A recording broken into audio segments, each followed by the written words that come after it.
Sometimes, sometimes a small part, sometimes a big part.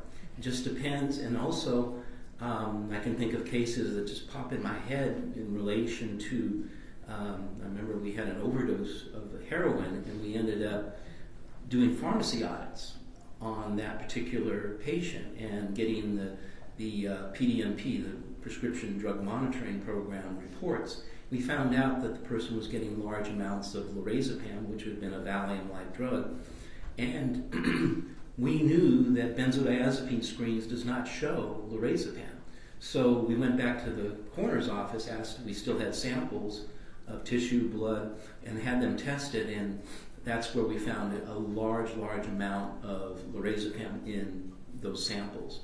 So again, there's times when certain things may be not necessarily missed, but not seen, and it's based on just doing these investigations over and over again, and knowing the drugs, where they're going to be eliminated, what testing is being done, what tests show more accurate levels of a particular drug, and so it's there's uniqueness to each particular investigation. So in order to come to a conclusion about whether an overdose occurred, is it important to take into consideration descriptions of the victim's behavior? Yes, everything has to be in totality. You have to look at everything that's out there. You can look at, say, levels or toxicology and say, okay, but that's just this. I start from the very beginning and go through statements, go through everything. That's the only way to really render, a objective opinion, and try to. It's almost like I'm trying to. We really want to find out what happened. And have you personally investigated or consulted on cases involving overdoses of the drugs acetaminophen, diphenhydramine? Not only have I investigated them, diphenhydramine is actually used as a drug that causes an additive or potentiation of other drugs.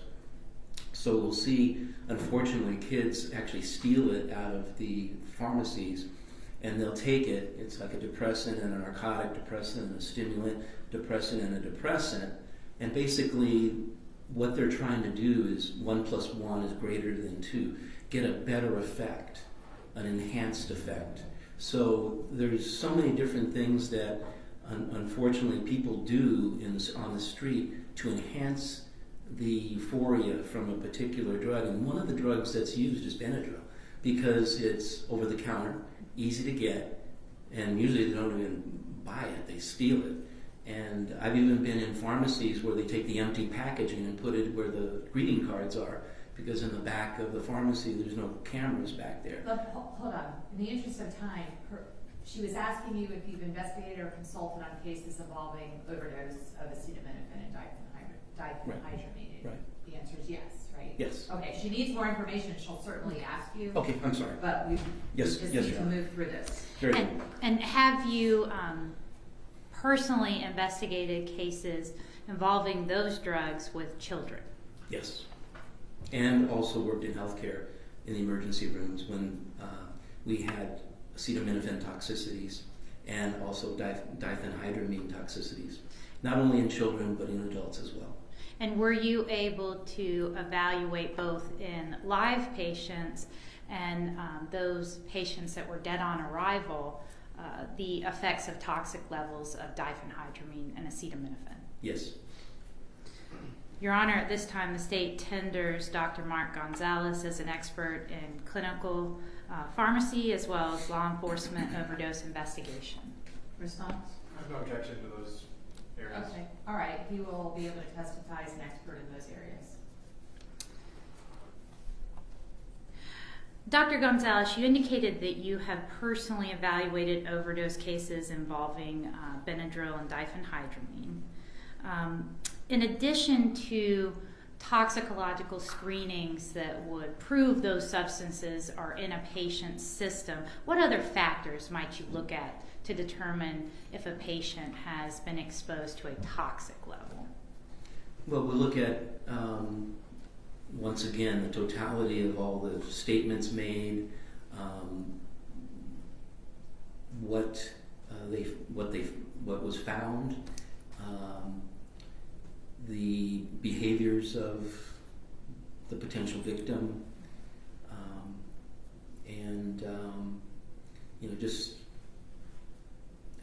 again, I don't want to belabor it, but all the different factors that you review in an investigation, and then you also look for things that may not be there or that you still have questions about. In the case at issue here, were you asked by the state to review a toxicology report as well as criminal investigation into the death of William Hamilton? Yes, I looked at everything that was provided to me. And in the toxicology report, what was, if anything, of interest to you? Well, the levels of the drugs that were in the muscle and the metabolite that was found in the muscle. And again, I looked at the case, but then I always have to go back and start going through all the different all the different things that are provided, whether witness statements, whether they're other information. Just you have to review every single thing there just to see if there's something else there, whether it be exculpatory, whether it be information that will help you in rendering an opinion.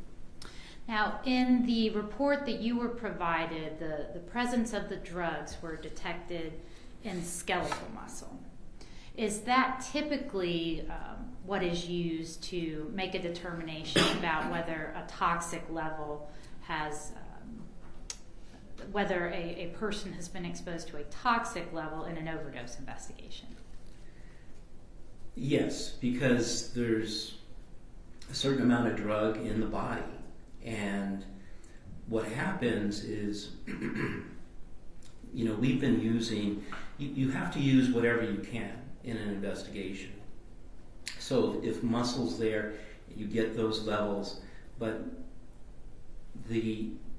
what it tells you is that there's, and we look at the optimum thing would be to get peripheral blood, preferably in the femoral artery. However, and because cardiac levels will concentrate and they'll be much higher. But other than there, you don't get higher concentrations in other tissues. They're always lower concentrations than what's in the blood, or equal to. Something like the liver will have a tremendous amount, will have the same amount, or if not, maybe a little bit more concentrated, drug in there. It's just the different drugs distribute to all these different areas, and so in the muscle, that's where we saw these levels, and that said to me those were way above therapeutic. So you have to have that that much at least in the blood while the person's alive to get into that muscle and distribute. It's like the very simple biology experiment where you have sugar on one side and water on the other side, and you have a partition gradient in between, and eventually the sugar migrates over to the area of the water, and that eventually builds up concentration of sugar, but at no point is it going to be greater than this side, because it can only be this much sugar on this side. So it's basically a very, very simplified manner of explaining distribution. And yes, there can be variables with regards to the muscle itself, but the bottom line is there's drug there. It's at a toxic level. So the drug in the blood had to be at least equal to that level. In looking and kind of jumped ahead of me a little bit, but what I'm getting at is in an overdose investigation,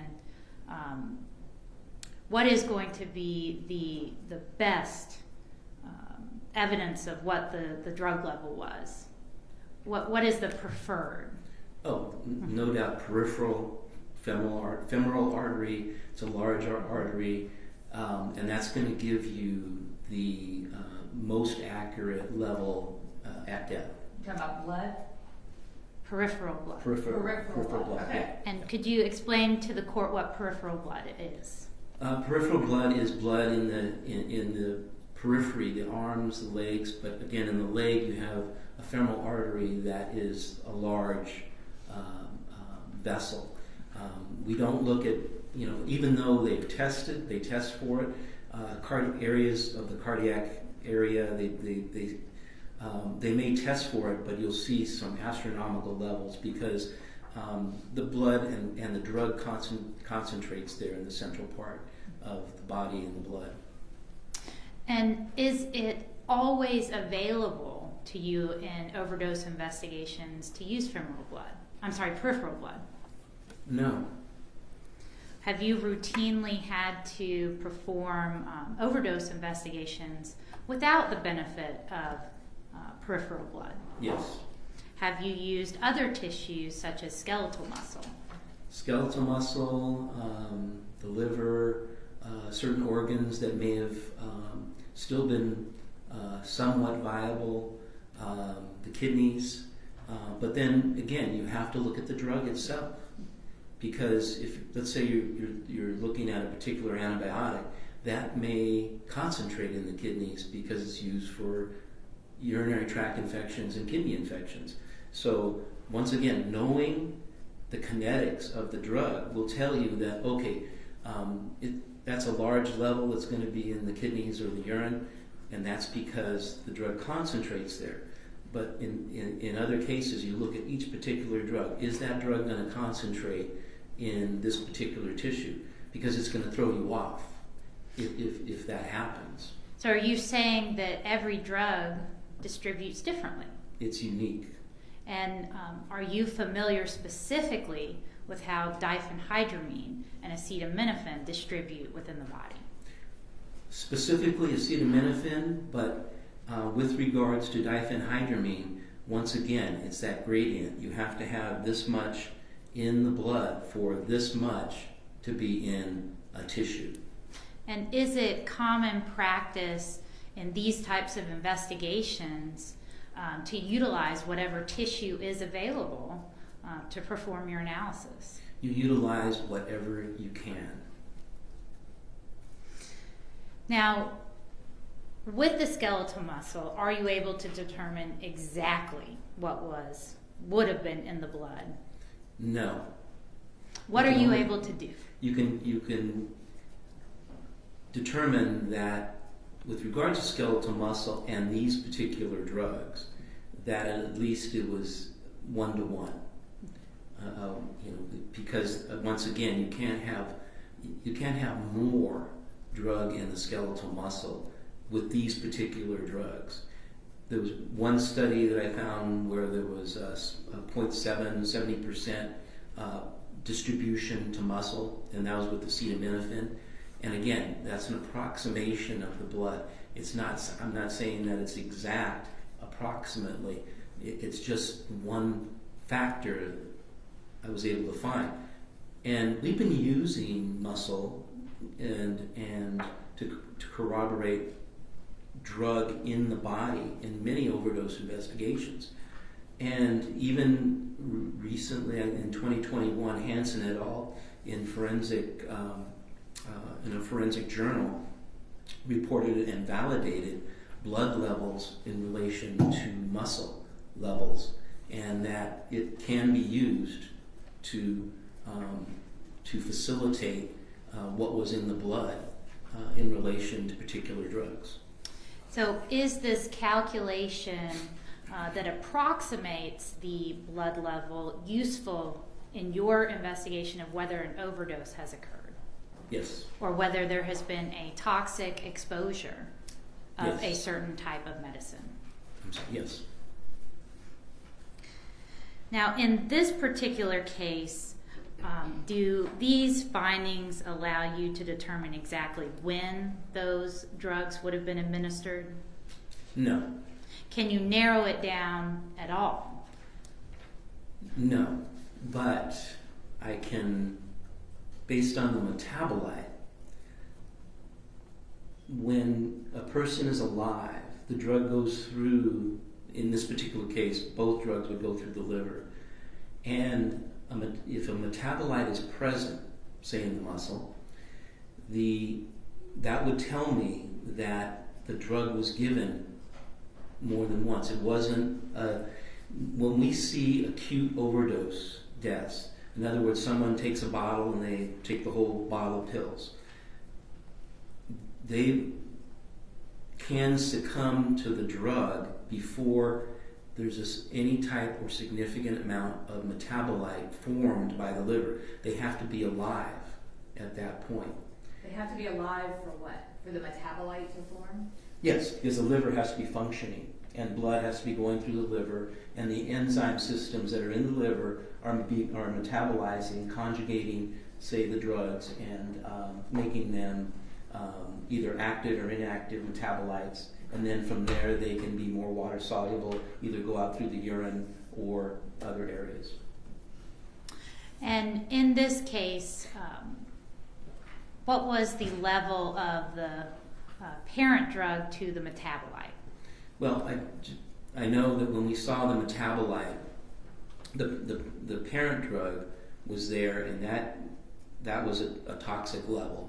That was way over the 20 nanograms. That would be a therapeutic level, say in the blood. And the metabolite told me that that the drug was not given all at once. It wasn't something that maybe someone would have just taken a whole bottle of Benadryl at one time, or a number of tablets of Benadryl at one time. So it was over more than once, let's put it that way, just to be very clear. How do you know what the therapeutic level was in this particular case based on the skeletal muscle? Like how do you get to that opinion? Well, the therapeutic on levels are reported in literature and also pharmacology journals, and just from what are they based on? doing my background and experience, also just doing investigations where you see Benadryl in the system. Okay, so 20 nanograms per mil would be a blood level that would be therapeutic. Now, granted, it can be greater or less. for a Benadryl, child, for an adult, does it depend on weight? Does it depend on That would be adult. an adult? Yes. Okay, so okay. And so would it be even less for a child? Potentially, yes, because their livers are not as developed, and we have a smaller package, basically.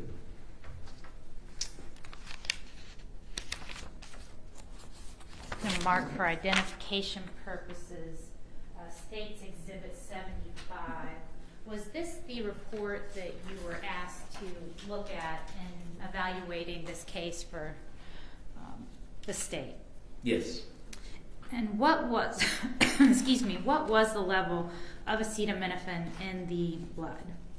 I'm sorry, in the skeletal muscle. Skeletal muscle was 93 micrograms per gram.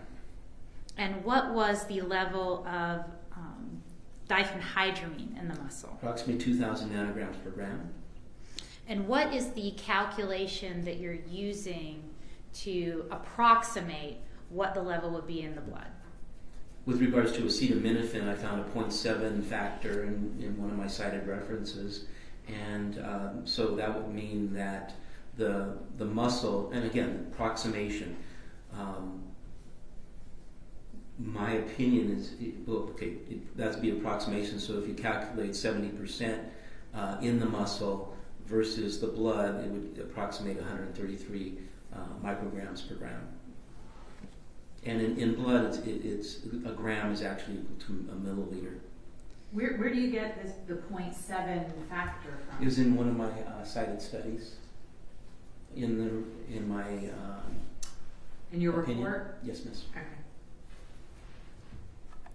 And the diphenhydramine, what would be the calculation for diphenhydramine? I did not find a coefficient or factor that would, so basically looking at if there was that much in the blood, just even 1-to-1, and let's say it partitioned 100%, which would probably not be likely, so the blood would probably have been higher, but just 1-to-1, you're looking at the greater than 2,000. And again, what would be a therapeutic level of 20. diphenhydramine in the blood? Approximately 20 nanograms per mil, which would be 20 nanograms per gram. So if we were to be conservative and say even 1-to-1, the diphenhydramine is still 100 times greater than the therapeutic level. Is that correct? Potentially, yes. In an adult. Yes. Yes.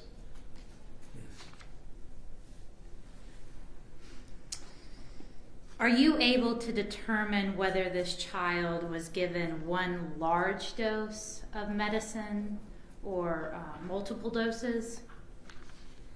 It likely, due to the metabolite being present, it was likely more than one. And I can't say that it was given on a constant basis, but it was more than once. And why is that? Because of the metabolite. Because again, you have to have a functioning person with a functioning liver, and even though a child's liver is not as developed, it would still go through metabolism. What are the symptoms or side effects of being exposed to too much acetaminophen? Acetaminophen is toxic to the liver. It can cause necrosis of the liver, and in high dosages, and even some researchers, and this from background and experience, have even mentioned the fact that even taking small doses once in a while can actually cause some liver necrosis, which is basically death of the hepatocell, the cells in the liver. And if left untreated, can this exposure result in death?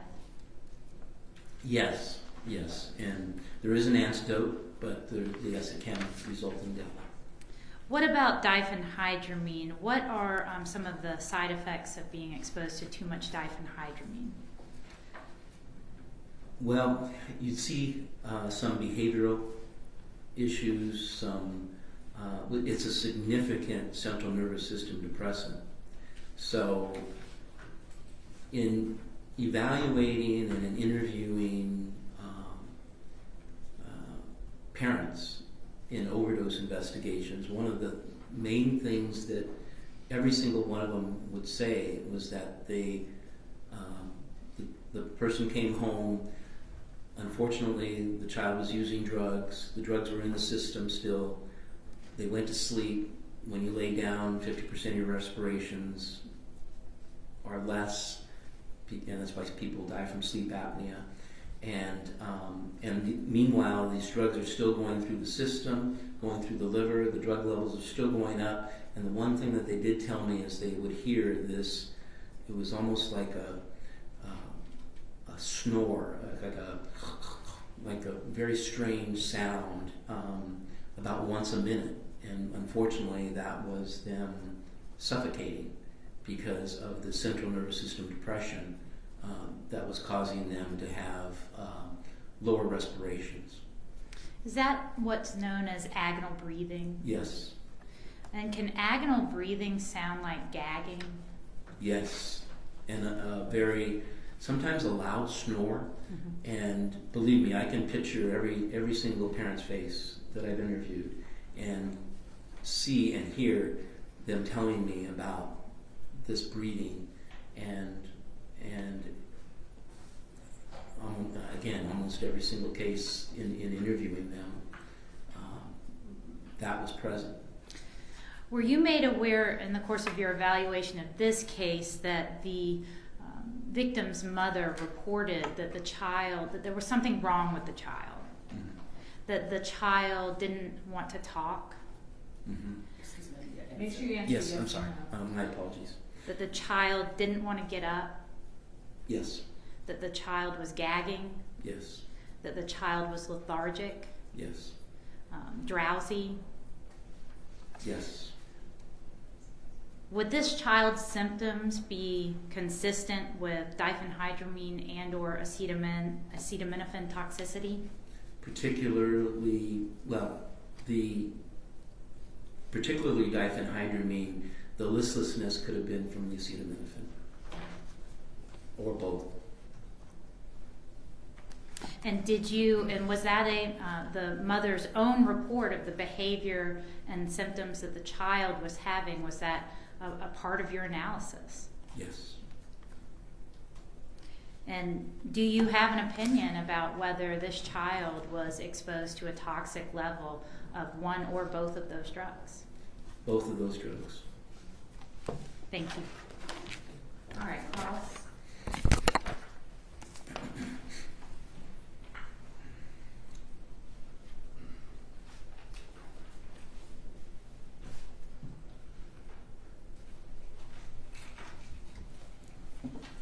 Morning, Dr. Gonzalez. Good morning, sir.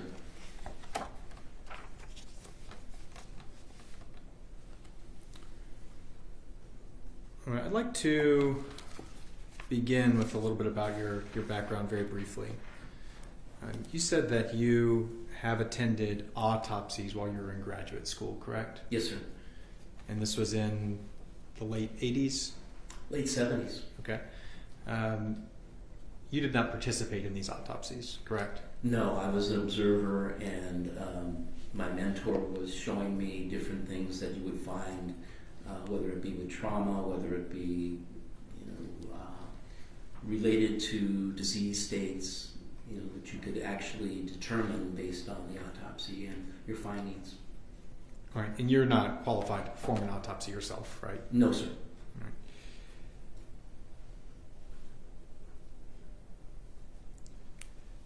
Were any of the autopsies that you observed skeletonized remains? Yes. How many? Oh, boy. I probably attended one or two a day with Dr. Bevins. Of skeletonized remains Oh, autopsies? no, I'm sorry. I'm trying to think.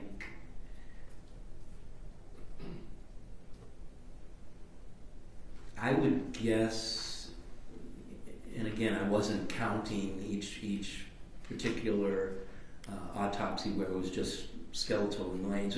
We always had the skeleton in most cases, because even in burns they didn't burn. But Let me clarify. Yeah, I understand most all autopsies have a skeleton. I'm Right. talking about if there's just a skeleton remaining. Okay. That's what I'm And talking about. we're talking without muscle then. Or let's say a severely decomposed, or Like in potentially, this case, is that like what you're in this talking case, or mummified Yes. tissue. Oh, absolutely. How Oh, many? yeah. Yes, I would say well over 100. 100 skeletonized remain autopsies that you Yes, sir. observed while you were in grad school. Yes, we had 80 bodies show up to the Los Angeles County Coroner's Office every day, and about 30 of those were questionable, that Dr. Bevins and other coroners would do autopsies on. So there was a significant amount. And this is while you were in pharmacy school. Yes, sir. And you were taking a class with Dr. Jerome Bevins, Yes, is that sir. right? What type of class is this? Forensic pathology. All right. And how much of a part of the curriculum for a pharmacy student is forensic pathology? 1 year. All right. So for 1 year, you were going and watching autopsies every day, Almost every day, yes. and you saw over 100 skeletonized remains. I would say so. Okay. Now, you are not a forensic toxicologist either, right? No, sir.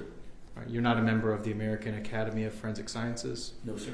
and therefore you're not a member of the toxicology section of that academy. That is correct.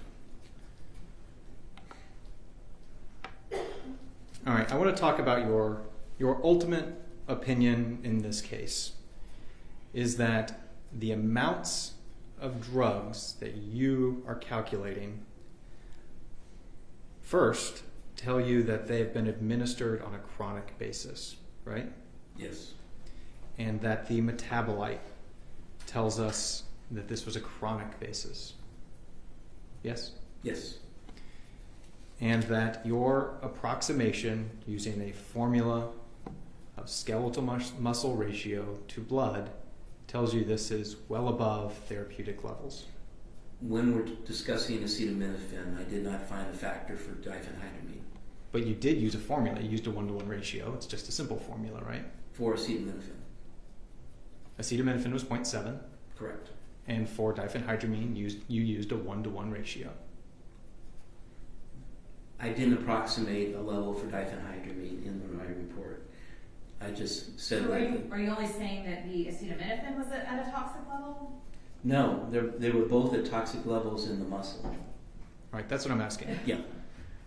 You did approximate the diphenhydramine and acetaminophen levels, correct?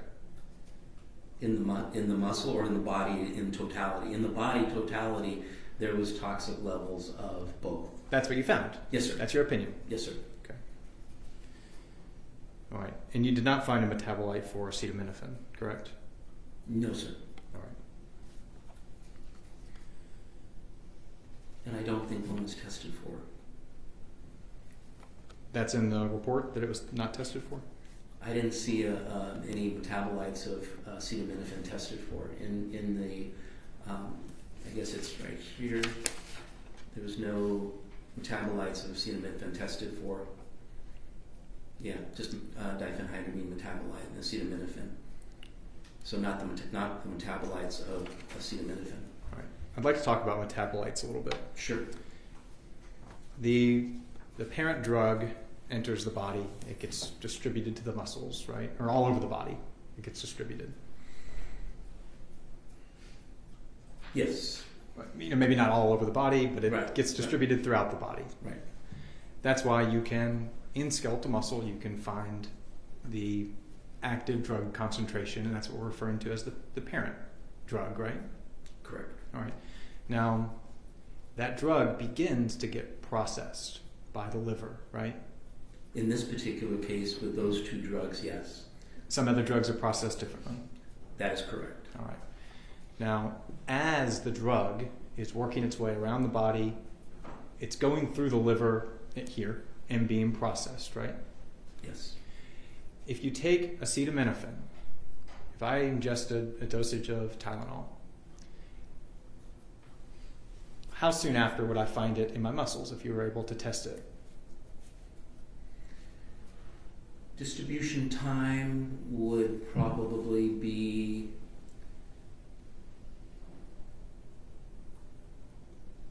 within an hour. All right. Yeah. When would you start to see metabolites? Later. We're looking at,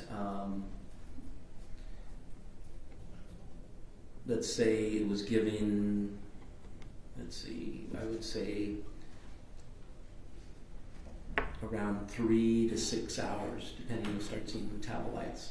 When would you stop? And again, acetaminophen wasn't tested in this particular case. I understand. I'm just using it as an example. Okay. When would you stop seeing the parent drug in my skeletal muscle? It depends on the concentration, Mm-hmm. because once again you have your little gradient, and if a level's here, if the blood goes down to a certain level, it's going to redistribute back to the blood and then be eliminated. Let's say I take a therapeutic dose of acetaminophen. Okay. You can start to see it in my skeletal muscle in around an hour. I promise I'm not holding you to these numbers. I'm just making an illustration here. You then start to see metabolites 3 to 6 hours, right? Excuse me, I think that's important. Yes, I'm sorry. When would you suspect to stop seeing that parent drug in my skeletal muscle? In maybe 2 or 3 half-lives of the drug. So the half-life is, in general, for adults, is about 3 hours. So you take three half-lives, and it would start to gradient away from the muscle. At what time? And when? I don't know. About three. Okay, so if you have 3 hours, that'll be 9 hours, Right. approximately. So And I'm I understand. everybody's different, and everybody's liver is developed differently. So and of course, depending on the individual, they may eliminate it faster or slower. Okay. So I'm doing very general. I understand. And again, Very these general. numbers aren't being exact Yeah. here. Would you consider around the same numbers, ballpark, for diphenhydramine? Same schedule? Yes, for the most part, yes, because the half-lives are close. Okay. So there's a point there where if you stopped everything and you took my skeletal muscle, Mhm. you would see an active parent ingredient and you would see a metabolite. Is that a yes? Yes. You gotta answer Yes. yes or no. I'm sorry. That's one dose. I took one dose and I have a parent drug in my muscle and I have a metabolite, right? Mm-hmm. Yes? Yes. But you are claiming that having a parent drug and a metabolite means it's chronic. Based on the levels as well. Looking at the levels, it's not something that was given all at once. And that's your opinion because you think you can quantify those levels, right? These levels here, yes. Okay. But my point is, a metabolite does not necessarily mean more than one dose, right? Yes, it can. Yes, it does. Why? To me, it does. Okay, why? That tells me that they've been getting it. In other words, with diphenhydramine, if you're given a lethal dose like this all at once, it's going to affect your central nervous system and kill you before that the drug can go through the liver and be metabolized because of its central nervous system depression. However, if it's given on a more than once basis, there's time. You're not giving them a lethal dose right at the beginning. Okay, these levels developed. They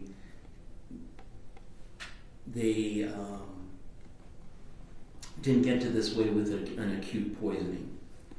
Now, I want to walk back what you just said. You are saying that this metabolite and active drug, parent drug, couldn't have been from one dose, in layman's terms, because the child would have died before able to metabolize it, right? Right. But that's assuming this was a lethal dose. Yes. And if someone disagrees with you that it was potentially a trace dose or a therapeutic dose, the child would continue to be alive to metabolize the drug. Well, I'm basing it on the level of diphenhydramine in the muscle. When you have this large of amount of diphenhydramine in the muscle, okay, and there was metabolite being formed, the metabolite would not have been formed. Because you believe the child would have died. Would have died from that level of diphenhydramine. What I'm asking you is, if someone, and that is because you believe that this was a lethal dose, right? Excuse me. Yes. Outside of that, you would agree if this was a non-lethal dose, that there could be a coexistence at the same time, there could be a metabolite and a parent drug, right? If the child did not pass away, you could have both, if tested at the right time. So, may I clarify your question? Sure. Okay. If this level was a therapeutic level, and could you repeat your question? Because you're saying this is a therapeutic level. I'm saying if someone, let's say it was, let's say it's a therapeutic level In the blood. in the muscle. Okay. And you believe that means it was a therapeutic level in the blood with your ratios. Okay. A metabolite then would not tell you that this was taken more than once. Let me rephrase that. If this is a therapeutic level and there's a metabolite and a parent drug, that does not mean the drug was necessarily given more than once. In this particular case? No. Okay. A therapeutic level. I'm not talking about this level. I understand how you feel about the level. Okay. If there was a therapeutic dose and that was found in the muscle, 20 nanograms per microliter, I think I messed that up. That's the concentration of the parent drug. And you also saw a metabolite. There's no reason to believe that metabolite and that parent drug didn't come from the same dosage, right? Correct. Okay. So, the whole point here is you believe this metabolite is from a different dosage or multiple dosages because you believe that this represents a toxic dose. Yes, if this person was given that much diphenhydramine to get to approximately 2,000 nanograms per gram, they would have died before the metabolite would have had time to develop. Okay. Now, you talked about the ratio that you used for acetaminophen. I'd like to start talking about the dosage derived from skeletal muscle. Are you talking about the methodology now? Yes. Okay, because that's what I want to get to. I understand, Judge. Yes, okay. This is the metabolite is still a portion of his opinion. No, I understand. Okay. The 0.7 factor Mm-hmm.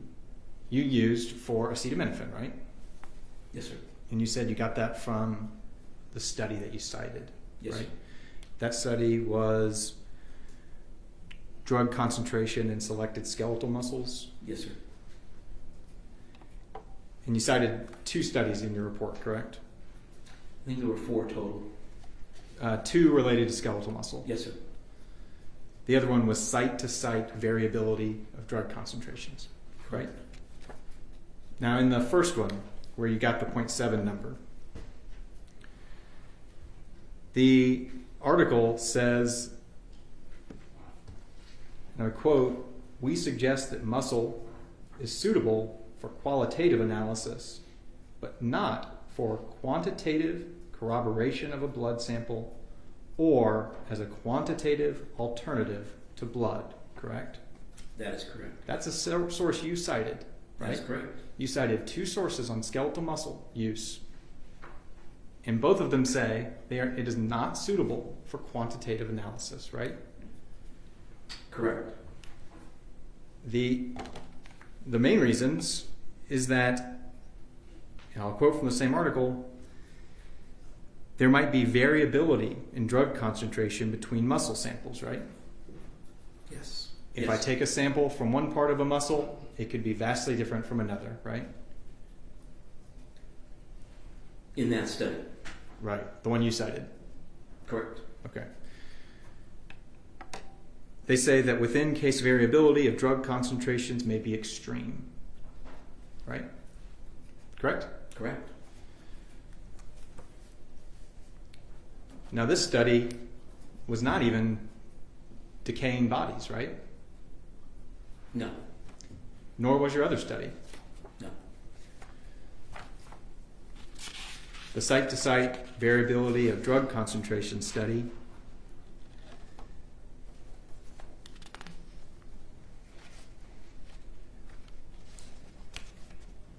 also says that interpretations based solely on the levels found may be unreliable, right? Correct. And that it's not suitable for quantitative analysis, right? Absolutely. Now, I imagine your distinction is you're saying you're just making an approximation, right? Absolutely, sir. But your approximation comes with a certainty of your opinion. Is that fair to say? No. You are approximating the number, what that level is, but you are opining that whether that number's off a little bit, this represents a toxic dose, right? In my opinion, these levels in the muscle represent what's in the body as being toxic. Based on no study that tested decaying muscle. Correct. You understand that the scientific field says that this is an unreliable principle to quantify something. Actually, in the more recent study relating to validating blood levels and muscle, it has been validated. In that study, the rates or dates or timings of decomposition was a known factor, right? Is that the airplane pilot? No, that's separate. That's a different one. Which That's one? a case. That's a case. Oh, that was the That's- case, okay. It's the differentiation there. Healthy, I mean, the subjects weren't decomposed. However, they homogenized the muscle, Right. which made it less variable. Did they Because do that? again, you test one piece of muscle, test another piece of muscle. But in relation to my opinion, the levels were there, so the drug had to be in the blood to get there. You couldn't get to greater than or approximately 2,000 nanograms per gram for diphenhydramine if you did not have that level or greater in the blood. My first question relating back to that article, that was homogenized. The levels were homogenized throughout the muscle in that study, correct? What do you mean by homogenized? It means, I'll ask a question. Yeah, what they do is they take the muscle, like Yeah. all the muscle that they have, they make it into a liquid gel type of, yes, I know, and they test the totality of So the that muscle. they're not testing one part of the liver, one part of this, one part of Correct. that. Right. Correct. But that's not what you were analyzing. What was tested in this case was not a fully homogenized muscle. That is correct. Well, that's the problem then, isn't it? That's why this falls into an unreliable stance that based on your other two articles you cited. Yes, and the reason I have those there is because, yes, we want to have blood. There's no question that that's the optimum. We want peripheral blood. That's the optimum. But to get to these levels, even in an isolated measurement, you had to have that level or greater in the blood. And it's not like, and I don't mean to be facetious or anything, it's not like it was sprinkled on or the blood bathed the muscle while it was decomposing. That would have not given you that distribution type of blood or distribution type of drug sample or level. You understand that in the, maybe Don will ask, do you understand that in the field of forensic toxicology, the opinion that you are attempting to give is not generally accepted in that scientific community? Yes. However, as I said at the very beginning, toxicology is right here. It's one facet. I look at the totality of everything that's presented to me. And having looked at a number of overdose investigations where we had individuals that overdosed and they were found later in the mountains, because that's where they were using the drugs or wherever it may be, and they were decomposed. So you use whatever you can find to get your levels. And looking at these levels, those are toxic levels. And that's what was in the body. My question was, you understand that this, what you are attempting to do as a pharmacologist, is not accepted by forensic toxicologists. It's not accepted by the general scientific community to take deceased remains, nearly skeletonized remains, and take the muscle and make even an assumption or an approximation based on skeletal muscle. You understand that, right? I understand that, but how do they explain these levels? Can they explain these levels? Are you aware of them explaining it through postmortem redistribution? That's possible, but still, how do you get to 2,000 nanograms per gram? Again, these drugs didn't appear all of a sudden. And you understand that postmortem redistribution can cause scientists to overestimate a sample in skeletal muscle because it is not homogeneous and it can pool in one section of the muscle. You understand that? I can see redistribution in other areas of the body, the central part of the body, the blood. But in the muscle is there. It stops once the person is deceased. It stops. That level got there. I have no further questions. Thank you. All right, Connor, Just want to make sure we're very clear on this. 2,000 nanograms per gram of diphenhydramine is 100 times a therapeutic dose in an adult. That's correct. Is it possible to be given a therapeutic level of diphenhydramine and end up with 2,000 nanograms per gram somewhere else in the body through the process of post-mortem redistribution? No. Does drugs somehow appear and multiply out of nowhere when you start to decompose? No.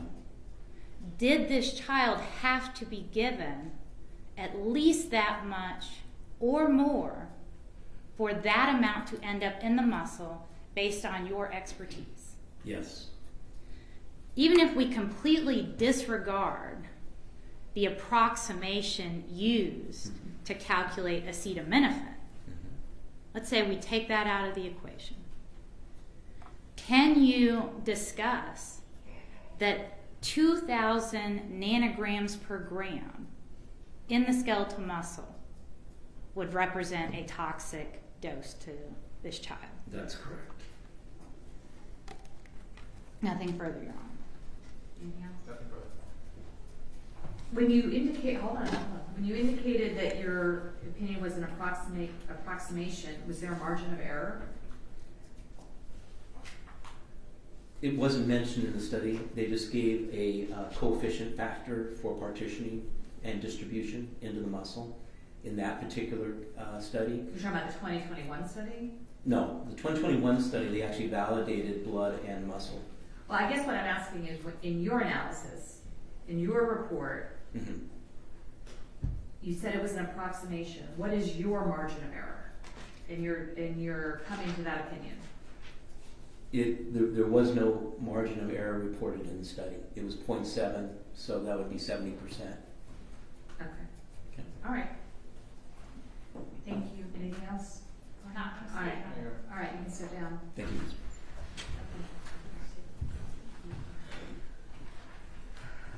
All right. Our brief argument? Would you like me to start this? Sure.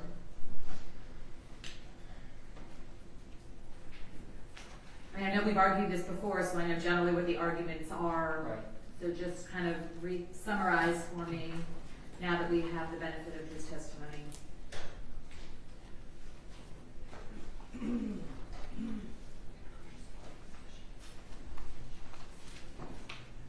Judge, I think the important thing here is to And focus on the Daubert go factors. by the Daubert factors, and we can start there and kind of work our way through them. The state brought it up yesterday, and it is true that Daubert is not an exhaustive list. It's not you must satisfy all of them. It is a framework, because the judges have been made the gatekeeper of scientific expert opinion testimony. Some of the factors cited here that I think are most important: that the theory or technique can be tested. Not only has it been tested, it's been tested and debunked by the study cited by Dr. Gonzalez. The rate of error of the theory or technique is not known by Dr. Gonzalez and cannot give a rate of error. The rate of error cited by the study, I believe, probably wasn't mentioned because they said don't use these numbers for quantitative analysis. If the theory or technique has been subject to and supported by peer review or publication. Well, the technique, again, in its own study, says don't do this for quantitative analysis. If it's generally accepted in the scientific community, we heard from Dr. Jackson, we heard from Dr. Gonzalez that it's not accepted in the field of forensic toxicology, which is the field that matters here. I understand he's a pharmacologist and can testify about drugs and the effects they have, but what he's doing is delving into forensic toxicology. That's who medical examiners and pathologists use for drug analysis in postmortem cases.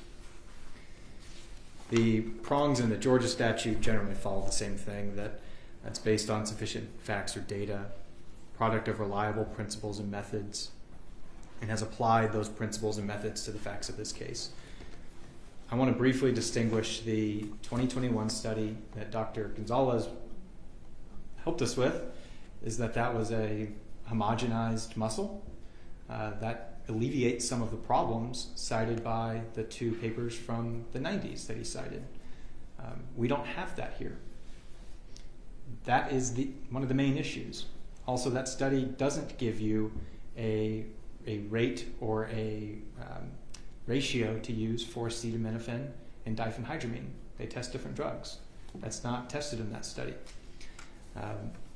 The decomposition rates were known in that study. That's one of the factors that Dr. Jackson said is most important, is that this body was decomposing. And he does not share Dr. Gonzalez's opinion that it's always a 1-to-1 ratio. That's probably true in his field when he's doing shortly after death overdose investigations. In the 2021 study did not involve decomposing bodies, did it? It did involve different levels of decomposition, but those were known in the study. So we knew the rates because that was a known because they knew how rate of long decomp. bodies had been, Right. samples had been decomposed. Okay. Right, and we don't have that. Right. Okay. So that study is why Dr. Jackson was able to distinguish it from our present case. Dr. Jackson said the most important factor is the decomposition here. He said that the postmortem redistribution can cause these levels. And that's why he said, Dr. Jackson knows what these levels were. He's the one that tested for them. He knows what they were, and he cannot say that this was any more than a trace dosage, as much as he could say it was an appropriate therapeutic dose, as much as he can say an overdose. Those are the three options here. Was the child given too little? Was he given the right amount, or too much? He knows that 2,000 level, and because he understands postmortem redistribution, he understands he still can't do anything with it. Because it can go more than a 1-to-1 ratio in postmortem redistribution. That's the problem. That's a problem that Dr. Gonzalez is ignoring. So he's trying to apply a principle that is unfounded, based on unfounded data and resources, and trying to do what every other forensic toxicologist refuses to do because they understand what they're working with. This is not his direct field, and this is what happens when people are brought in to testify about fields that are not their expertise. The only thing that I think appropriate that he could testify to as a pharmacologist is what the effects would have been if a child is given a toxic dose of diphenhydramine and acetaminophen. He can say he understands what the symptoms were from the child. He can say it's consistent, but nothing more. He can't talk about the dosage. It's not supported. And if you can't support the dosage, you can't support the conclusion that this is a toxic dose. There's no basis. So I went a little long on this, Judge, and this is my point. The metabolite issue. He agrees that he only thinks it was a chronic basis in I'm sorry, let me start that over. He only thinks the metabolite is significant to show that this drug was given more than once because he believes the last dose that child got would have caused him to pass away. He's doing that based on bad science. If you take that away, he agrees that a metabolite and a parent drug can be present at the same time. We walked through that timing together. So he can't testify scientifically that this was a chronic basis. He can't testify that this was an overdose. I don't think he's planning on testifying about the zygomatic arch that was in his report. If the state's not bringing that up, I won't belabor the court and argue it. I think the only thing he can testify to is if this symptoms were consistent if the child was given a toxic dose and not that they were. Okay, Thank you. thank you. All right, Ms. Hodder? Your Honor, as I understand the defense's argument, the issue is specifically with one approximation that Dr. Gonzalez performed as one part of his analysis of whether this child was exposed to toxic levels of these two drugs. And that is when he approximated the amount of acetaminophen in the blood with the 0.7 ratio that he used from one of the earlier studies, which he said did not have a demonstrated error rate. Now, he is not coming before the jury, and he is not going to say that this is what the child's blood level would have been. He's going to say that we're able to approximate the blood level. It would have been approximately this amount, but based on his training, education, and experience, that it would have to have been at least that amount, equal to or more. And the defense did not question or disprove anything using pharmacological principles that his assertion that had to be at least the same or more was incorrect. He is merely attacking one calculation that was used. He's done nothing to demonstrate that this expert doesn't have the knowledge and basis and background to say that it had to be higher in the blood. And with the diphenhydramine, he didn't even use a calculation. We're just using common sense here. The doctor is saying a therapeutic dose in an adult would be 20 nanograms per gram. This child had 2,000 nanograms per gram in his skeletal muscle. I mean, it doesn't just appear out of nowhere, Your Honor, and that needs to be explained to the jury. The forensic toxicologist has a very different role. They are simply receiving samples and they are screening them for drugs. And then they interpret those amounts. This pharmacologist studies the effects of drugs in both live patients and patients that have arrived deceased after an overdose. He has real life experience with these two specific drugs in the context of an overdose, both in cases where children have survived and where children have died. All right, question. What were the levels of that he was given from, is it Dr. Jackson? Dr. Jackson won't opine about I'm not talking about the extrapolation. The initial, whatever they tested, what was the result, that numerical value? 2,000 nanograms per gram in the muscle. In the muscle. Diphenhydramine. Okay. And that was determined by Dr. Jackson? By Dr. Jackson. Okay. All right. And so, because the forensic toxicologist won't discuss what that number means, because that's not his job, that's not what he does, we need a pharmacologist to explain what the therapeutic level would be and how this is significantly higher. We don't even need to discuss the ratio of acetaminophen and trying to quantify a blood level. That's not even relevant to a discussion of the diphenhydramine.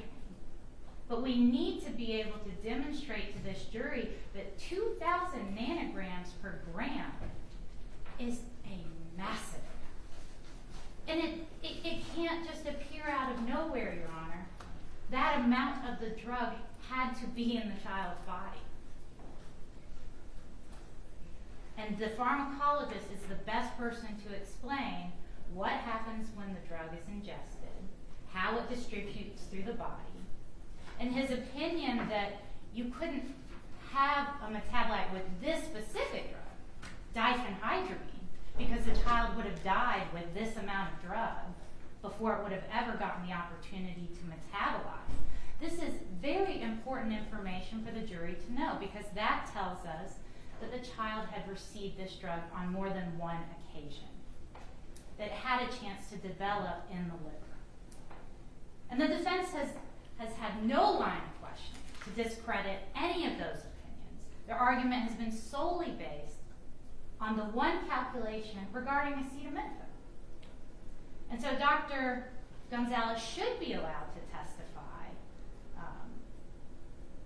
to his evaluation of the toxicological report and his understanding of what those amounts mean, so that the jury can understand the values and why these values are problematic. And Dr. Gonzalez testified that he has participated in thousands of overdose investigations, specifically involving these drugs, specifically involving children, and involving children that both passed from them and that survived. He has knowledge that will be useful and relevant to the jury, and his reliability has not been attacked. Again, as the defense even pointed out, this list of factors in Daubert is not exhaustive and it's not required. They're suggestions. They're suggestions. But it is ultimately the court's role as the gatekeeper to determine if scientific testimony is going to be relevant and useful and reliable to the jury. And in the case that I provided to the court earlier, in Ray Jacoby airplane crash litigation, this is a United States. Yeah, I read that one. I've got it. If I can refer the court to page 15, sort of middle of the page, the court emphasizes that the list is non-exclusive and that each factor need not be applied in every case. That the inquiry needs to be tailored, and that you should consider those factors only in as much sense as they are reasonable to make your reliability determination. That the court's inquiry must be based solely on the principles and methodology and not on the conclusions they generate. Right. That an expert's testimony need not be flawless for it to be reliable and admissible. That the grounds for the expert's opinion merely have to be good. They do not have to be perfect. But they have to be reliable. They have to be generally accepted in the scientific community. And in theory, they should be subjected to peer review and publication and things like that too. I mean, that's not me, that's Daubert, that's what the law says. It's not that the state needs the evidence or that the defense needs the evidence. And again, we're hyper-focusing on On one the law? on one calculation for acetaminophen. There was no demonstration by the defense in their questioning that his evaluation of the levels of diphenhydramine is unreliable or contrary to pharmacological principles. Okay. There was none. And that information is useful and relevant to the jury's inquiry. Your Honor, the court's role as a gatekeeper is not intended to serve as a replacement for the adversarial system. Vigorous cross-examination, presentation of contrary evidence, and careful instruction on the burden of proof are the traditional and appropriate methods of attacking shaky but admissible evidence. All of those arguments go to the weight of the doctor's opinion, not its admissibility. And the appropriate test crucible for his opinion is in cross-examination, Your Honor. Okay. Judge, Yes. very briefly. Sure. I need to address first, the state misstates my position and argument. My position is not simply the rate of acetaminophen. It has nothing to do with diphenhydramine. And I'll state my argument very simply. Skeletal muscle from decayed remains cannot be used to extrapolate or estimate blood levels at the time of death. That's not my opinion, it's Dr. Jackson's opinion. It's not about the 0.7 number. That is a flawed number. It's not just about that. It's not about the ratio of Benadryl. It's not just Tylenol. Both numbers don't provide anything of scientific reliability or substance to this jury. Ms. Hodder states that 2,000 is a lot, and the jury needs to know that. That's the problem. 2,000 nanograms, whatever that figure is, in a decayed skeletal muscle, we don't know if that's a lot. Dr. Jackson doesn't know if that means it's a lot. Dr. Gowett doesn't know. Dr. Turner doesn't know, because they can't. They can't use skeletal muscle and decayed remains accurately to determine dosage. The airplane crash case, Jacoby airplane crash, I want to point out the testing there seems similar on its face to ours, but they tested in multiple locations. They tested 10 different types of tissue and fluids, and the error rate was known. That's on page 20. They cited another case, coincidentally, the Sheeshley versus Cessna aircraft case that's starting on page 22, that brings up a Benadryl test that was excluded because the error rate wasn't known in part. I don't know if that was intentional by the state, but that's the problem. It's similar, it's a different test than what we have here, but the error rate's not known. So my argument is not about 0.7 acetaminophen, it is about The methodology, the procedure that he used to come to the methodology that he used. Yeah. And just the entire basis of this opinion. Right, okay, got it. Anything else? Briefly, then I'm going to take a quick break. Your Honor, this expert isn't being used to tell the jury what the blood level would have been. This expert is being used to testify that these levels, regardless of not being able to tell exactly what the blood level would have been, are toxic. And that is based on pharmacological principles on what a therapeutic level would be, and the fact that drugs don't just appear and multiply in the body in decayed flesh. There has been no presentation that that happens. Dr. Jackson didn't testify to that. These drugs had to be ingested. You've heard no evidence that that's a phenomenon that occurs. These amounts were in the body, and Dr. Gonzalez can explain, and so while no one's willing to say this is what would be in the blood because we don't have a for sure method of doing that, we can still talk about these levels. They can still provide some instruction to the jury that's going to be helpful to their determination if this was an inappropriate amount. But your other experts aren't going to be able to say that, right? They're in a different field, Your Honor. Yeah. We're talking about pharmacological principles. A toxicologist is not going to discuss the pharmacological principles because they're not going out and evaluating the case. They're testing a sample and they're telling you what is present in the sample. The inquiry was completely different. Okay. Judge, even pharmacologically, Dr. Gonzalez can't provide anything to say it is a one-to-one on decayed muscle. No one can. Pharmacist, toxicologist, doesn't exist. That's why he doesn't cite it anymore. All right. I'm constrained by what Daubert allows me to do, and and I agree with the defense that the skeletal remains cannot be used to accurately extrapolate or establish blood levels at the time of death. His methodology, the methodology that was used by Dr. Gonzalez there's no evidence that his theory or his technique has been tested, that it's been subject to peer review and publication. He had no rate of error at all when I asked him what the margin of error was for his approximation. And the evidence clearly indicates to me that this extrapolation method by use of the skeletal muscle is not generally accepted within the scientific community.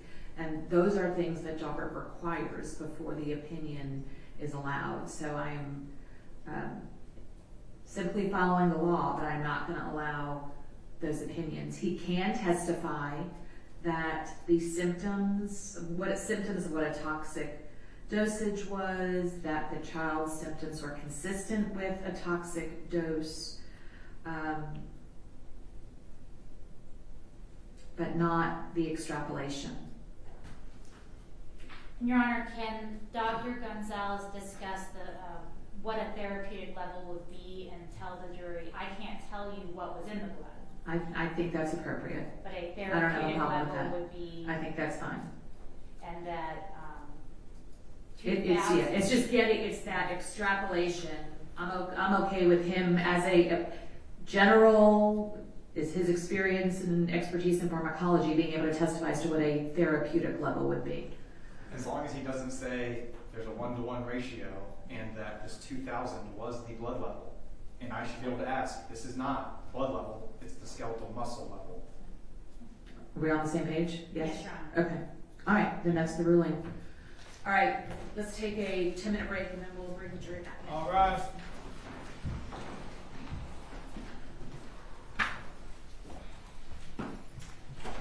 Maybe seated.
that side of the family get to see Yes. little William? Yes. How often? On the weekends, on the weekdays. Did you have children William's age? Yes. Did they get to play with William? Yes. Did they get to spend time with William? Yes. When Teresa came back into William's life, do you remember about what time, how old he was? About 6. When Teresa came back into his life, did the father side of the family continue to get to see little William? Yes. Did that ever change? It did. How soon? I can really tell you how long it was, but it changed. Do your best. I know it's been a long time. How long do you think Teresa had been back before? About 2 years. About 2 years. And what happened? She just disappeared. Did Teresa tell anyone, to your knowledge, on the father side of the family that she was going anywhere? No. Did Teresa reach out to anyone on the father side of the family, to your knowledge, for any help with William? She did. I don't know when it changed. I couldn't tell you exactly when it changed. Well, specifically before she disappeared. Before she disappeared? Right before she disappeared, did she reach out and ask for help? Yes. Did she ask for anyone to take care of him so she No. could? And leading up to the 2 years that she was in his life before she left, she would ask the father side of the family for help. At times. And would the family members on the father side of the family member help out? Yes. What sort of things would your side of the family do to help out with William? Babysit, clothes, whatever he need, money, whatever she needed for him. What was Lil William like? He was awesome. He was a joy of it. He would light up the room. He had a very good, beautiful smile. It would just melt your heart. He was a sweet guy. How old do you think William was when you last saw him? About 6.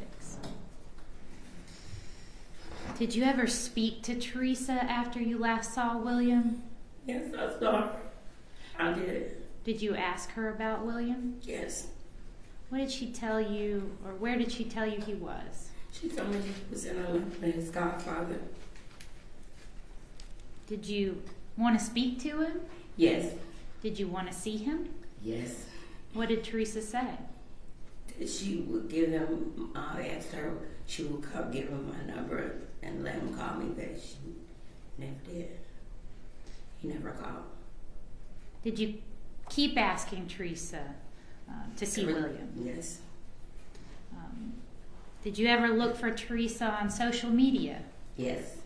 Were you able to become friends with Teresa on social media and link up that way? Yes. Do you remember when that was? In 2017. Permission to approach the witness room. Okay. I'm going to show you what's been marked as Exhibit 76. Do you recognize this exhibit? Yes. How do you recognize that? Because I befriended her on Facebook. Excuse me, I need you speaking to the mic. I befriended her on Facebook. And is that a snapshot of your Facebook profile? Yes. And is that the one you used to contact Teresa? Yes. Your Honor, at this time, the state tenders 76 into evidence. Any objection? No objection. All right, 76 is admitted. And I'm showing you Exhibit 77. Do you recognize this exhibit? Yes. Is that a screenshot of Teresa's Facebook profile? Yes. And is that the profile you reached out to? Yes. And were you able to talk to Teresa after you reached out to her? Yes, I was. And based on the conversations you had and the pictures you observed on that profile, were you able to confirm it was in fact Teresa's profile? Yes. Your Honor, State tenders Exhibit 77 into evidence. Any objection? No objection. Submitted.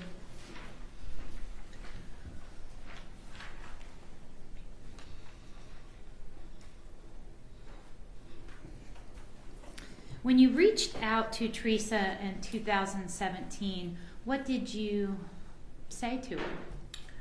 I asked about my nephew, and I wanted to talk to her. What'd she say? She told me that she would, excuse me, she told me that she would give him my number to call me, but she never did. Were you able to continue having conversations with Teresa? Yes, At some point, did she stop that? yes. What did she do? She did unblock me. She blocked you on Facebook? Mm-hmm. Yes or no? Yes. Back in 1998, 1999, did you want to have a relationship with William? Yes. Do you still, to this day, would you have liked to have had a relationship with William? Yes. Would you have wanted your children to have a relationship with him back then? Absolutely. If Teresa or your brother William had asked you to help, would you have helped them? Absolutely. If you were unable to help them, was your mother in a position to help them? Yes. Did your mother ever help you with your kids? Yes, she did. Did your mom ever take care of your kids? All 6 of them. Did you love William? I loved him.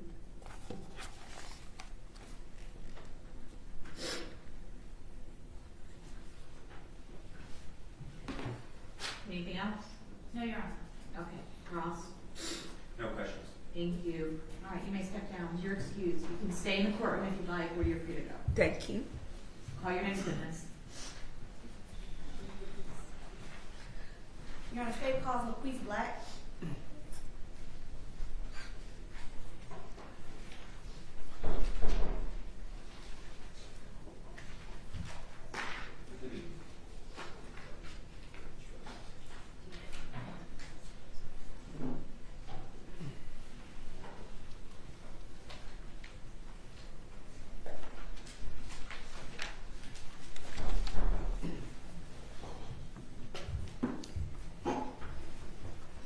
Sir, raise your right hand.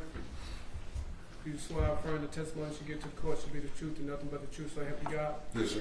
You may lower your hand. State your name and spell for the record. My name is DeKalb Black.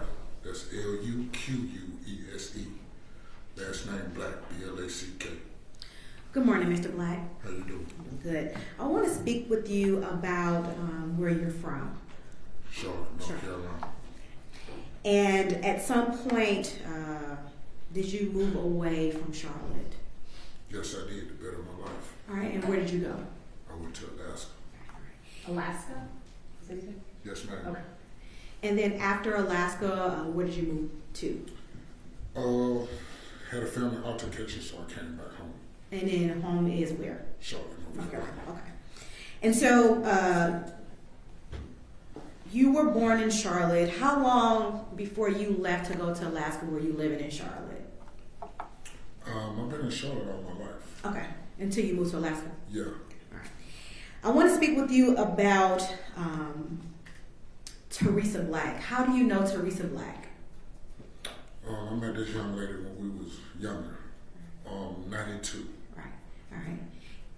And who was she to you back in 1992? Just a friend. Just a friend. All right. And did you all date in 1992? No, ma'am.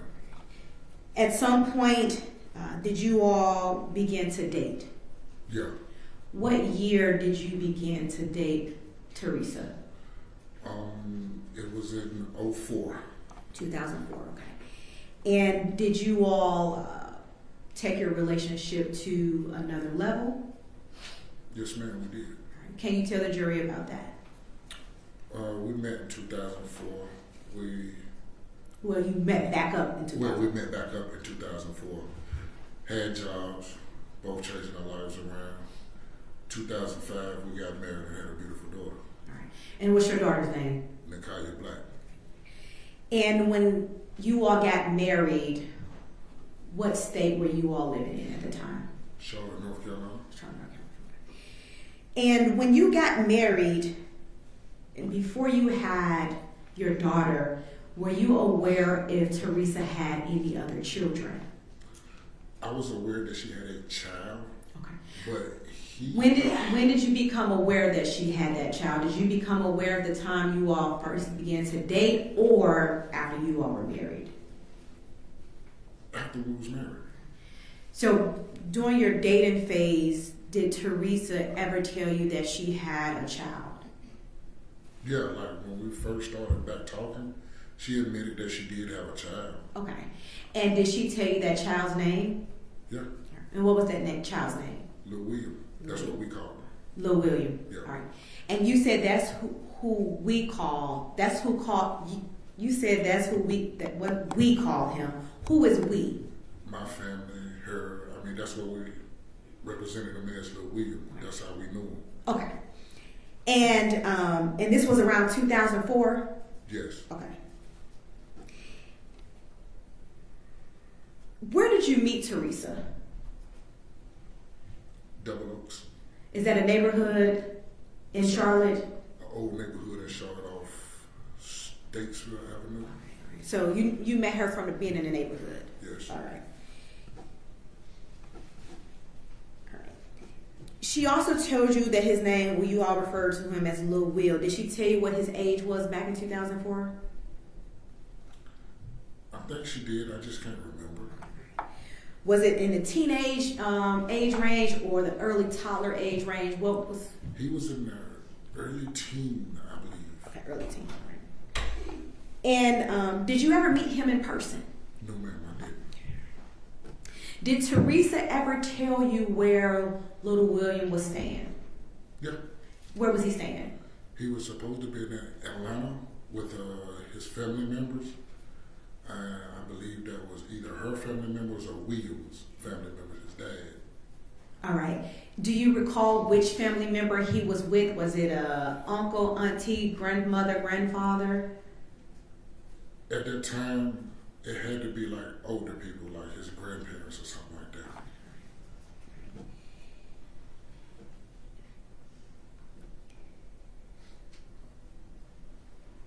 All right. So you and Teresa get married. How long before or how long after you got married did you all move to Alaska? We got married 2005. We had a daughter I say now, March. Of what year? March of 2005 is when we went to Alaska. And do you recall what month you got married? February. February. So a month later, you all moved to Alaska. Yes, ma'am. Okay. And at that time, was your daughter born or was... Yes. She was born? Yes. Okay. She was born January 27th. Of 2005? Yes, ma'am. Before you all moved to Alaska, were you and Teresa living together with your daughter? Yes, ma'am. All right. And was that a house in a neighborhood or in another metropolitan neighborhood within Charlotte? We stayed in a different metropolitan area. All right. And do you recall if that the area that you all were living in, was that close to the neighborhood where you met Teresa or some distance? Both of them was some distance. Okay. Yeah.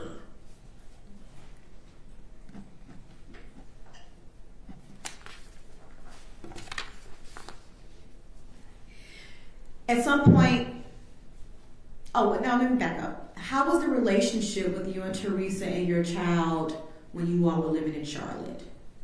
Judge, objection to relevancy and character evidence. What's the relevance? Well, Your Honor, may we actually approach or speak about this outside the presence of the jury? Yeah, all right, I'm sorry guys, I gotta send you back to the jury room for a minute while we handle this matter. My apologies. It won't be long.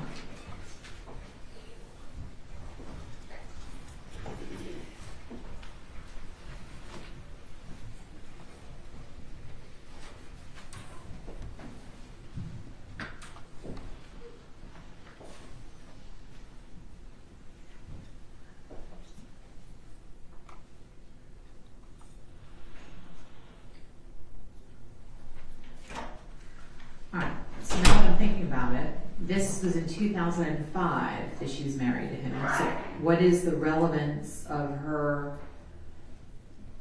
what was the question, parenting? No, I asked what was Teresa's demeanor with him, her, and their child. Okay. And Your Honor, the question of what I'm getting... Let's get a proffer from the witness about what he's going to say, and then maybe I can make a determination if it's relevant. Yes. Back and when you and Teresa first had your daughter, what was the relationship like when the daughter was first born? It's wonderful. You want me to continue? I'm sorry, Judge. I didn't know if you wanted me to continue. Okay. And at some point, you all left and moved to Alaska. Yes, ma'am. And at some point, did the dynamics of you all's relationship change? Yes, it did. And as a result of the changing of the dynamics of your relationship change, did you move from Alaska? Yes, I did. And did you move back to, where did you move back to? I moved back to Charlotte. No. Okay. And so that's the basis of those statements, Your Honor. All right, so what's the how is this more likely to help the jury decide whether or not the defendant is guilty or not guilty of murder? Well, Your Honor, murder is not the only charge in the indictment. It also goes to, there's an additional charge of concealing the death of another person. Okay. He's going to get into more detail about a conversation that he had with William on the phone. All of this information goes to her demeanor to show how she is concealing the death of William. She is acting like he is still alive, acting like his life is still present, everything is happy. For the purpose of the continued concealment of the death? Yes, Your Honor. Okay, all right. That wasn't articulated earlier, so thank you. Okay. Judge, just as to his, and I think you're picking up on this, as to his relationship with Teresa and how she was as a parent, we have a continuing objection to that and relevance as to this case. Okay. Well, Your Honor, I am going to go into additional details with Mr. Black in reference to his relationship with his daughter. This is also going to be information that's going to also come out with Mr. Black. I suspect that I've talked to Mr. Black several times and Mr. Hamilton that I suspect they're going to say something to the effect that when Ms. Black gets upset with them as an individual, she doesn't allow them to see the child. Okay. What is that? That's the part that he's objecting to. Yes, and so that again directly contradicts Ms. Black's statement that she provided to Lieutenant Quigley as to the fact of how she didn't have help, that she was a single parent, that she was on her own, when in fact she actually had individuals wanted to help, and she was not allowed. That was in 2005. But it's now. Correct, but it also was in 1999. Judge, it's propensity. They're getting into a pattern that once she did it now, that means she did it back then. If he can testify as to information about what the situation was in 1998 or 1999, around the time of the incident, that's fine. But I don't think assuming she kept him from seeing their daughter in 2005, I don't think that has any relevance. You know, the other thing as far as conversations she had and the issue of the concealing of the death, I get that. But I don't see any connection or any relevance to the her keeping him away from their daughter in 2005 has anything to do with what she may or may not have done in 1998. But Your Honor, I disagree with that. I do think that is important for the jury to see, in addition to the fact that several witnesses have got up on here and stated about, well, Ava, for instance, she got up on the stand and stated how that Teresa was very distant and disconnected from William. And here, we are trying to also show how she allows other individuals or other parents to become disconnected, which ultimately goes to the fact that she has help, but she's constantly turning it away. I don't think her turning away help in 2005 is relevant to what happened in 1998, or what happened or what didn't happen. I just don't see that, other than Mr. Welty's propensity argument that this is how she was. Well, Your Honor, I actually don't, I understand his propensity argument, but it's not a character trait. All right, well, I'm not gonna allow the test. You go ahead and ask about the conversations with respect to the concealment. All that is fair game. But I don't think her keeping him away from their daughter in 2005 has any, unless you can show some connection to one of the charges. Yeah. I don't think that's relevant. Will it be also appropriate to ask Mr. Black when is the last time he saw his daughter? I haven't asked him why. I'm just Ask asking him now. I'd like to know the answer and why. When is the last time you saw your daughter? 2010. And why is that? Well, I wasn't going to ask him why, but Judge.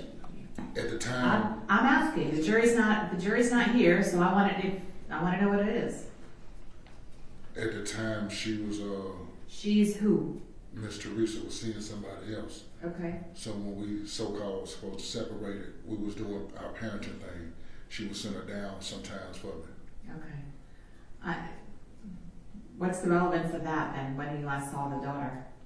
Your Honor, again, I think it goes to the fact that he's testifying that he's ultimately willing to help. He wants to see his daughter, and Teresa Black is not helping and allowing that. Okay. Just as people were trying to take care of William, she's not allowing that to happen. I know. She did it now. That's how it's the reverse propensity, as opposed to she's done it before, she's done it now. Now you're saying she did it then and she's still doing it now. It's the same principle, just the timing is off. So I'm going to sustain the objection. He can talk about anything having to do with or anything relevant to the concealment charge, however, but we're not going to get into his relationship with the daughter in 2005 or today. And Judge, does that also go for his relationship with Miss Black? I think he spoke about her seeing someone else and why they broke up. I don't think that's relevant either. I wasn't going to ask Okay. that question. Okay. You understand the ruling then? Yes, Is that clear? Okay. All right. Let's bring the jurors back in.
Mr. Black, when you all first got married, what was the relationship like with you, Teresa, and your daughter?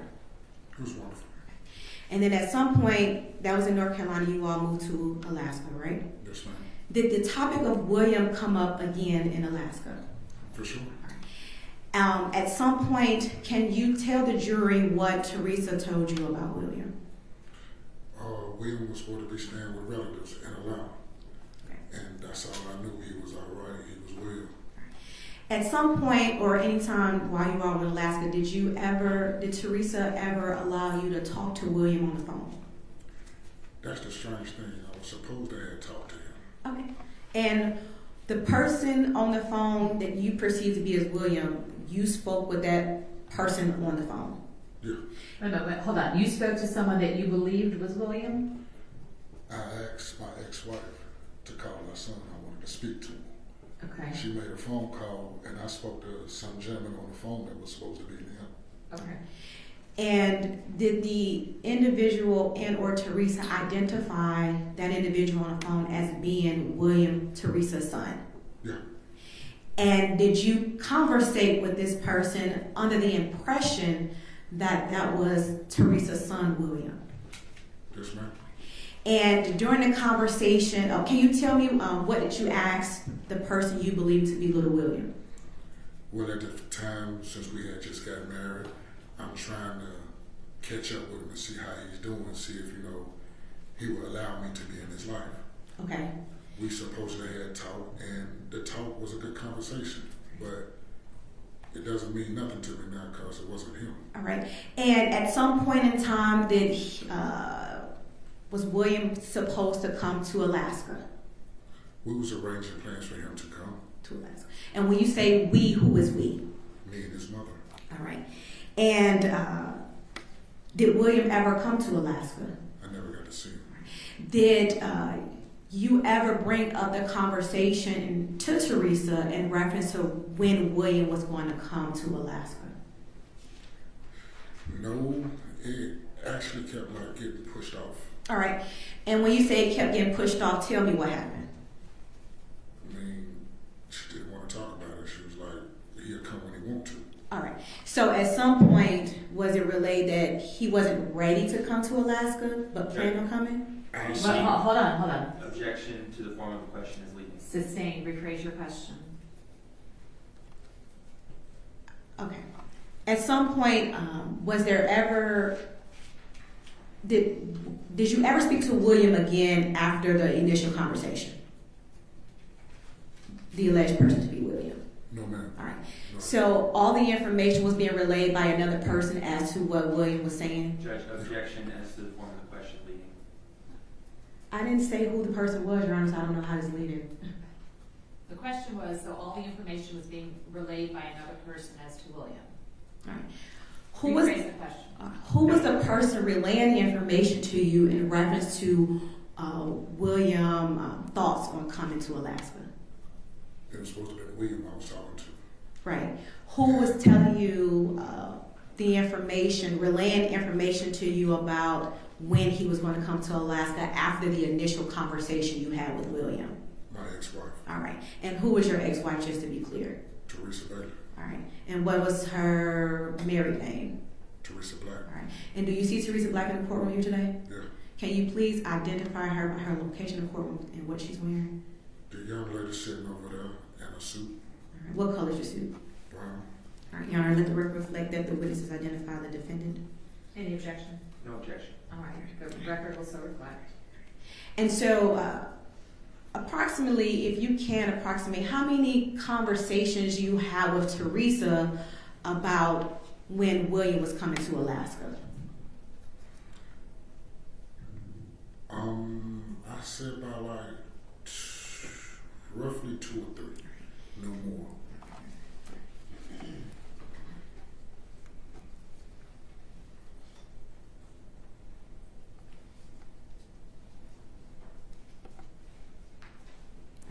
At some point, you ended up leaving Alaska and you moved back to North Carolina. Did you move back to North Carolina by yourself?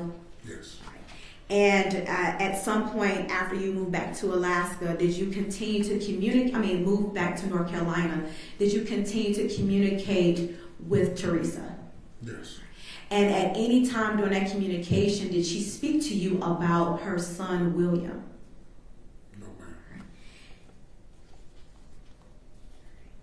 At any point, do you recall whether or not Teresa asked you for any type of help for William? No, ma'am. And who was he with when he was in Georgia? The information I got from her was he was supposed to be with his family. And that can be either side, so I wouldn't know which side it would be. And so, did you ever have an opportunity to meet William Hamilton Sr.? Yeah. All right. And how did you meet William Hamilton Sr.? I met that gentleman through my sister and Teresa's brother. Okay. At any time did William ever come to your house? Numerous times. Numerous times. And what was the reason that he came to your house? I mean, he didn't come on no beef, or Okay. he wasn't that upset. He just wanted to see his son See his and talk to her. Right. But I was told to tell him, your son is down there in Atlanta, and he's all right.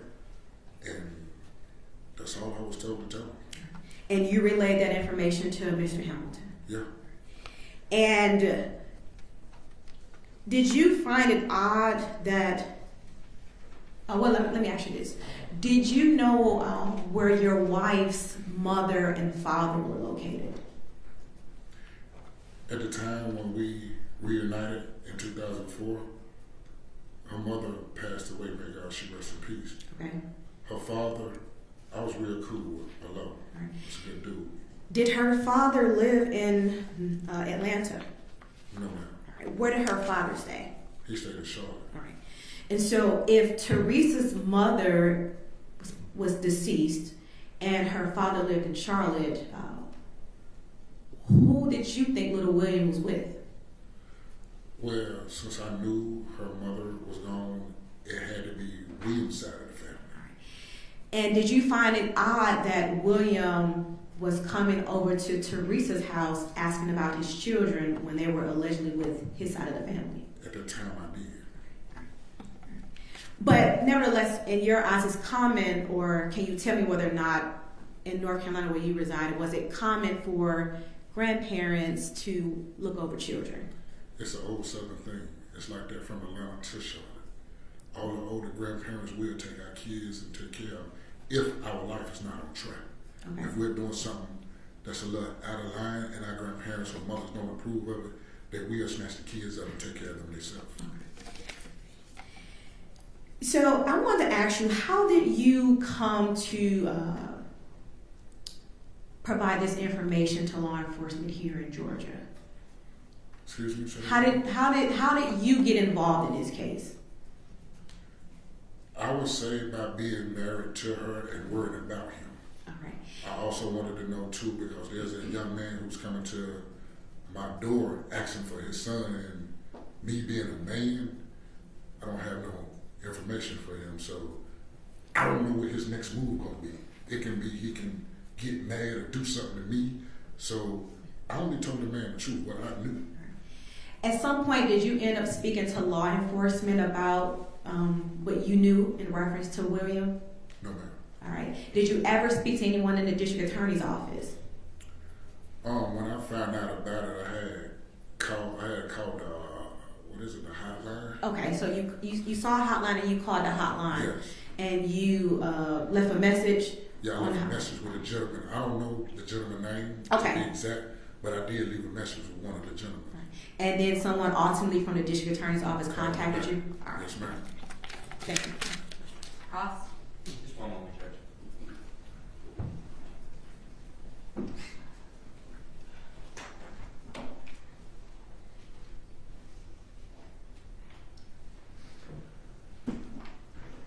No questions for this witness, Judge. All right. Thank you. Maybe excuse? Yes, Your Honor.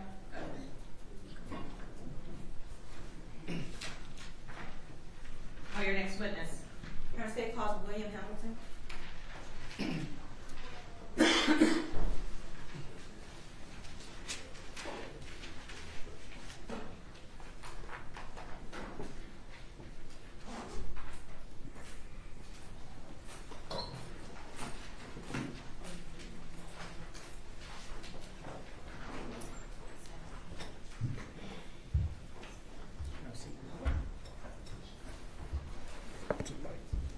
Raise your right hand.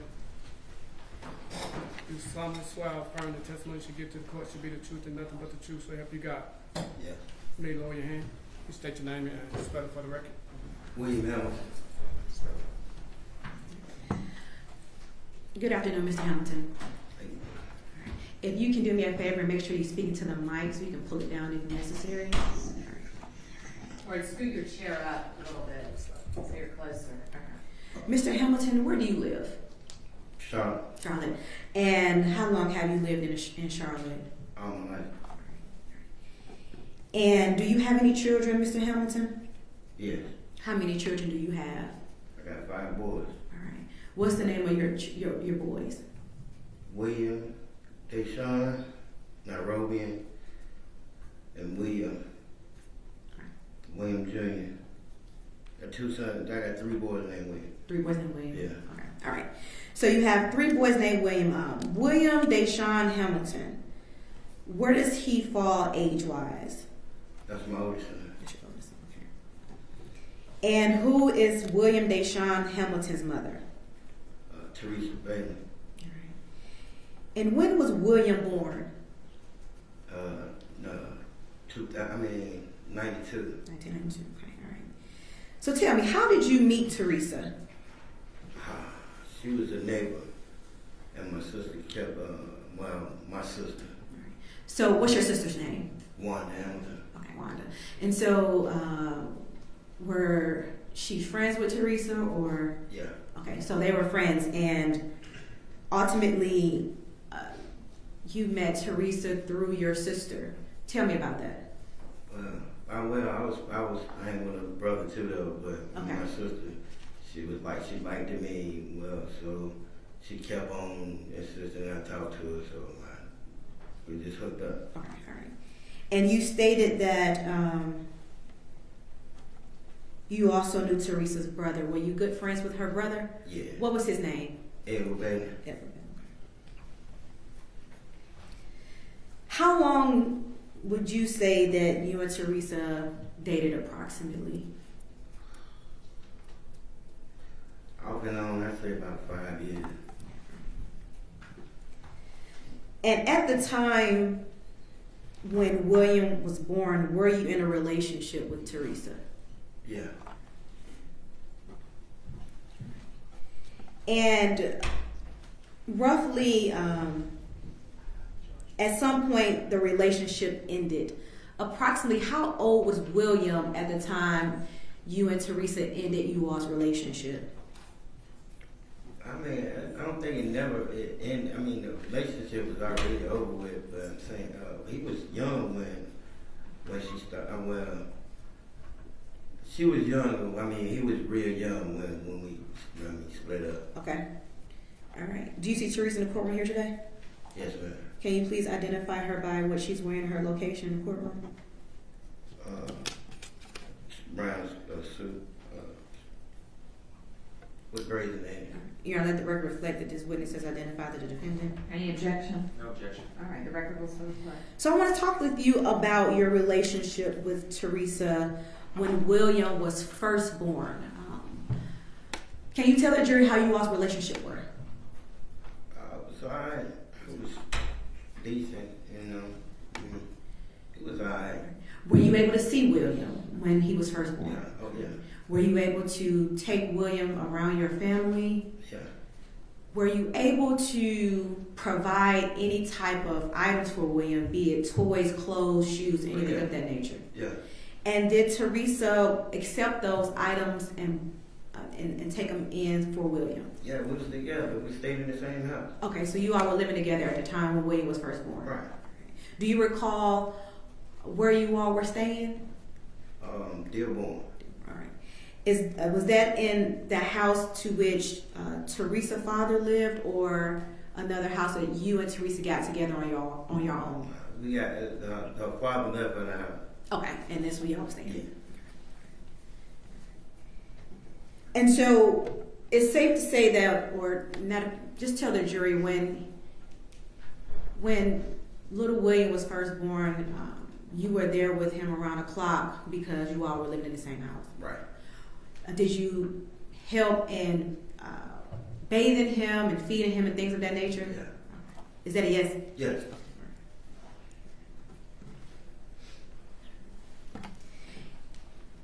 And at some point,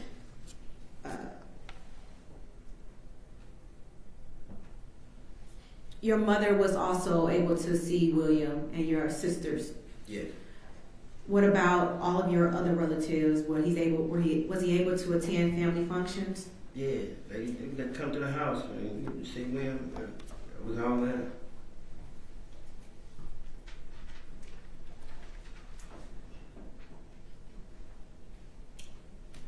Your Honor, may I approach? Sure. My husband's been marked as State's Exhibit 78 for identification purposes. Oh yeah. Mr. William, do you remember, Mr. Hamilton, do you remember what's depicted in State's Exhibit 78? Yes. What is depicted in State's Exhibit 78? Me, William, and Teresa. Is that a photo of all three of you all back around after William was born? Yes. Is that a fair and accurate picture of you, Teresa, and baby William when baby William was first born? Yes. Your Honor, the time the state wishes to tender State's Exhibit 78. Any objection? No objection. All right, 78 submitted.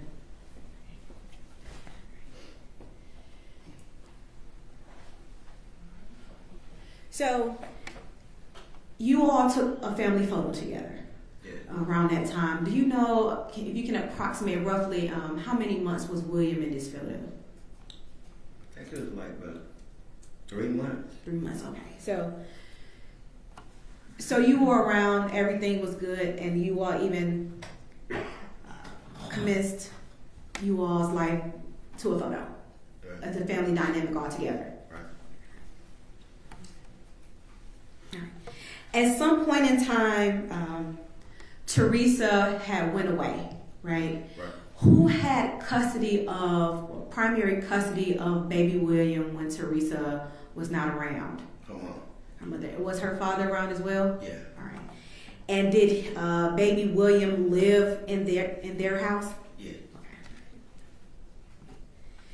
Okay. And while baby William was in the care of Teresa's parents, did you continue to see him? Yes. Did they allow you to take William to your parents' house? Yes. That's around 2. And was baby William allowed to spend the night over at your family's house? Yes. At some point, did you all buy things and give to the grandparents for William? Yes, ma'am. Did you all buy items and leave at your family's house so that he can have items over there when he came to that residence? Yes.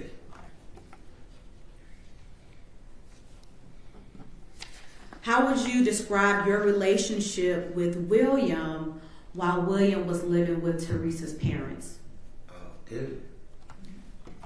How would you describe William's relationship with your family, to include your mother and your siblings, while William was in the care of his grandparents? That's pretty good. At some point in time, Teresa regained custody of William. Yes. Can you explain to the jury whether, when Teresa was back in the picture, what the relationship was like with William? And it wasn't, I mean, I used to try and come and get him all the time, but she was, she had another, she was messing with somebody else. I couldn't never really get to see him. Okay. I mean, one time I went to go see him and she pulled out a gun and told me I couldn't come to see him. Okay. Judge, objection. All right, I need to send you all back out for a second. Sorry.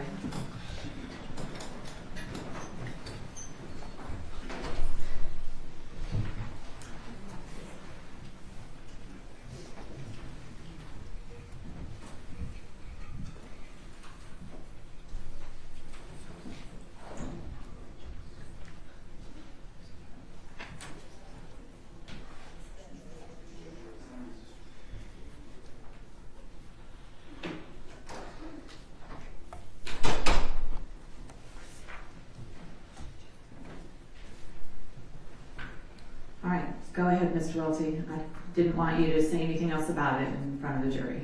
So, okay. You can have a seat. Yes. Okay. Judge, our position is that there is no basis for this testimony in any of his prior statements any of the other witness statements. They've never said anything like this. This hasn't come up in this entire investigation, and he's never said this before. No other witnesses have said this. And it's Hold on, Be quiet. Stop, don't. and it's extremely prejudicial and irrelevant. Well, one, Judge, first, I didn't elicit the information. I understand. Second, it's still intrinsic information. This is going to the dynamics of him trying to see William. He can certainly impeach him since he stated that no one else or no other witnesses has made that statement, but nevertheless, no other parties was present during his time trying to get custody of his son. What's the relevance of her pulling out a gun? Well, Your Honor, I think it's intrinsic. Sir, hold on. I think it's intrinsic evidence to the fact that it's showing the dynamic of the relationship when he's trying to see his son and the reaction he is getting, showing that Ms. Black is now allowing help, not allowing someone to care for William when they are trying to not, which goes in direct contradiction to her statement that she didn't have any help, she didn't have any family, any resources, and it shows in fact that she did have resources, and that's how she treats those resources. She had resources in that he was willing to help. Yes. Understand. Perfectly admissible. Not a problem. The problem is, what is the relevance of her pulling out a gun? That's what drew the objection, was the reference to the gun. That is potentially character evidence, unless there is some... But that wasn't the objection. The objection wasn't character evidence. He said it wasn't relative and it was prejudicial. Okay, I'll add character evidence to the list. The gun was what sparked my concern. So what is the relevance of... Why does the state want to introduce evidence of the fact that she had a gun? What's the purpose for that evidence? Well, I didn't want to elicit that information. Okay, so you...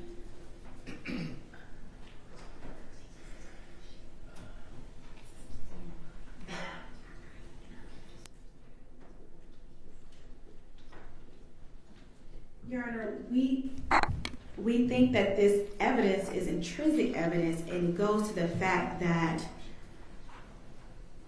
the length Teresa will go to prevent people from being in William's life, which directly impeaches her statement that she didn't have any help, which in fact she did, but she went, her actions was so far to the fact of pulling out firearms on people to prevent them to be in William's life, that it directly impeaches her statement or contradicts her statement that she provided to the police department, Your Honor. All right, response? Judge, they've established through multiple witnesses, including this one, that their theory that she didn't want help or whatever they're trying to establish. That is not what we're objecting to, and we haven't objected to the entire time. It's this this phrase that he used about a gun, or her using a gun when he asked to see William. Again, never said this before. I think it's... But that's not the issue, that they didn't say it before isn't the basis, that's not a legal basis of an objection. Judge, as far as the relevance is not there, and it's extremely prejudicial in a case like this. Okay. Well, I Your Honor, I don't think it's extremely prejudicial. I think it is probative. Of course, all evidence is prejudicial to some extent, but whether or not the probative value is substantially outweighed by the prejudicial effect, that's a question of issue. Correct. And I disagree that the probative value is substantially outweighed. What Mr. Hamilton is saying and arguing and articulating is that the level that Teresa went to prevent him from seeing his son directly impeaches or contradicts the statement that she didn't have help. That she didn't have I help. understand. You've articulated a reason. So I'm going to overrule the objection. It'll be admitted for that limited purpose. Do you want a curative or a limiting instruction for that?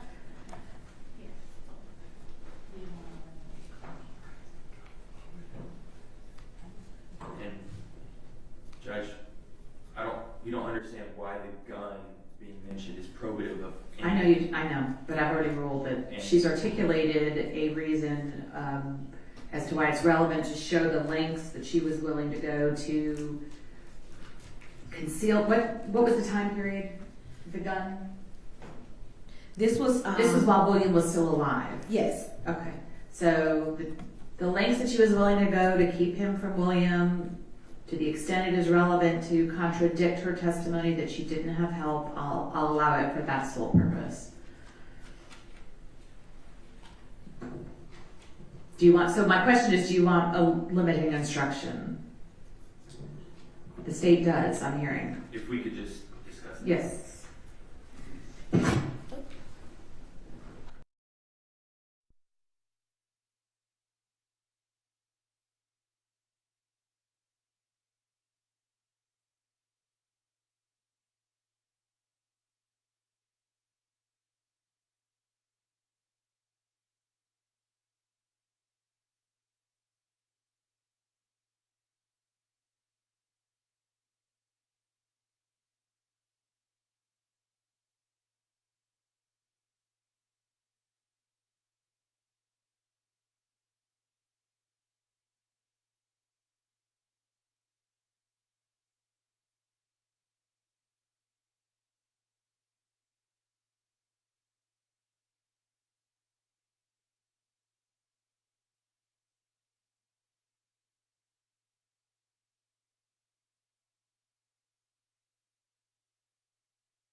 That specifies what purpose this is being offered for.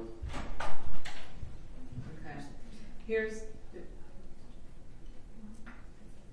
Yeah. Yeah, get that one. Okay. We're pulling it.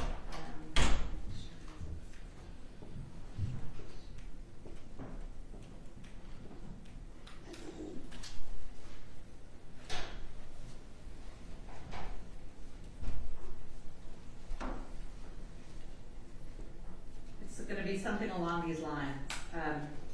You've heard evidence that the defendant had a gun. You are directed to only consider this evidence for the purpose of how it contradicts the defendant's statement that she had no available family to help and not for any other purpose. Whether or not this testimony contradicts such evidence is entirely for you to decide. It's going to be something along those lines. It's fine. Okay.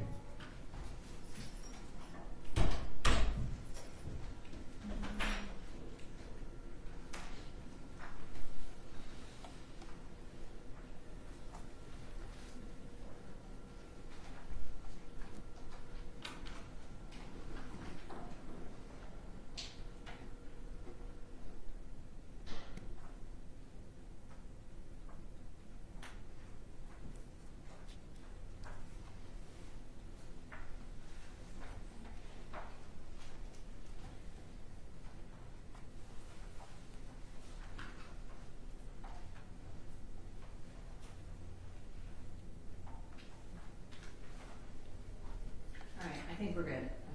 Let me read it to you one last time. You have heard evidence that the defendant had a gun. You're only to consider this evidence for purposes of contradicting the defendant's statement that she had no available family to help and not for any other purposes. Whether or not this testimony contradicts such evidence is entirely for you to decide. Yes, Judge. Yes, Okay. All right.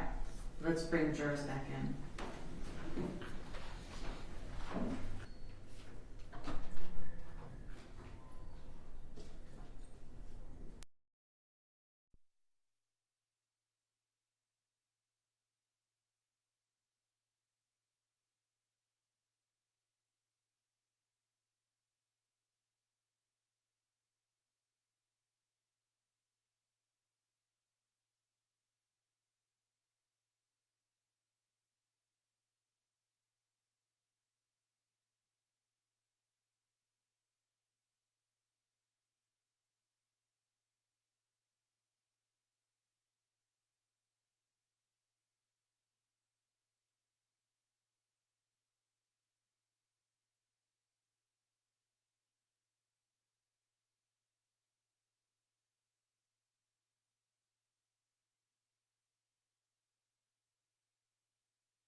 some additional information.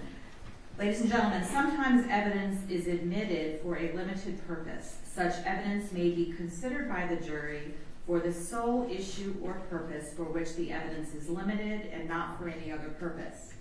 You have just heard evidence that the defendant had a gun. You are to only consider this evidence for purposes of contradicting the defendant's statement that she had no available family to help and not for any other purposes. Whether or not this testimony contradicts such evidence is entirely for you to decide. Okay, you may proceed. All right, so let's pick up where we left off at, Mr. Hamilton. At some point, you went over to Teresa's house to see your son. Can you tell the jurors what happened? A couple of times I went over there. Like me and my mom went over there one time. Let's go back to the last incident you were talking about. When you went over there by yourself. Oh, she had a little friend with her or something. I don't know, but I just couldn't. I couldn't see him. She wouldn't let me come and take him with me, and then she wouldn't let me take him to go see his brother and none of that. All right. You said his brother. So, what is William? I mean, you said you had 3 sons named William. What is the second William's name? No, my second son is Dashawn. So I'm leaving. Once I had Dashawn. And what is Dashawn's whole name? Dashawn William Hamilton. Okay. And what is your first son's name? William Dashawn Hamilton. Okay. So now you have Dashawn, right? Dashawn Hamilton. Did you want to have William Dashawn Hamilton and Dashawn William Hamilton to have a relationship with each other? Right. And Dashawn, we're just going to call him Dashawn just so we can not be all confused. Was Dashawn mother someone other than Teresa? Yes. Okay. So roughly how long after William was born was Dashawn born? How many years apart are they? Dashawn is 25. I say about 5 years. 5 years apart? Yeah. Okay. All right. So at some point, you have Dashawn. Right. Are you able to let William or get William so he can meet his brother? No. At some point, does Teresa come to know that you have another son? Yeah, we had to take him to go. We had to take little William to go to school, right? Like sign him up for school. All right. So who took little William to school to sign him up for school? Me and Teresa. All right. And how did you all get there? Pool walk. All right. And so at this time, roughly how old is little William when you were enrolling him in school? Like 5. All right. So he was going to the public school or daycare? What kind of school was it? Public. Public school. Okay. So, all right, you were walking to enroll little William in school with Teresa. All right. Tell me what happened. What you mean? We signed him up for school, right. And then after that, but our mother, she brought him around, and he got to spend the night one time with me, with his brother, just one time. That's the only time he seen him. And did Teresa know, or did Teresa come to learn that Dashawn was at the house? No. Okay. So at some point, when does Teresa stop you or no longer allow you to see William? Oh, as soon as that happened, it was way before then I couldn't see William. The only reason why I got taken to see William, Dashawn that time, is because I went and helped to sign him up for school. That's the only reason why that happened that time. All right. And so you signed William up for school. And were you able to see William after you signed him up for school? Nope. All right. During your time, this time frame, before you signed him up for school, were you able to buy him things and give them to individuals to give to William? I could buy him anything, but I still couldn't see him though. Did you ever provide maybe any of her family members what items you have brought to give to William? Yeah. And who was that? Edward Bailey. And who was Edward? A brother. Right. So you were essentially communicating through little William through his uncle Edward? Yeah. All right.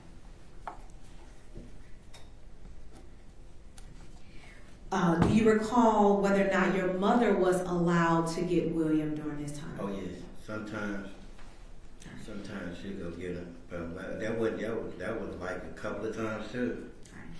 Do you know whether or not were you present at some point when your mother got William and went to take him back to Teresa's house? No, I wasn't there. Okay.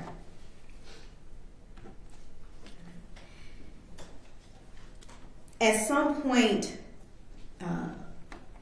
did you come to learn that Teresa had married an individual?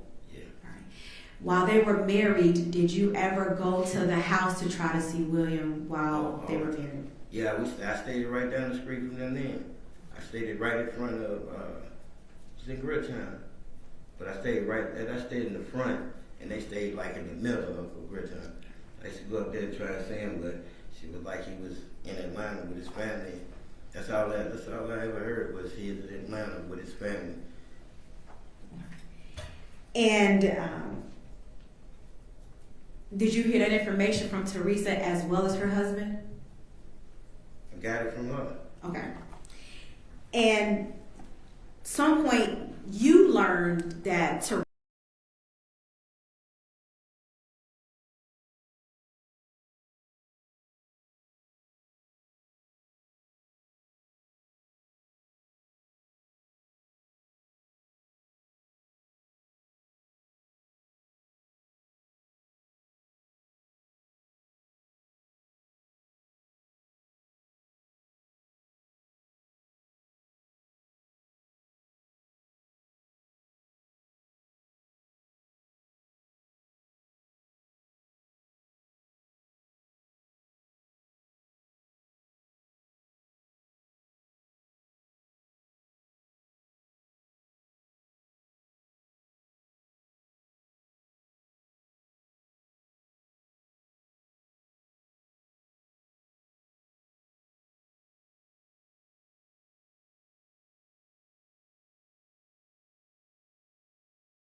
Witness. All right, well, first of all, did anybody find anything out during lunch? Yes, we did, but Okay. defer to defense they found it. Sure. So this is a press release from 2002. Uh-huh. Operation suspended at Impact campus from Raleigh. Impact is an intensive motivational program for alternative correction treatment. Is a 90-day boot camp style residential program for probationers ages 16 to 30 who need more structured environment than the traditional probation supervision. Impact East and Hoffman opened in the states as the state's first boot camp in October of 1989. Impact West opened in Morganton in 1994. So to me it says it's a residential boot camp style. For 90 days. And he was there for more, but yes. Okay. Yeah. So, yes, Your Honor, I agree with counsel. Also, at the court's direction, I did ask Mr. Hamilton when he was admitted again October 14, 1998 to March 2nd, 1999, did he go back to the Impact program? And he said yes. So the state has no problem with conceding to the dates. We ask that it just be placed on the record, those dates. Yeah, I don't think it's necessary, Mr. Welty, for you to get into the fact that he was incarcerated. Same thing I did for Ms. Black. The state's going to stipulate to the dates that he was unavailable. I think what you're trying to do is to impeach the witness by showing that he's been in jail, but there's no prior certified copy of a prior conviction being used. And I think counsel, and I don't want to speak for counsel, wanted to impeach him because he stated that he was not. I know. That he was available. I don't think the question was yes. clear. I agree. I don't think the question was clear enough to warrant opening up this can of worms. So, opening this can of worms. On the state's direct, they're going painstakingly through about how he was, if she called, he would have been there, and that's a pillar of their case at this point. It's a but they're stipulating to the dates that he wasn't, so you're free to talk to him about that. Judge, am I free to talk to him about?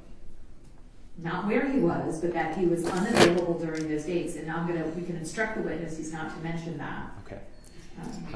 And just as a hypothetical, Judge, if Ms. Black got up on the stand and she testified that during her period of incarceration that she was available to take William, I believe the state would have more than right to introduce her history of incarceration because she is opening the door on her own history. I don't think the question was clear enough to have opened the door to the fact that he was incarcerated. The state is willing to stipulate to the dates that he is unavailable, and you can use that information to impeach or cross the witness as you see fit.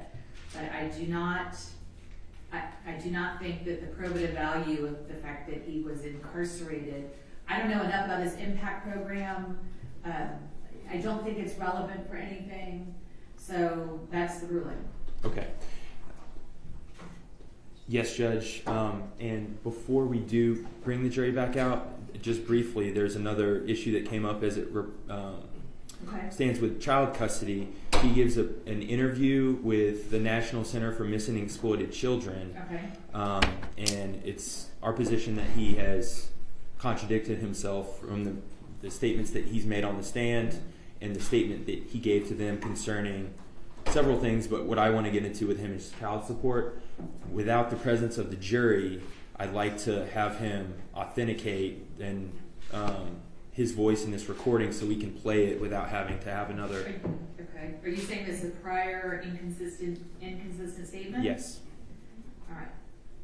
Where do you advise that he gave a statement to me? You're talking about the statement provided in discovery? Yes. When detectives first went out and collected his DNA? Yes. No, we don't need the witness for that. We agree that that's an authentic. Okay. So you can stipulate that that's. I just want you to refer me to the portion Sure. on the. Look at the show her the statement.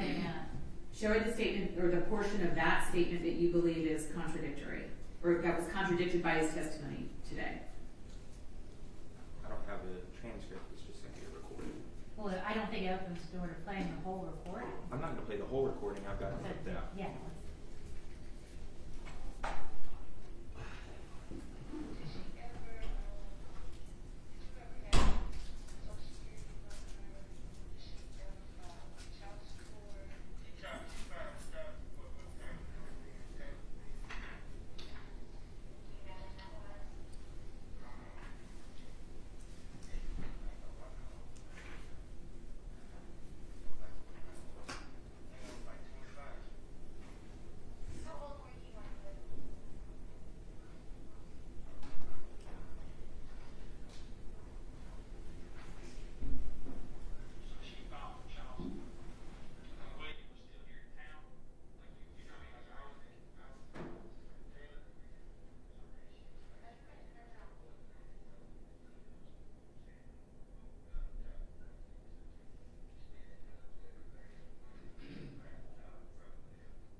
Here's the rule.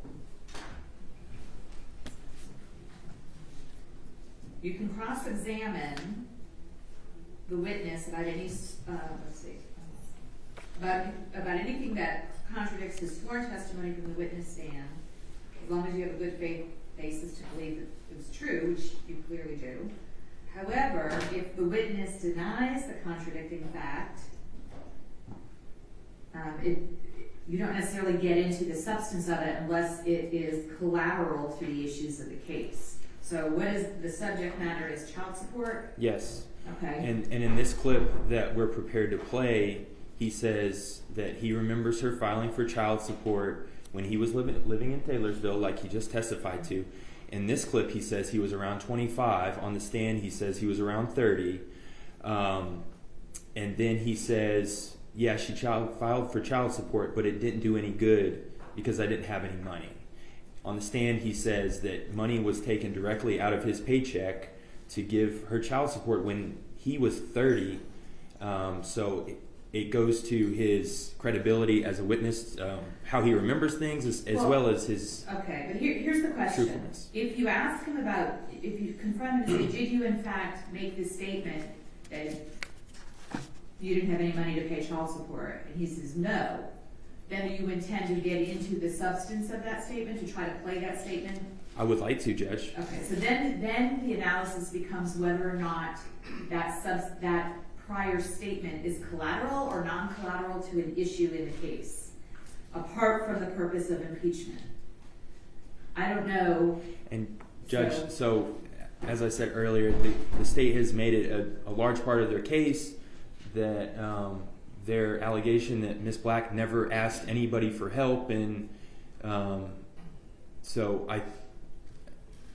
he's also it's his credibility as a witness, because he's saying money was taken out of his bank account, and it just, in his previous statement, it was not, because he didn't have it. Well, I don't know if the fact of whether or not he actually paid child support is really not a relevant issue to the facts of this case. It's not. Let me hear from the state on this. I mean, you can ask the witness if he made the prior statement, that's fine, but I think you're going to be stuck with whatever answer he gives you. I don't think if he denies it, then I don't think you get to introduce that statement as substantive evidence. And Judge, for right now, I'll leave it here. His testimony is that she was collecting child support for her dead son. I think that's a fact that we're allowed to rebut. Like I said, you can ask him, did you give a statement to somebody, whoever it was, National Center for Exploited Children, did you give a statement to them wherein you denied making child support payments, or whatever the statement is, I don't know. And he either says, actually, let's have the witness, I see he's in the courtroom, have him step outside, please. He either says yes or no. And then that's it. you're stuck with the answer. I don't think you then get to go into the substance, you don't get to play the statement because it's not really a collateral, or it's not related to the issues that the jury has to decide.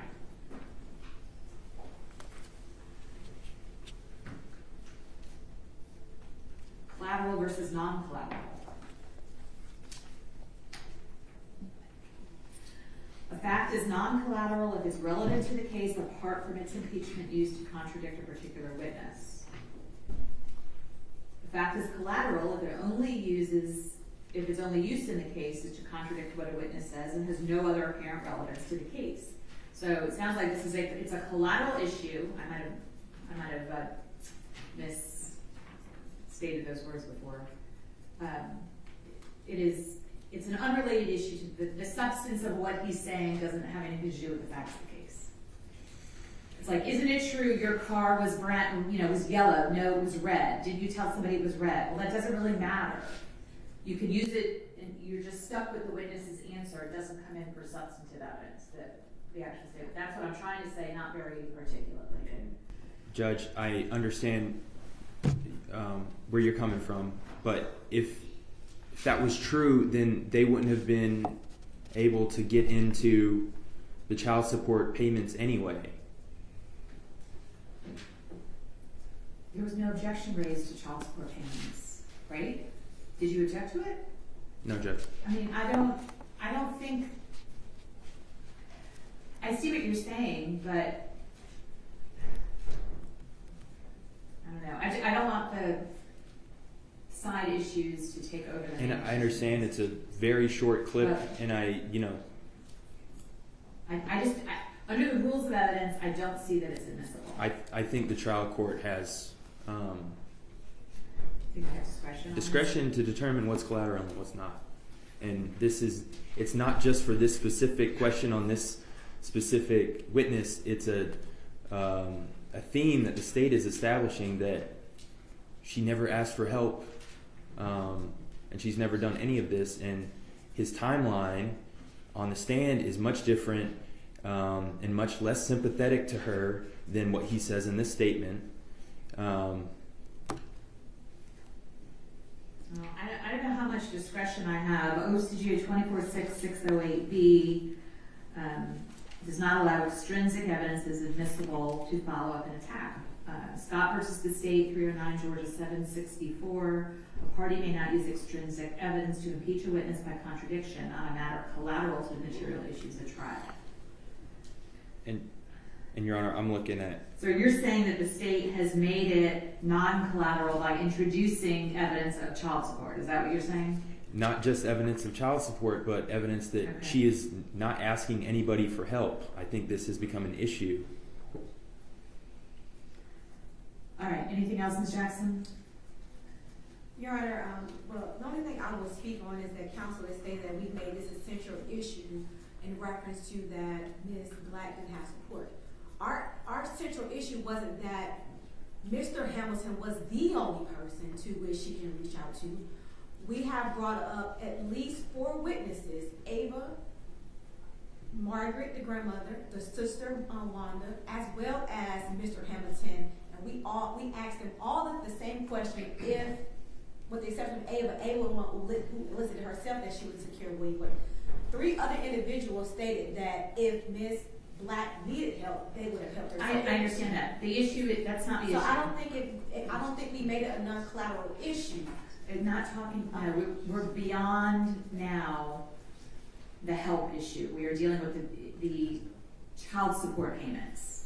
Yes, just the child support payments. Well, that's what Mr. Wilson was hinting on, that it became non-collateral because our entire testimony was based on the fact that. It wasn't your entire testimony, but you did ask about. Were you paying child support, right? Yes, Judge. I don't think it rose to an issue where it became non-collateral. I guess they just have to make it collateral or non-collateral. Okay. It's a blurb. It's a little blurb. Yes. Okay. I will allow it only because the state introduced evidence that he was making child support payments. So, but we're not going to nitpick every single. We're going to be here for a month. And Judge, I understand. Okay. Ms. Black is entitled to a thorough She cross-examination. is, but it also has to be relevant. Absolutely. So I'm cutting you some slack, so I don't really think this is, Yes, Judge. I don't plan on this being long at all. okay. But just because I did it this time doesn't mean I'm gonna do it again. Understood.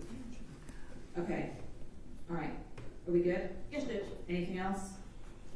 Do we still need to question him about the program, or? I've already ruled on that. I think can he just be made aware what the ruling is? Yes. The ruling was that He's that you're stipulating, I just wanna make sure I'm clear before I tell him.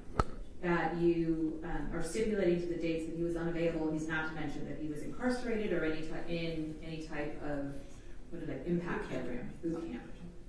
Judge, are you going to read the stipulation to the jury? Write it out for me, yeah. Will it be the same stipulation that you read in reference to Ms. Black, Judge? We didn't We didn't read You it. didn't read it? Okay. We're still waiting on a juror, says Jocelyn. So I just want to clarify that ruling, Judge. So the last question I asked him was, we can run it back, but it was essentially, were you free in the fall of 1908 through the spring of 1999 to either help Teresa or take William? And his answer was, yes, I was available to help. Okay. So he's been impeached by, Well, I want to be able not to. yet. You can. I want to be able to impeach him by using those specific dates. All right, and we'll notify him. We can tell him that the state and the defense have agreed before, when he gets up here, before he testifies, that there's a stipulation between the parties that you were unavailable from October 1998 to March of 1999. And Judge, can I ask him to clarify that after the jury comes back out, because that's right where we left it. The dates where he is not What do available. you want clarified? That he was not available. Right. Okay, but you can ask him that question. Okay. I will. Yeah, I just want to know if I was able to ask him that question. All right. I do not want to get into the incarceration, the boot Yes, camp, the I won't. name anything. Well, not intentionally. I don't want him to rattle anything off about it either. So let's bring him back in, and I'll advise him of what my ruling is.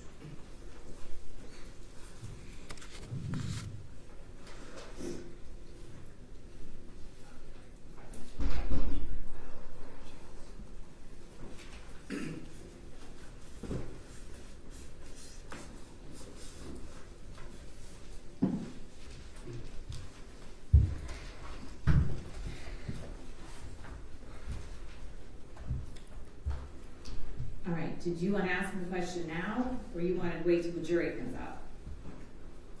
I will. He can be made clear of the rule. All right.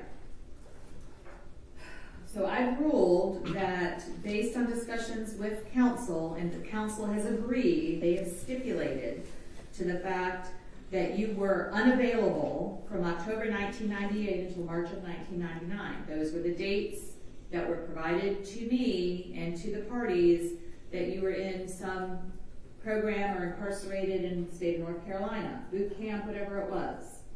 So you are not to mention the incarceration, the boot camp, or where you were, but the parties have both agreed that you were not available from October 1998 until March of 1999.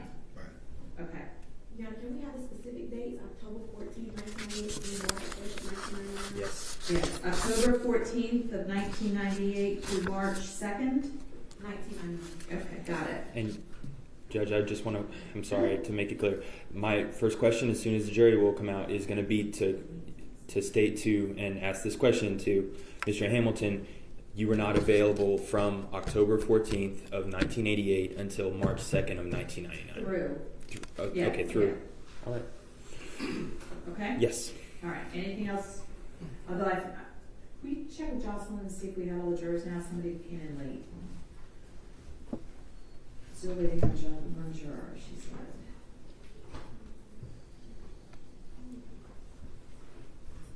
No, we're still waiting on one. Okay. Maybe somebody thought I did say 2:45. I didn't, did I? Did anybody hear me say 2:45? sure. It's not a perpetually late driver either.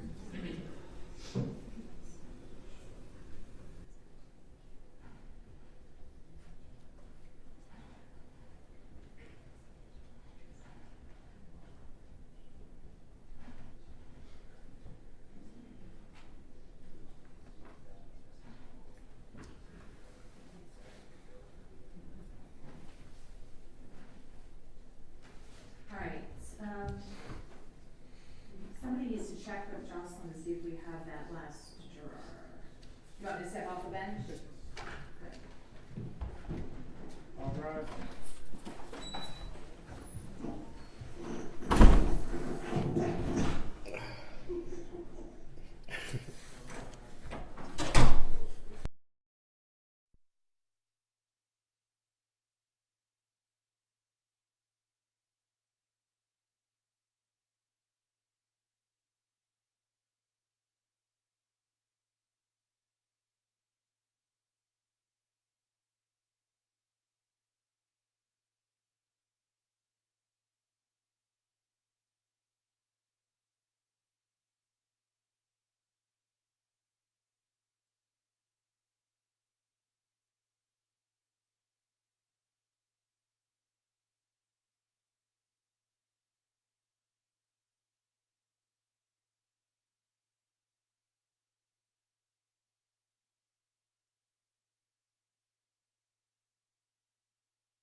don't either.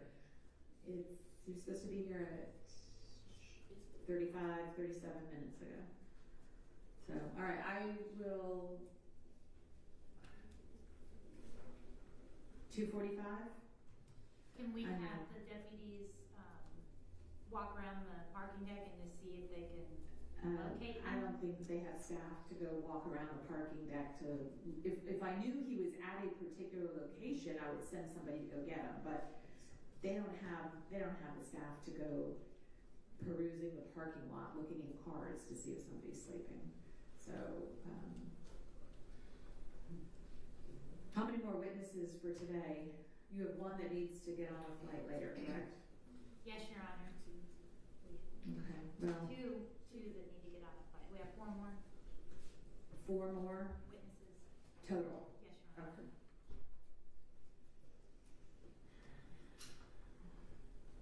All right.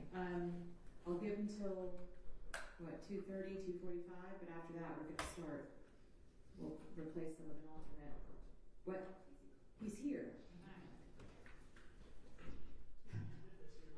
Sorry? He might have. I just want to make sure that I didn't give out the wrong time because.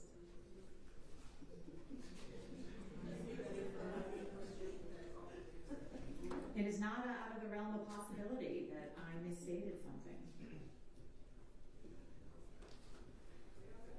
All right, we don't have to worry about it now. Although after we're done today, I do want to address the fact whether or not he's actually working at night, because he's not supposed to be working even at night if he's on jury duty, to ensure that they're paying attention.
All right, will you let that know to just bring him in as soon as he gets here?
Yours.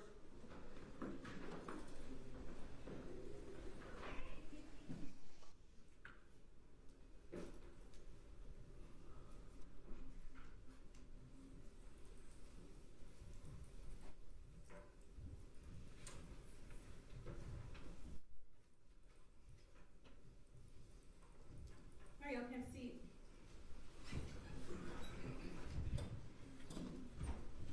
All right, just a friendly reminder that we can't start till everybody gets here, so. Okay.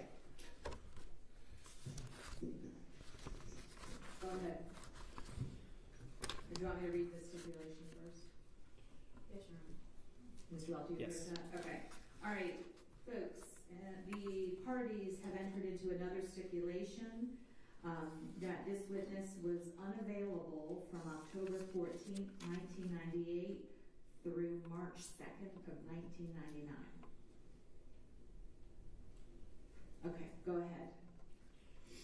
All right, Mr. Hamilton, just to catch us up from where we left off, your answer to the question of were you around at the time of fall 1998 through the spring of 1999, your answer was that you were in fact available to help Teresa and to help William, correct? Yeah, but no, well, I wasn't. Okay. And my family was still there. I was. Okay. And you were not available personally to help William or help Teresa through this time, correct? Right. Okay.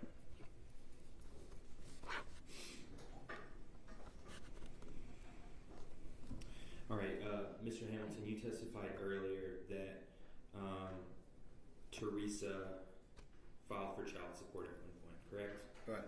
And your testimony was that some of that money came out of your bank account. No.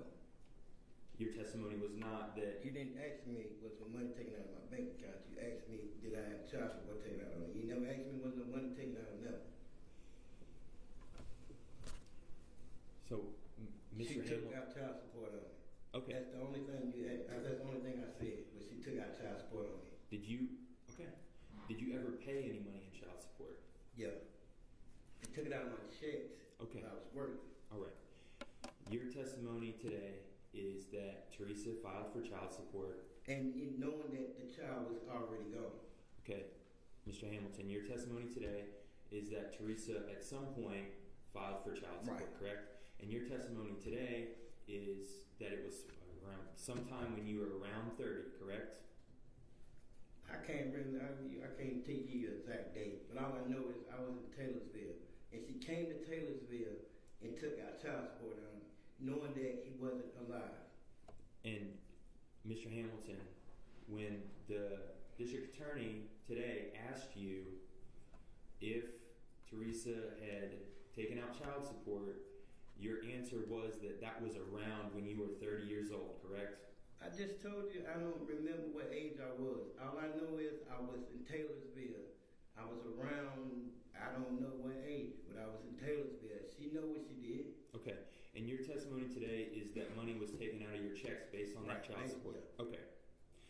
Mr. Hamilton, at some point, you remember speaking to people from the National Center of Exploited and Missing Children, correct? Say it again? Mr. Hamilton, the National Center for Missing and Exploited Children, those are the folks that came to get your DNA, correct? Yeah, I'm sorry. And you talked to them about your life with Teresa, correct? No, they just came to get my DNA and asked me was this my child, and that's all they asked me. But we ain't have no discussion about Teresa, none of that. Okay, but you talked to them, right? Yeah, they came and got my DNA. Okay, and they asked you some questions. I can't remember back that far. Okay, but your testimony today is those people came to talk to you. They came and got my DNA. That's what they came and done. And while they were talking to you, you're saying that they never asked you any questions? What you mean? Yeah, they left. That's my DNA. Okay. That's the question, right? Is that a question? Mr. Hamilton? I'm asking you, is that a question? Hold on, Mr. Hamilton. Mr. Hamilton. Yeah, Mr. Lawson, hold on. Just answer the question he asks, okay? Okay. All right. Okay.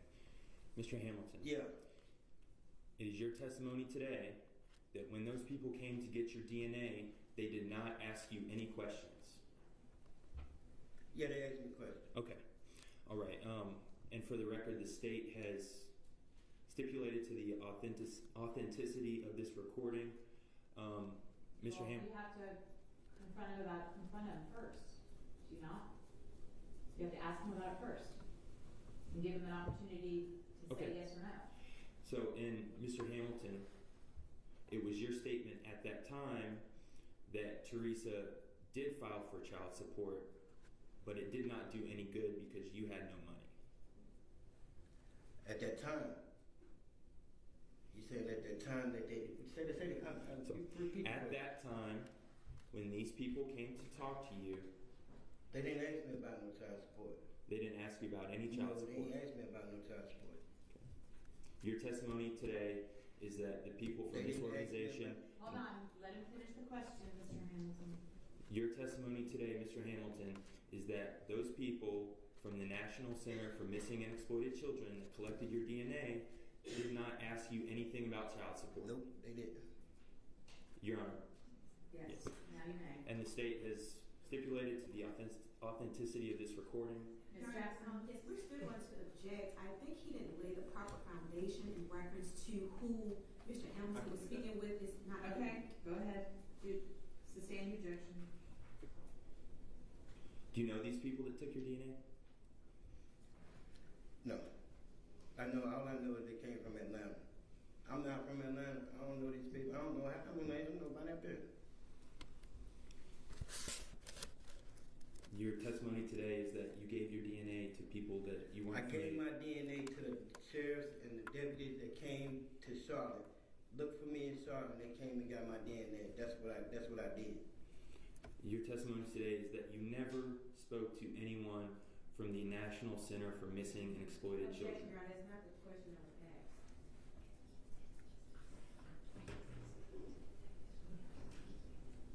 Repeat the prior question. Let's have Diane read it back. We're going way down a rabbit hole. So, Your Honor, I just want to, I'm objecting because counsel is speaking on Mr. Hamilton spoke to Nick, but it's actually investigators from our office went down there and changed the Well, so it's law enforcement officers, not an organization. all right, Mr. Welker, get the information correct and make sure you ask proper question. Okay. So, Mr. Hamilton, you're testifying today that you gave your DNA. Yeah. And you gave those people that you gave your DNA to a statement. You talked to them. Yeah. Okay. Now, when you talked to them, Mr. Hamilton, you had no reason to lie. Right. Because these people were trying to figure out what happened to William, correct? Right. You wanted to give them the best information possible. Yeah. The best of what you could remember. Right. And you had no reason to lie to them whatsoever. Right. Sustain the objection. Let's move forward.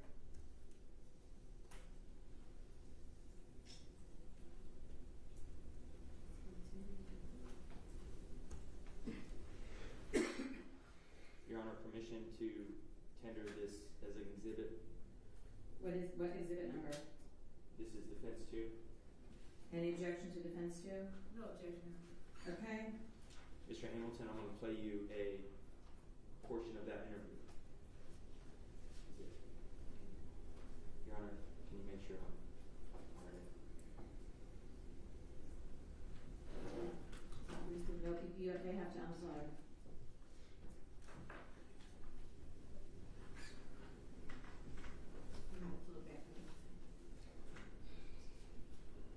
There's no signal. Okay. There you go.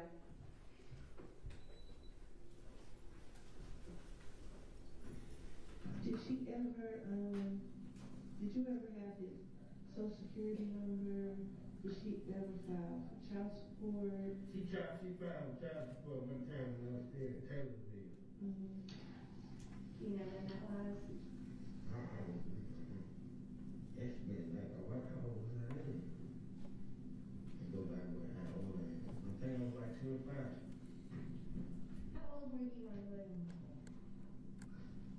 I was like, I was 10 years old. So she filed for child support. When William was still here in town, I was in Taylorsville, and she was like, she got me coordinated, so she said, oh, fill out child support, so you sent me. She didn't do no good, because I ain't had the money, you know, so if I had a job, I probably would have. All right. Mr. Hamilton, you heard that recording, correct? Mm-hmm. And you Is that said, is that a yes? Yes. Sit up, sir, so you're Yes. touching the microphone. and you said you were around 25 years old when Okay, I just told you. I know. Oh, go ahead. Let him ask the question, please. Mr. Black, you said in that clip you were around 25 years old when Teresa filed for child support. Okay. That's what you said. Okay. What do you want him to say? Is that a yes or no? Yeah. Okay. And Mr. Hamilton, you said in that clip that Ms. Black did file for child support, correct? Yeah. And even though she filed for child support, it didn't do any good. Not at that time because I had no job at that time. Okay. All right, I'm going to move on, Mr. Hamilton, okay? We're going to talk about when Teresa was still in Charlotte with William, okay? Yeah. All right. At this point in your life, you were able to see how Teresa interacted with William, correct? No, because I could never see William. So how can I see how she interact with William if I can't see him? I don't know what's going on. Mr. Hamilton, you were never able to see Teresa and William together in Charlotte? Let me see. Nope. You never saw Teresa? When we was together, that's when I seen William. Okay. When we was living together, when he was little, that's when I seen William. I seen William when I took him to school and signed him up to school. That was about the last time I saw him. Okay. And you saw Teresa and William together, correct? Yeah, we went together. Okay. So you were fairly familiar with how she acted around William, correct?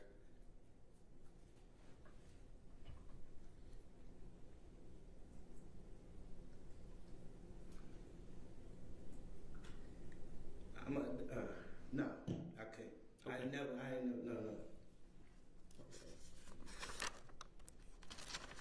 Mr. Hamilton, are you familiar with family court? Yeah. And you're familiar with, in family court, that one parent can file for custody, correct? I'm assuming, I guess. Okay. I've never been there. And you never filed for custody of William? No. Okay. Why would I have to? No further questions, thank you. Redirect? Very brief, Your Honor.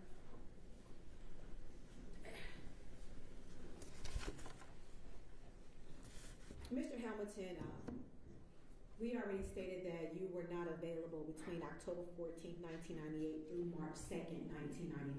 Yes. Did you move to Taylorsville after those dates? Yes. And while you were in Taylorsville, at some point were you unemployed when you were in Taylorsville? Yeah. At some point while in Taylorsville or thereafter, did you obtain employment? Yes. So I want to speak with you in reference to the child support. When Teresa filed for child support at that time, were you employed or unemployed? Unemployed. At some point after the filings, did you obtain a job? Yes. And when you obtained that job, did they begin to take payments out of your paycheck? Yes.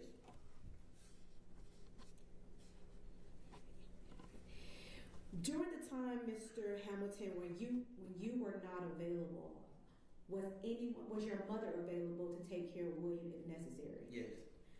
Was your sister or anyone else in your family available to? Me and my baby mother would have took care of it.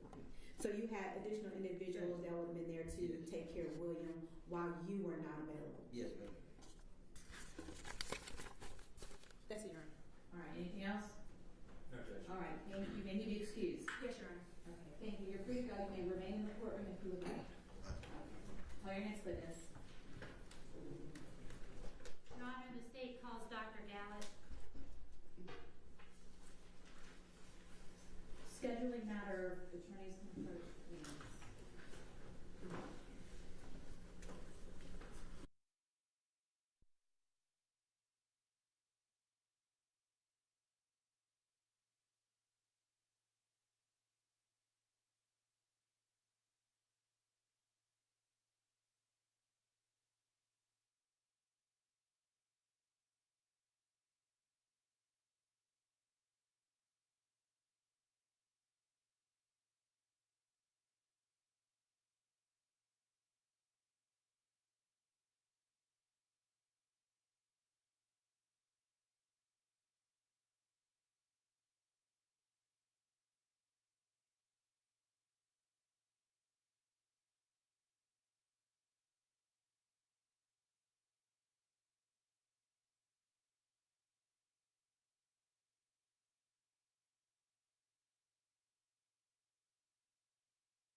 do.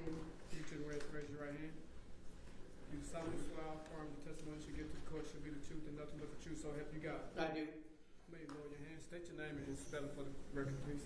Gerald, common spelling, Thomas, common spelling, Gowit, Gowit. Good afternoon, Dr. Gallett. Good afternoon, Ms. Otter. Could you please tell the jury where it is that you're employed? I'm the chief medical examiner at the DeKalb County Medical Examiner's office here in Decatur. It's right off of Kensington Road, just down from the MARTA station. And how long have you been the chief medical examiner here in DeKalb County? 24 years. And were you working with the same office prior to becoming the chief? Yeah, I became chief in the year 2000, and I was the deputy chief from 1995 to 2000.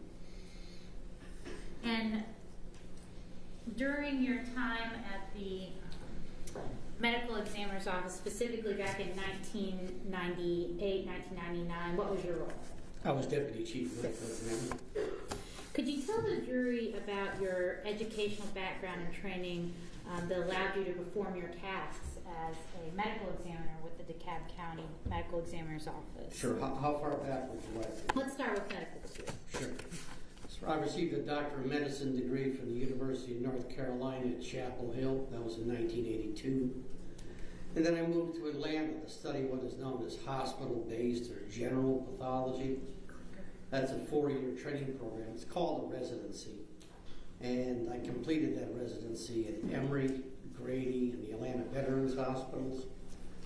Then I took a year of subspecialty or advanced training in the field of forensic pathology, also known as death investigation. I completed that year at the Fulton County Medical Examiner's office here in Atlanta. I finished that in 1987. I then became the chief medical examiner for the counties of Gwinnett and Hall from 1987 to 1988. In the latter part of 1988, I returned to the Fulton County Medical Examiner's office as their deputy chief medical examiner, a position I held for the next 7 years, till 1995. During that 7-year time, my office in Fulton County also had a contract with the Georgia Bureau of Investigation, the GBI, and we assisted them with performance of autopsies.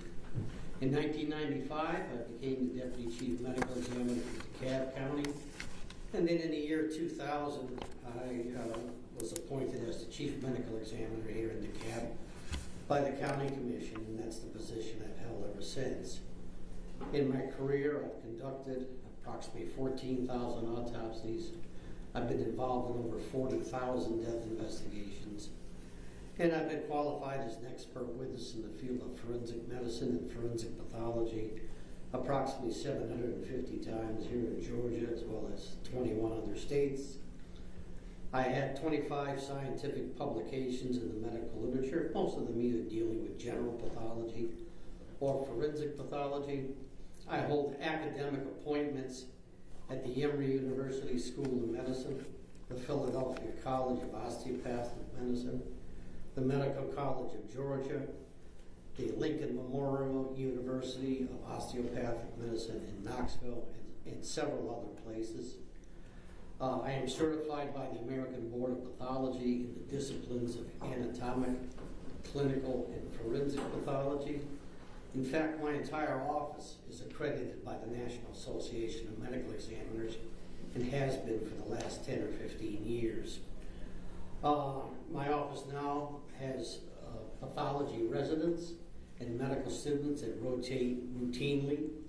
Every month there's at least 1 or 2 medical students or residents there that come for the teaching from my facility. And I think that's maybe about it, Ms. Otter. Is that all? Could be more, but it's Friday afternoon and people are tired already.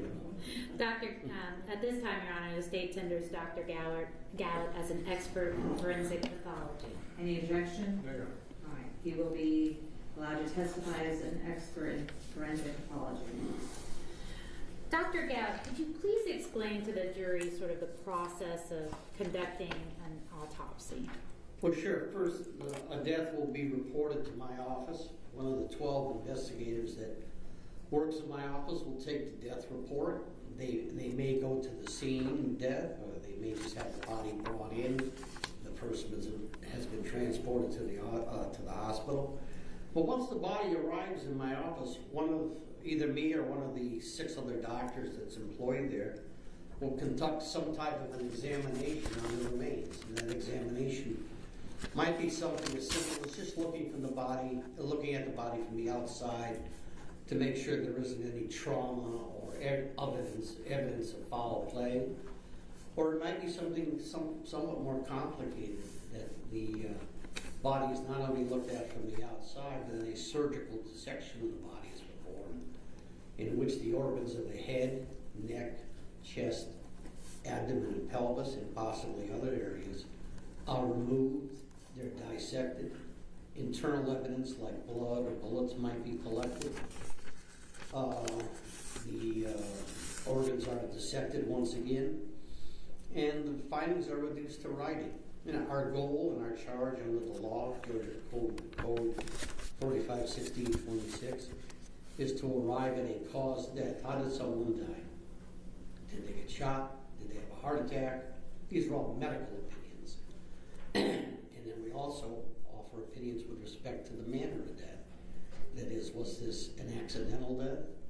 A homicidal death where someone took the life of another? A suicidal death where someone took their own life? A natural death, which is the vast majority of the deaths that we are involved in. And then sometimes an undetermined manner of death, and that we just didn't have enough information to make a ruling. Our findings are reduced to writing. It's called an autopsy report. I'll sign a death certificate, or one of my other physicians will sign a death certificate, giving their opinions with respect to the cause and manner of death, and then these documents are filed with the appropriate county, city, and state agencies. Dr. Dowd, I want to take you back to February the 27th of 1999. Back on that date, did you perform an autopsy of a set of skeletal remains belonging to a child? I did. And did you memorialize your findings of that autopsy in a report? Yes. Was that autopsy also photographed? Oh yeah, there are many photographs taken, standard part of the protocol. Showing you Exhibit 58, do you recognize the exhibit?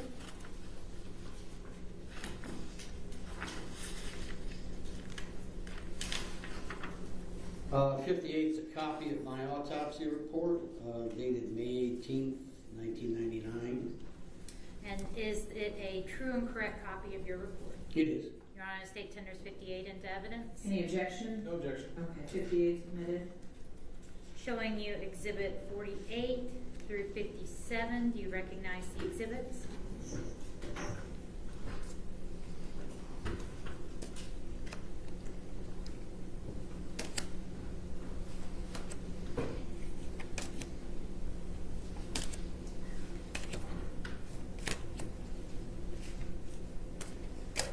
Yes, Counselor, 48 through 57 are various photographs taken during the time of the examination of the child.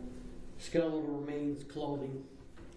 Do they fairly and accurately depict those items as you observed them back on February the 27th of 1998? They do.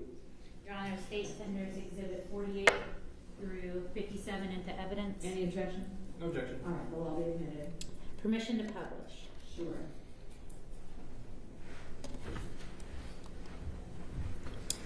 We're looking at Exhibit 49. What is the purpose of this photograph? Well, the purpose of any of the photographs is to memorialize or document what I see at the time of the examination.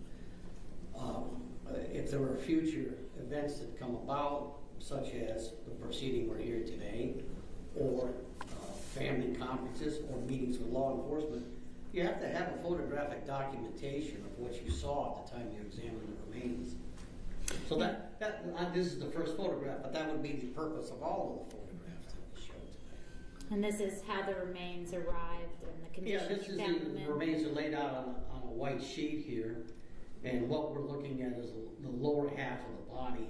I know it's a little hard to see, but this is how he was clothed when we found him, at least the lower half of it. And then Exhibit 50, what are we looking at? Yeah, this is even moving farther down. This is his two lower legs from the knees down. You can see he had pants on and a pair of boots. Exhibit 48. This is a right-sided view of the child's skull and his lower jawbone, also known as the mandible. And again, this is all photographically documented. You know, sometimes you have to identify people from teeth or from old trauma to their head. So again, all of this is going to be clearly memorialized on digital imaging. This is a previously admitted exhibit.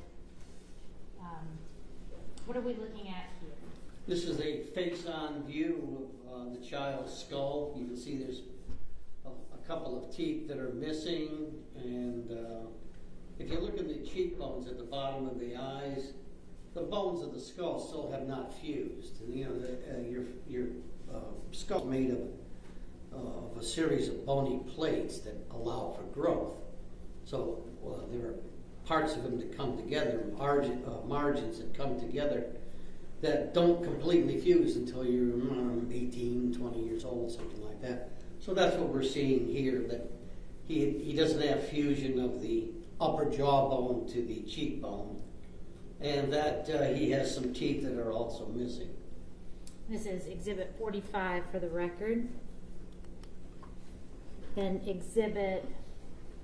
previously admitted Exhibit 46. Yeah, lower jawbone with some teeth still in place, and then if you look more towards the front of the jaw, you'll see empty sockets.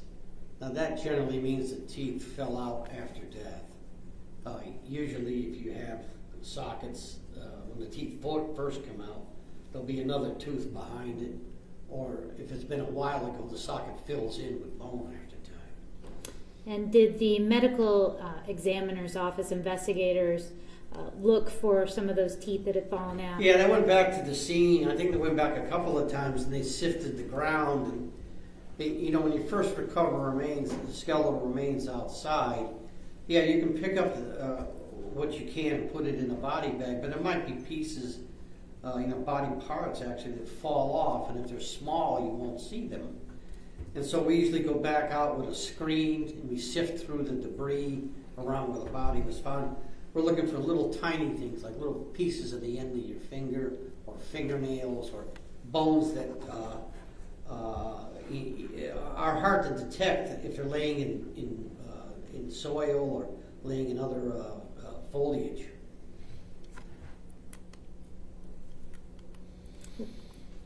And what are we looking at here in 51? Yes, once we got all of the body parts to the child that we thought we were going to be able to retrieve, we laid them all out on one of our autopsy tables on a white sheet, and beginning on the right side of the photograph, in what I would call about the 3 o'clock position, if we look at this like a clock, there's the skull, there's his jawbone, there's his breastbone and the ribs that we could recover that were attached to it, his upper arms and his forearms, and then his pelvic bone is in the middle of the photograph in roughly about the 6 o'clock position. And then his thigh bones are the next thing that you see moving towards the 9 o'clock position. I think the thing that's important here is that from the top of his head all the way down to his knees, he's skeletonized. There's no organs, there's no real tissue attached to him. I mean, he's basically a skeleton. But below his knees, into his feet, he had tissue. There was muscle tissue and other tissues there as well. Yes, they were in a relatively advanced state of decomposition, but they probably got preserved because he had pants on and he had boots on, and so we did have something to. And here's the next photograph. In the 3 o'clock position, we're looking at his 2 thigh bones, and in the 9 o'clock position, we're looking at his 2 lower legs. So what we had here is, yes, a largely skeletonized body, but there was still something we could work with in the lower legs, let's say below the knees. Was most of the skeleton recovered? Yeah, the vast majority of it was recovered. And in most remains that are outside where they've had a chance to become skeletonized, it's not only challenging, it's almost impossible to recover every bone, or every fingernail, or every piece of the remains. Were you able to make any determinations about the age of this? Many people have looked at him with respect to age, and about the best that we could come up with, but he was somewhere between 5 and 7 years old. Were you able to identify any evidence of trauma to the skeleton? Yeah, on the right side of his face, what we call the cheekbone, there's a bone that kind of spans from the eye socket to the side of the cheek. That bone was broken.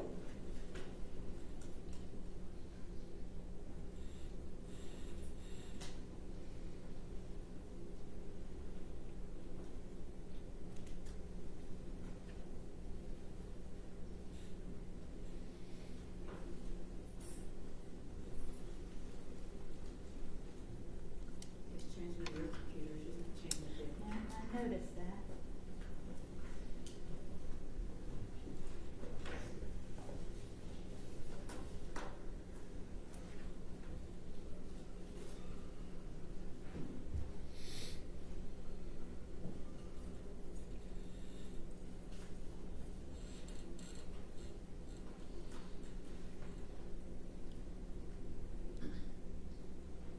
Let me try it again. Okay.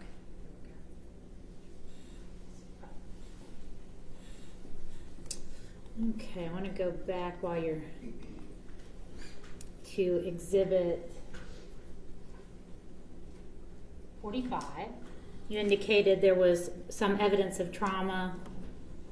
Yeah, well, Counselor, if you go back one more, the side view, yeah. Yes. I know this isn't the best view, but right in this area, right where my cheek is here, the little arch that's formed, it's called the zygomatic arch, just a fancy medical term. I just call it the cheekbone.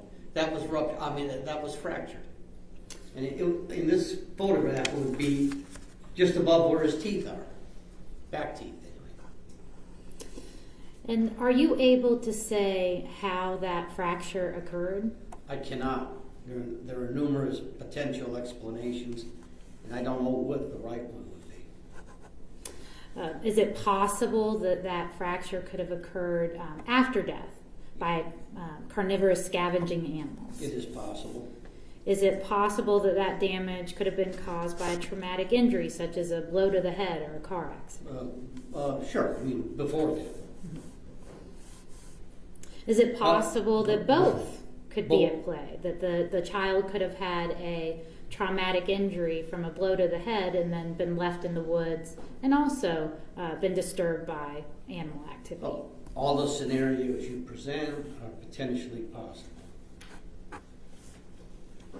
Do you have an opinion as to which it was? I do not, because it could have been before death, at or about the time of death, or after death.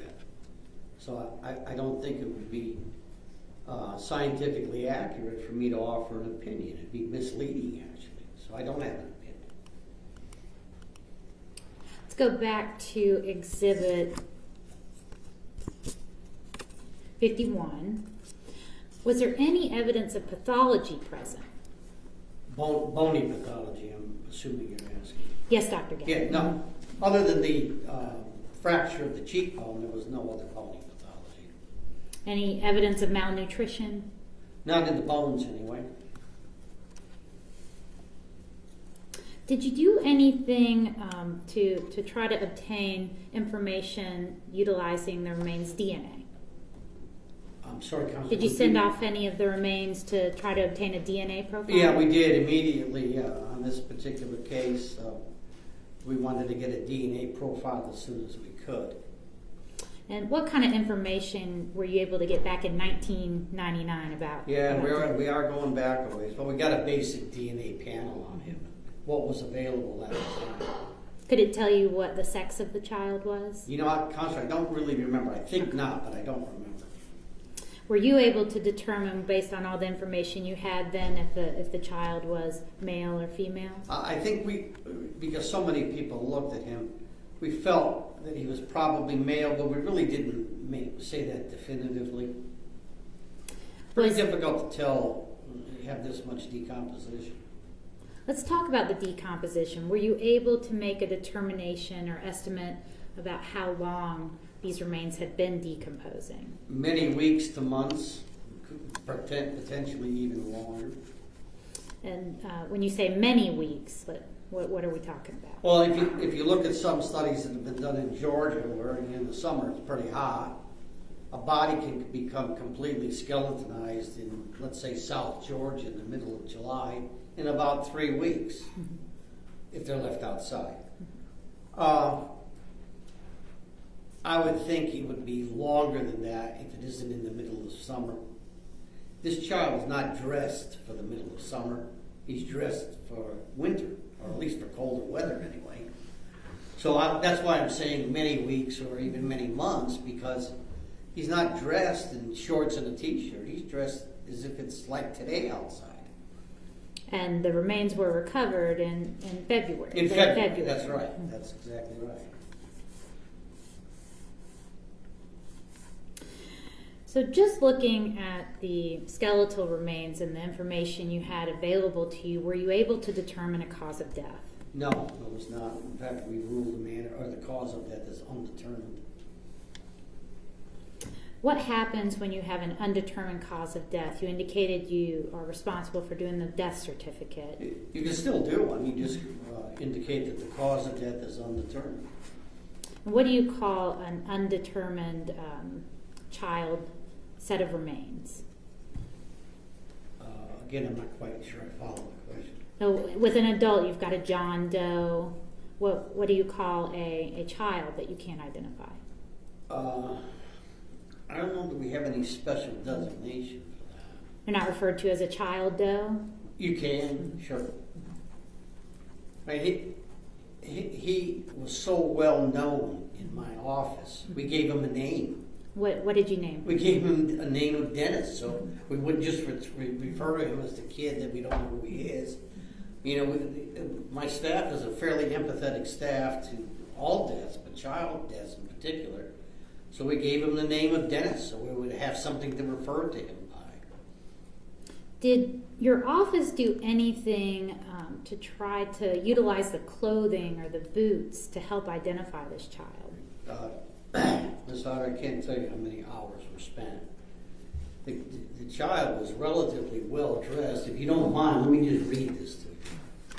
Well, what do you read? You can't read. It's in evidence, Your Honor. Just like we would publish it over the screen while the witness tests, it's in evidence. It wouldn't go back with the jury. I don't need to read it. I can remember what it said. He had on a jacket, pants, and shoes that all had brand names in them. In fact, he had Timberlake boots on, which are not cheap boots, even in a kid. One of my investigators spent many hours tracking down the serial number of these boots and where they may have been shipped to and what stores might have gotten them. It didn't help us a whole lot, but we made the effort to try and see where the boots were purchased, as well as the other clothing too.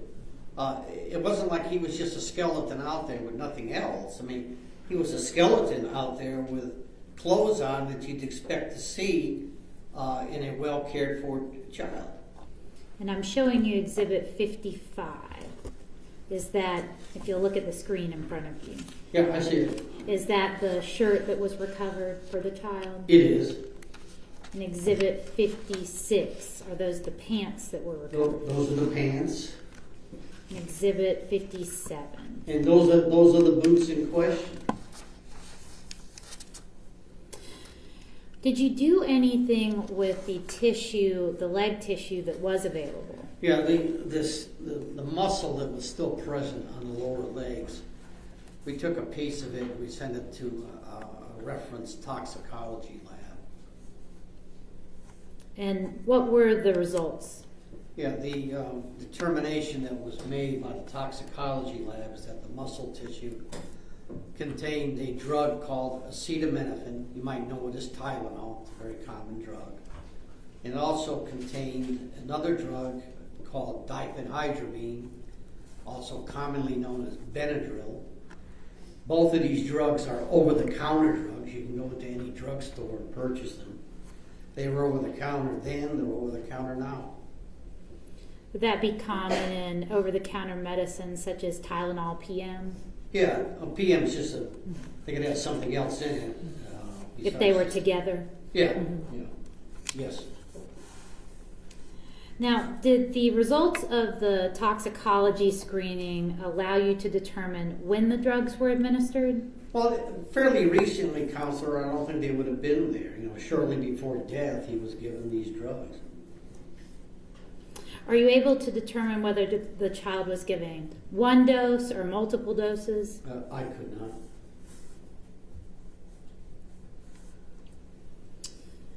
So you've evaluated the clothing, you've evaluated the skeletal remains, you've sent the tissue off that you can, you've reached out to anthropologists and other experts.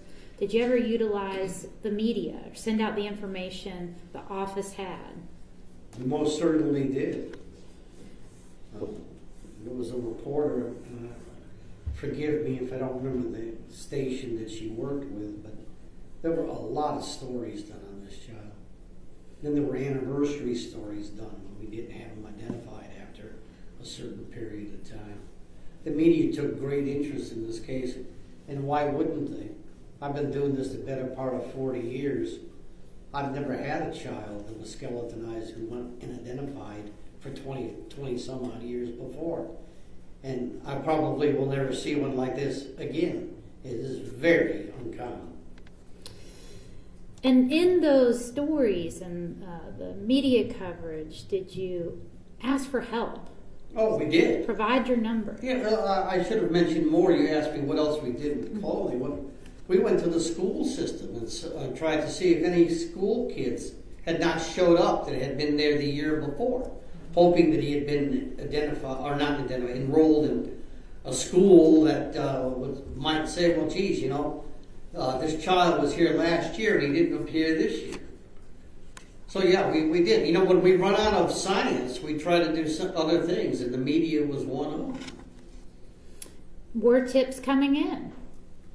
All the time. And did any of them pan out? Well, not until recently. I probably said for 20 years in my office, one day I'm going to be sitting at my desk and somebody's going to walk through the front door of our building and solve this whole thing for me. It was like, today is going to be the day, but today never really became the day. It was much more legwork and science work that got it done. But I always held out hope that a kid 5 to 7 years old, somebody knows him. Somebody knows who he is. And more than one person. And that one or more people will come forward one day and help us solve this mystery. I've said this to many people. As soon as this child's identified, I can probably retire. That did happen, but I didn't retire. Did your office attempt to have clay reconstructions of what the child would look like, artistic renderings done? When we first did, we asked a reconstruction artist, I forget exactly where he was from, because it was a while ago, but it was in the Midwest someplace. He flew out to our office, and he did a clay reconstruction of the child. That was published in the media. It was published on our site as well. And we've had pictures of this child up for years on our website. I want to go back to the drugs that were found in Williams by these over-the-counter drugs. Acetaminophen, Tylenol. If it's administered incorrectly, can it be toxic? Sure. Any drug can. What can happen if a person is exposed to toxic amounts of acetaminophen? Yeah, let's just take toxic levels of drugs in general. There's certain common things that happen. First of all, you feel terrible. You're probably going to be nauseous. You're probably going to have some degree of vomiting. You're not going to want to eat. You're going to want to lay around because you're tired, you're lethargic, you're drowsy. And the main problem with too much acetaminophen and too much Tylenol is it's toxic to one organ out of proportion to the rest of the organs. It's toxic to the liver. So if you're given too much Tylenol over a certain period of time, and I don't know what that period of time is because it depends on how much you're given, you're going to develop liver problems. And when you develop liver problems, you're really going to feel sick. You may turn yellow. You may have itching. You may have a lot of nausea and vomiting at that point. Is it possible that it could result in death? Oh, sure. We see a number of Tylenol suicides. I have seen a number of Tylenol suicides where people deliberately took too much, got liver failure, and died from it. Now, is liver failure a quick death? No, it is not. You're not going to get toxic with respect to your liver from Tylenol overnight, unless you take some massive amount. It's going to be a gradual thing that occurs over a period of days. Would a child going through liver failure suffer? Sure, anybody would. What about medical attention? You indicate it's not a quick death. If you got that child medical attention, assuming the child received care, medical care, in a timely fashion, then there's a possibility that they could be salvaged. It all depends on how sick they are when they get medical attention, and where they get the medical attention would be important too. Basically, what would happen is you're giving what's called supportive care. We're going to get you through this. Hopefully, your damaged liver will regenerate, and that you can survive this. But that isn't always the case. My office has worked a number of deaths from Tylenol toxicity, in which people did make it to medical care but didn't survive. What about diphenhydramine? If it is administered incorrectly, can it be toxic? Sure, it's like any other drug. If you give too much, you have a lot of the same symptoms and signs that you do with the acetaminophen or with many other drugs. First thing, you're going to feel terrible. And that's going to be obvious to people that are taking care of you because you're going to be laying around. You're probably going to be nauseous. You may vomit. You're not going to be eating. And even to the untrained medical eye, you should be able to tell that the person's sick. And then what's going to happen, more so than even with Tylenol, Benadryl's an antihistamine, and it makes you drowsy. I mean, you read the package insert, if there is, well, read the bottom of the bottle, because it's over the counter. It'll tell you, be careful driving your car. Don't operate heavy equipment if you take this drug, because you're going to be drowsy. Can you, is an overexposure to Benadryl going to be a quick death? No quicker than the acetaminophen. You're going to have to build up a blood level to the point where you're getting more and more groggy, more and more lethargic. At toxic levels, it causes rhythm disturbances in the heart. It causes changes in the electrocardiogram. It depresses the respiration. It certainly suppresses your mentation, and you're going to die. Neither of these drugs are going to be, like cyanide. I take it, 20 minutes later I'm gone. It just doesn't work that way. Would a child going through or dying as a result of an overexposure to Benadryl suffer? Absolutely.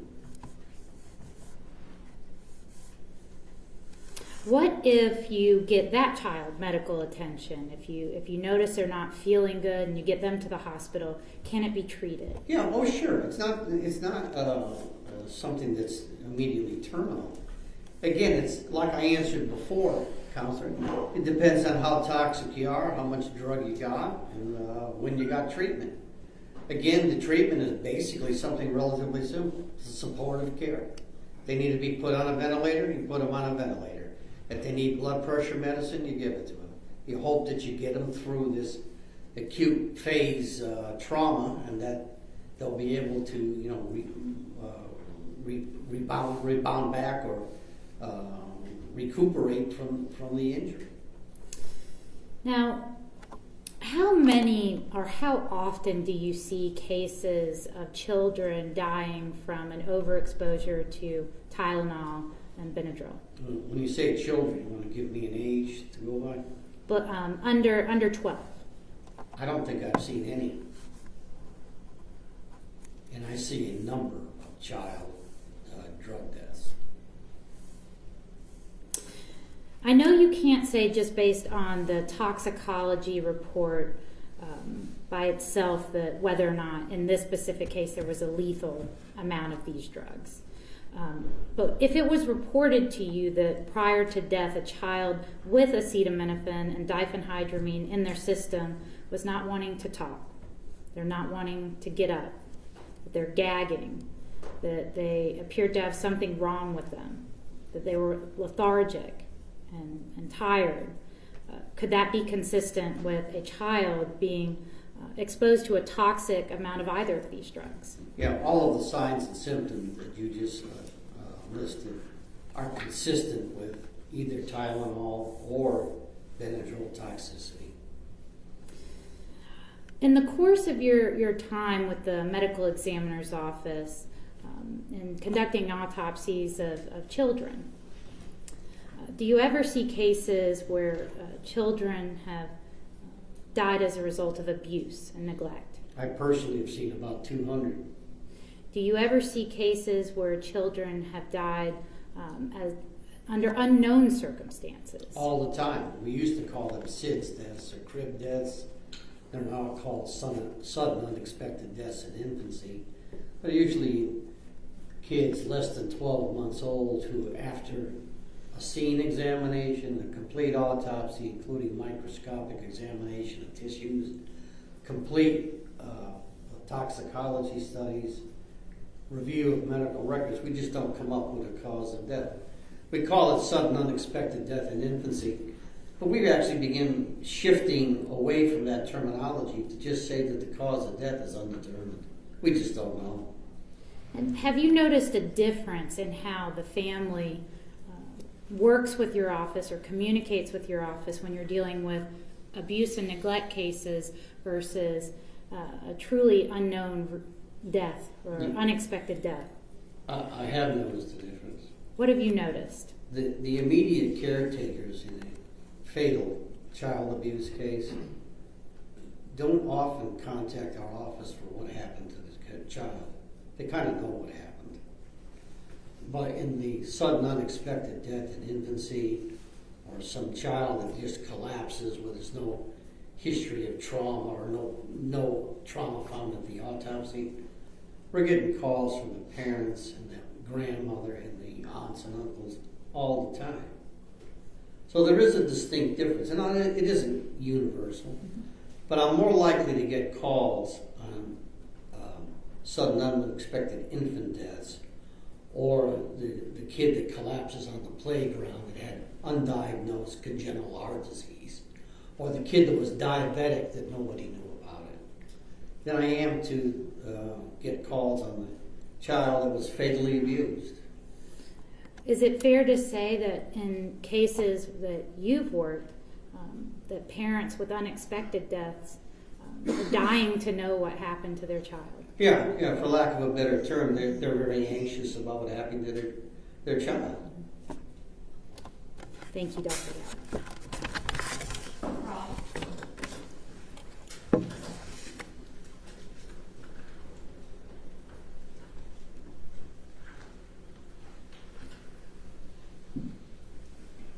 Good afternoon, Dr. Gallup. Hey, Mr. Bozart, good to see you again. You as well. I'd like to start with the toxicology section of your findings, okay? All right. The sample that you sent off a sample for toxicology. Yeah, it was a part of the calf muscle. And it was that skeletal muscle.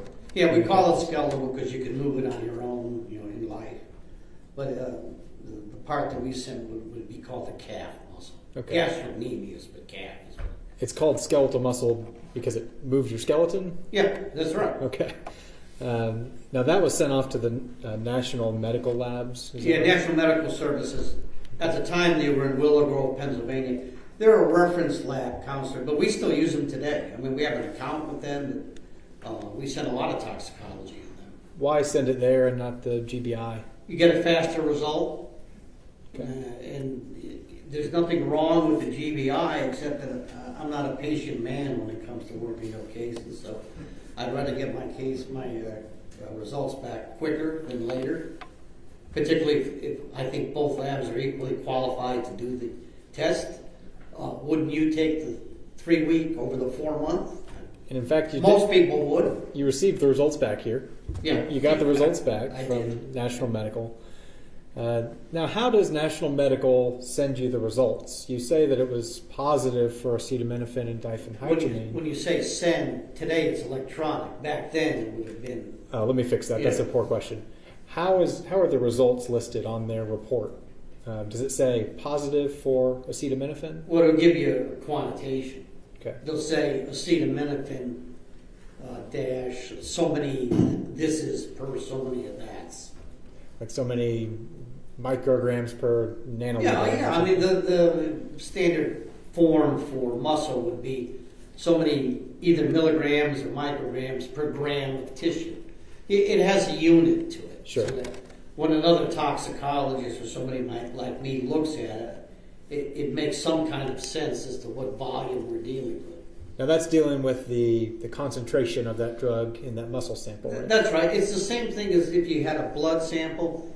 Let's take alcohol, because most people understand it. Well, it's 0.8 if you're going to be legally drunk with respect to driving a motor vehicle. But there's some units attached to that. It's 0.8 grams per 100 milliliters of blood. That's the standard nomenclature for reporting a blood alcohol. Now this is not a blood concentration. By no means is this blood. Now, it's not just that one's muscle, one's blood. For a forensic level, that's very different, right? If you're going to try and compare it to two of anything, can we keep it apples and apples and not apples and bananas? That's what it would be like, comparing muscle to blood, right? In my estimation, it would be. I rely a lot on blood levels for determining toxicology. I rely a lot on urine levels for determining toxicology. On all other tissues, and you can do this on almost anything, kidney, liver, brain, fat, muscle in this case.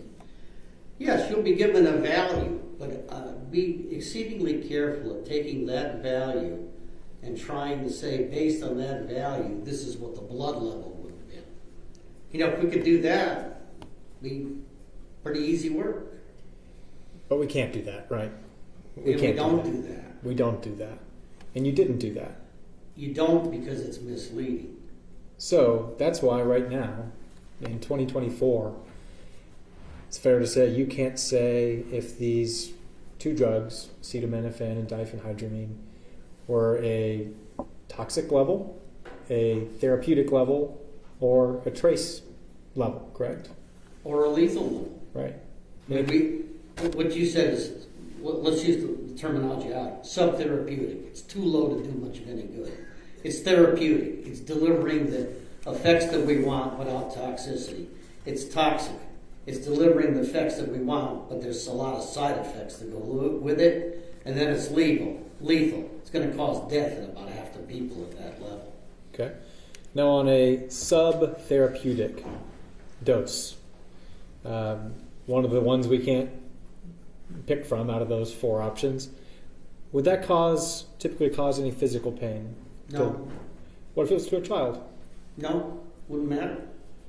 What about a therapeutic level? Would that cause any physical pain? No. Even to a child? No, I mean, that's why we have therapeutic levels. Counsel, I want to make sure everybody understands this. When we say a therapeutic level, that's what your doctor wants you to have with whatever medicine you're on. He wants you to have a therapeutic level of XYZ medicine so that you're gaining the benefit of that medicine, but you're not feeling sick because of it. You're not feeling crummy because of it. So it's a balance. So therapeutic drug levels, that's great. If you can get the desired result without all of the other stuff that might come with it, that's where you want to be. Right. Is there anything wrong as a doctor with a parent giving their child a therapeutic level of these drugs? No. Happens every day. It's probably happening as we're sitting here talking. Right. So, in summation of the toxicology, we can't say if this is subtherapeutic, therapeutic, toxic, or lethal, right? All we can say is at the time of death, the child had Benadryl and Tylenol in his system. And that's about all we can say. Okay. I'd like to talk about, you brought up some of the things on direct. I'd like to talk to you about a few possible causes of death here. Now first, before we start that, the state asked you if there was any bony pathology noted. And one of those questions was malnutrition. Can you tell the jury how malnutrition would affect the skeleton? Well, first of all, it would take a long time. We can think about what an old disease called rickets. Kids didn't get enough vitamin D or enough calcium, and they developed bony disease because of that. You know, Counselor, I can't remember the last time I saw that. You know, in today's society, probably there's a lot of people that are malnourished, a lot of kids too. But to get to the point where you actually have bony disease from that, you have to go pretty far. All right. So is it fair to say that the lack of any bony pathology or bony disease certainly doesn't rule out the fact that the child might not have been getting enough to eat? That's correct. And if you're not getting enough to eat, how would that feel for a child? Not good. None of us like to be hungry. Could it be more than hunger, more symptoms than hunger than you'd experience? It could be. I haven't seen very many kids that were starved to death, but those that I did see weren't skeletonized. Right. What about if a kid wasn't eating well enough? What if they were eating out of the garbage? Is this over a long period of time? Sure. Oh, let's say this. Yeah. We understand in this case there's no skeletal issue here for pathology. Not in my estimation. I want to talk about some other possible causes of death, and none of these would leave skeletal pathology, I imagine, but we'll ask about them. What is exposure?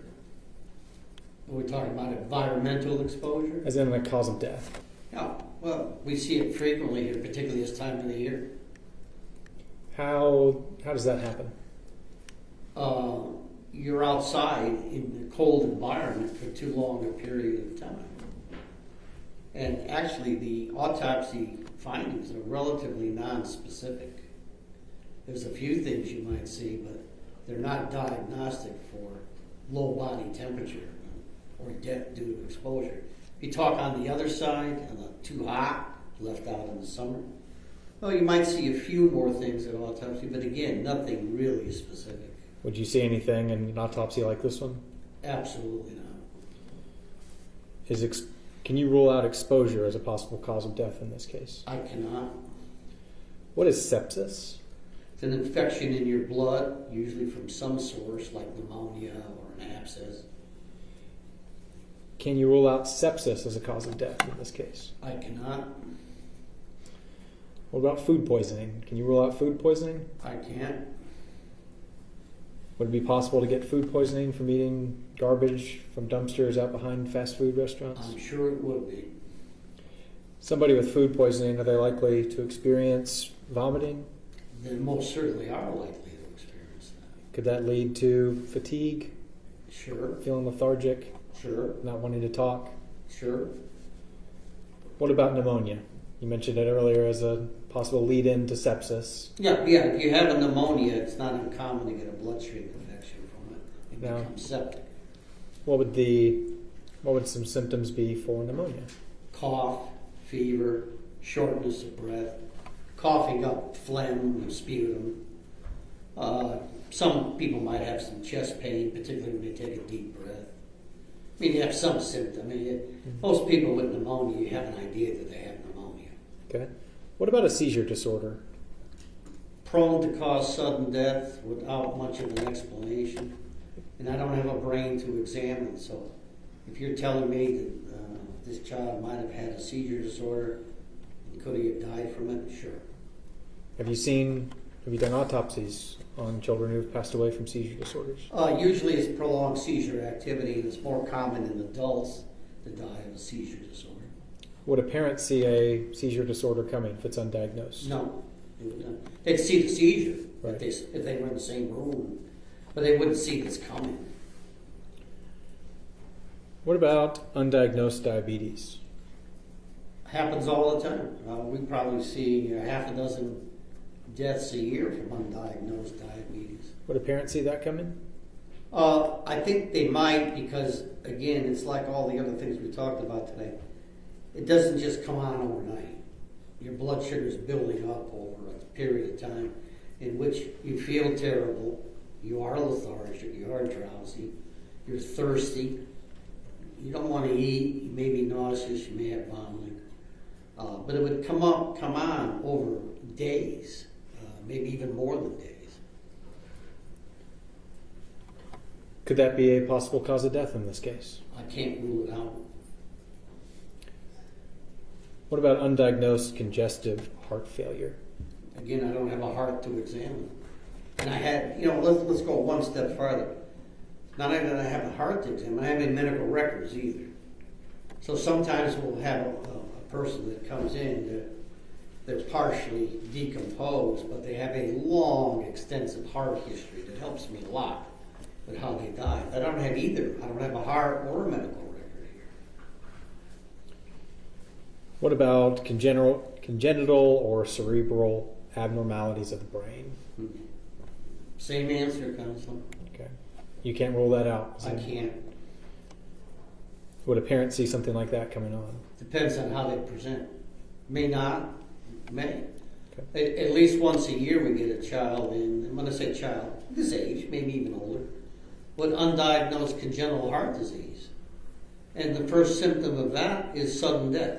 So did anybody see that coming? No, they didn't. What about electrolyte disturbances? Can you tell us about that? Same answer. Wouldn't see it coming? No, not for the most part. And you can't rule it out in this case? No, I can't. Almost done. Dehydration. Well, it would go right along with electrolyte imbalance. It depends on how you got dehydrated and how long it took you. Again, dehydration doesn't develop overnight either. It's usually a gradual process. Any others you can think of come to mind that you see? Well, we could sit here probably until closing time today. We're not doing that. My point. I mean, I can tell you a legion of traumatic deaths this kid could have seen. Sure. And other naturals that you have not brought up that are still there. And, my point here is we don't know how this child died. Mr. Bozard, if I knew, I wouldn't be sitting here telling this jury that I don't know. Yeah. And a lot of these natural causes that I've brought up to you, they would often show some of the symptoms that the child was reportedly suffering before he passed away, correct? Correct. Or they may be completely silent until they pass away. Is it possible that he could have a couple of things going on at once? That Sure. he had a cold and then had a seizure disorder that we didn't know about? How could we say? Right. I'd like to talk a little bit about the zygomatic arch, okay? Sure. Now, you testified on direct that you cannot say if this happened antemortem, perimortem, or postmortem. That's exactly my testimony. Okay. Now, this scene that you've observed in photographs and in all your work on this case, you do see signs of animal scavenging in this photograph, right? Or in the photographs from the scene. Sure. A Okay. piece is still missing. Pieces of bone missing. Yeah, right. That potentially carnivores could have carried off. I think it's more than potential. I think that's exactly what happened. Otherwise, remember, on my direct testimony, we said that we went back out to the scene with sifters and screens. And while you might miss some bone that big, you're not going to miss a rib. You're not going to miss teeth for the most part. And in fact, the the body and the skull were separated by at least 10 feet. Yes, right? that's correct. Telltale sign of animal scavenging, is that safe to say? Somebody pulled on the head, and when I say somebody, some animal pulled on the head. And it was at a time when the body was probably already fairly decomposed, and just pulled the head right off the spine. Yeah. Can you have evidence of, or can you have trauma due to animal scavenging without observing pits, furrows, scoring, and scraping on the bones? You can't. If all that stuff is there, it's helpful. But if it's not there, it doesn't mean it didn't happen. Now, did you consult with any forensic anthropologists in this case? Couple of them. Okay. And in 2013, you sent the remains to the University of South Florida, right? Correct. Now, is this pretty commonplace for you in a case that's unidentified? Yeah. Look, you can't expect my office to know everything about death investigation. So sometimes we have to ask for consults. I mean, it's done in the hospital all the time. You go in for one thing and your doctor wants to consult from a cardiologist because he thinks you might have a heart problem. Well, you got to remember now, in 2013, we're already 14 or 15 years into this case. And that means that we have done a lot of work, but we haven't got much to show for it. We certainly don't have an identification. We certainly don't have a cause of death or a manner of death. So, the better part of valor here that says if you had another person that would look at it, do it. Let them do it. Okay. You know, Mr. Bozer, I can't tell you how many doctors that either worked in my office or rotated through as part of their education looked at this case. I'm probably the last one that's looked at it now because of what we're doing today. But I'll bet you 40 or 50 people, physicians, looked at this case before I came here today. And then other people who are not physicians, like anthropologists, looked at it as well. My investigative staff helped me with this. I have a staff member now that has a degree in anthropology, and she took one more look at it. Okay. Now, in 2013, when you sent this off to South Florida, you sent the remains, but you also sent the autopsy photos and the scene photos, correct? Yeah, what would be common practice if you're going to ask for a consult from somebody else, you send them what you have. You don't withhold information. So we would have sent whatever we had, including photographs. Okay. Now, they sent a report back to you, right? Yes, they did. And they attributed the postmortem damage to the nasals, mandible, right zygomatic arch, and I believe a finger. They attributed that to animal scavenging, correct? They did.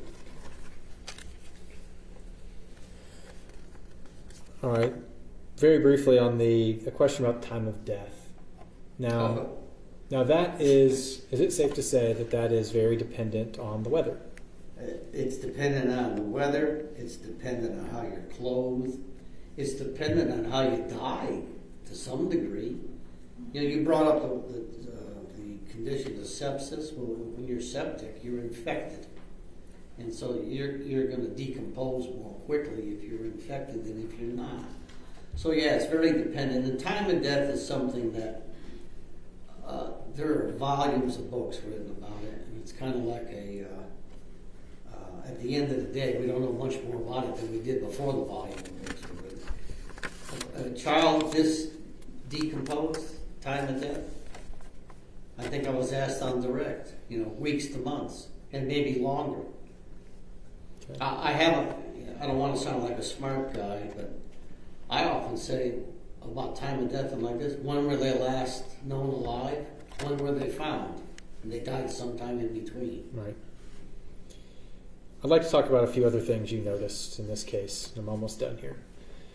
You noticed in your autopsy that the child had short trimmed toenails, correct? Correct. And the teeth had no cavities in them, correct? Also correct.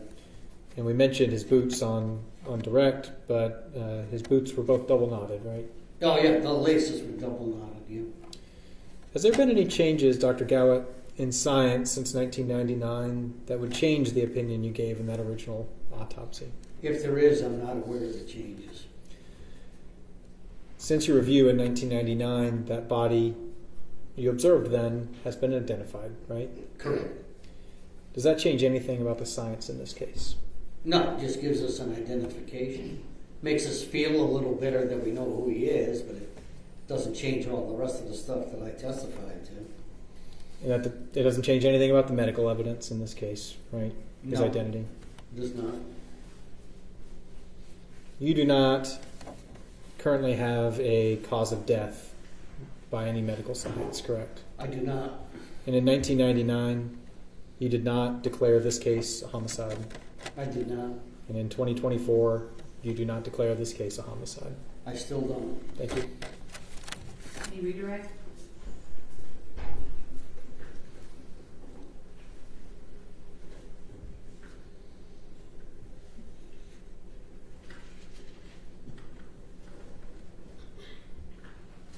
No, Your Honor. Thank you. May he be excused? Yes, Your Honor. Thank you, Doctor. Thank you, Judge. Good to see you again.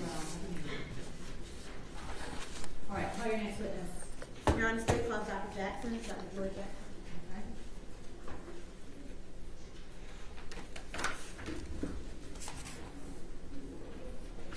Judge. The jury may take a break. Does the jury need to take a break? Yes? Okay, sure, all right. Go ahead and step back to the jury room. We'll take a quick one, so I'm gonna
Jurors.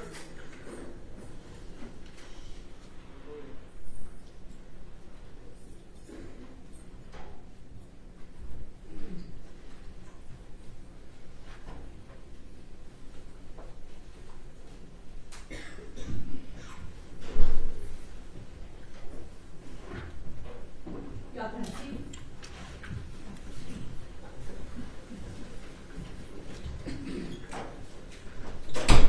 All right. So our next witness, Dr. George Jackson. All right, bring him in.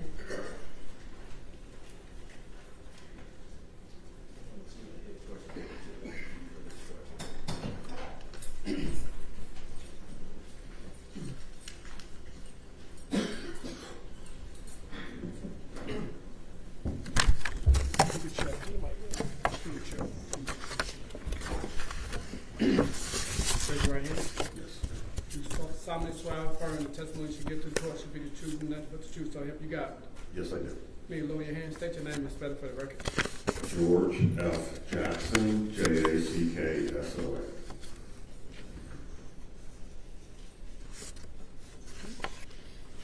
Good afternoon, Dr. Jackson. Good afternoon. Dr. Jackson, where are you currently employed? I am currently employed with the New Jersey's Office of the Chief State Medical Examiner. I serve as the Executive Director of Laboratories and Chief Toxicologist for the state of New Jersey. And what did you? How long have you served as the chief toxicologist at the? From December 2019. And have you memorialized your resume and your CV? All the places you worked, have you written that down into your CV? Yes, I have. I'm sorry. Yeah, may I approach? Yeah.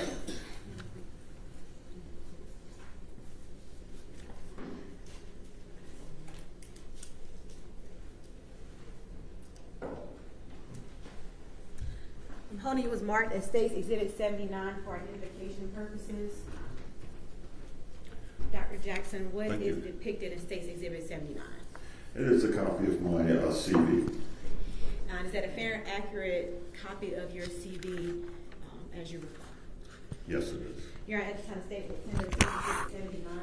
Any objection? No objection. All right, 79 submitted. And prior to working at the New Jersey State Toxicology Lab, where did you work prior to that? Oh, I work for the Armed Forces Medical Examiner System in Daubert, Delaware, the military medical examiner system as a forensic toxicologist. At some point, did you ever open up your own business in the field of toxicology? Yes. And how long did you do that? For about 8 years. What kind of, did you ever serve in the military? Yes. All right, and what branch of service did you serve?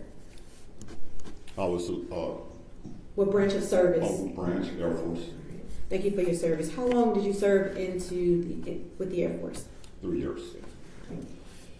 All right, so can you tell me what is a toxicologist? A toxicologist is an individual who studies the field of toxicology. Toxicology is the study of the adverse effects of drugs and other compounds on living organisms.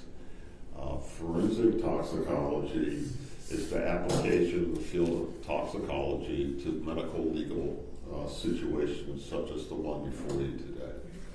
And did you go through any education, or what kind of education did you receive in order to work as a forensic toxicologist?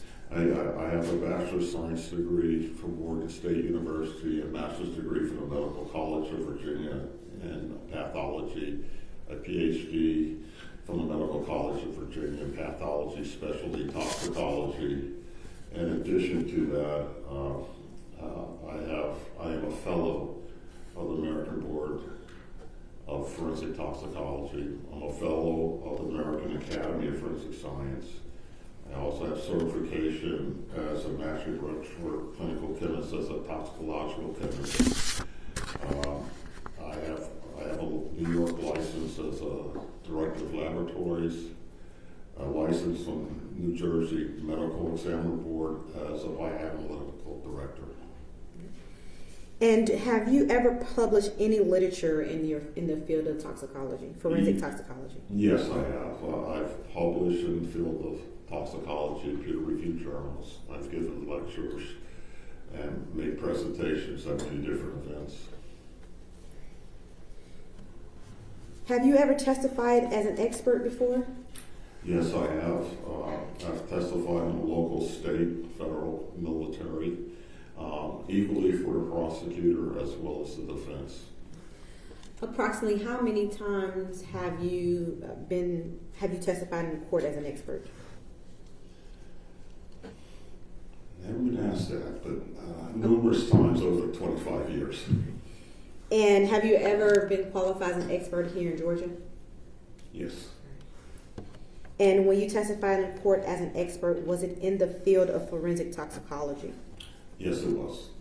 Your Honor, at this time, the state will tender Dr. George Jackson as a forensic toxicologist. Any objection? You will testify as an expert in the area of forensic toxicology.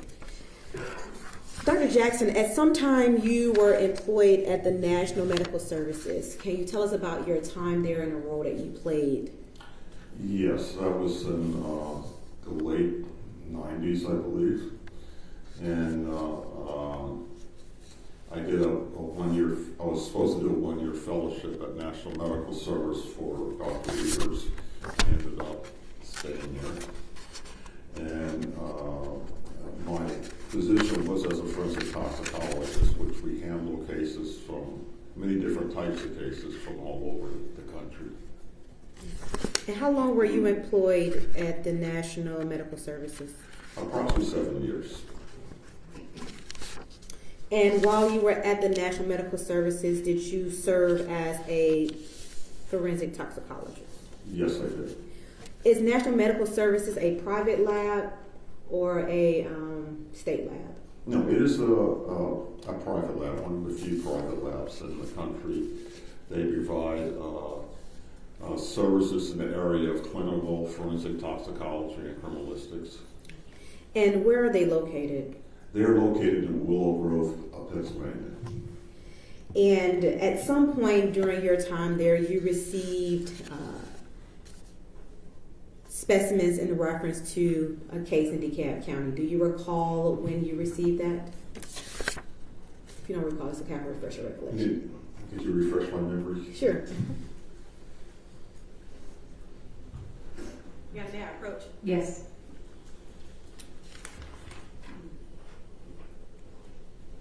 Dr. Jackson, do you reduce your findings to a report?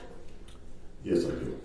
I'm going to show you what's been marked as State's Exhibit 75 for identification purposes. What is contained in State's Exhibit 75? This is a copy of a report from National Medical Service authored by myself to the Office of the Medical Examiner in this county. And is this county DeKalb County? Yes. Is that a fair and accurate copy of the report you generated back on March 22nd, 1999? Yes, it is. You're at this time. Oh, sorry, it's already tendered. I'll let you.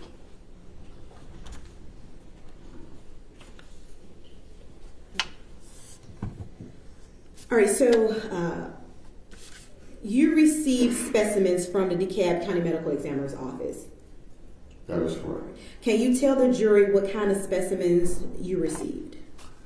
We received at National Medical Service 2 white plastic containers containing skeletal muscle. And how do you know that's what you received for this case? When specimens are received at National Medical Service, they go to a very secure area called our specimen receiving area. There, the specimen is observed, looked at, and assigned a unique accessioning number that follows the case throughout the whole testing. That number was 313364. In addition, the medical examiner of this county has an identification code, which is also listed on the report. The specimen never leaves that area. We perform all action within that secure area. So you received, what did you receive in reference to this case? 2 plastic containers containing skeletal muscle. And what was requested, what type of tests were requested by the Office of the Medical Examiner in DeKalb County? They requested a toxicology analysis of the submitted specimen, which means we would look for any or all drugs, including illicit drugs or therapeutic drugs. And can you explain to the jury how you analyze these samples?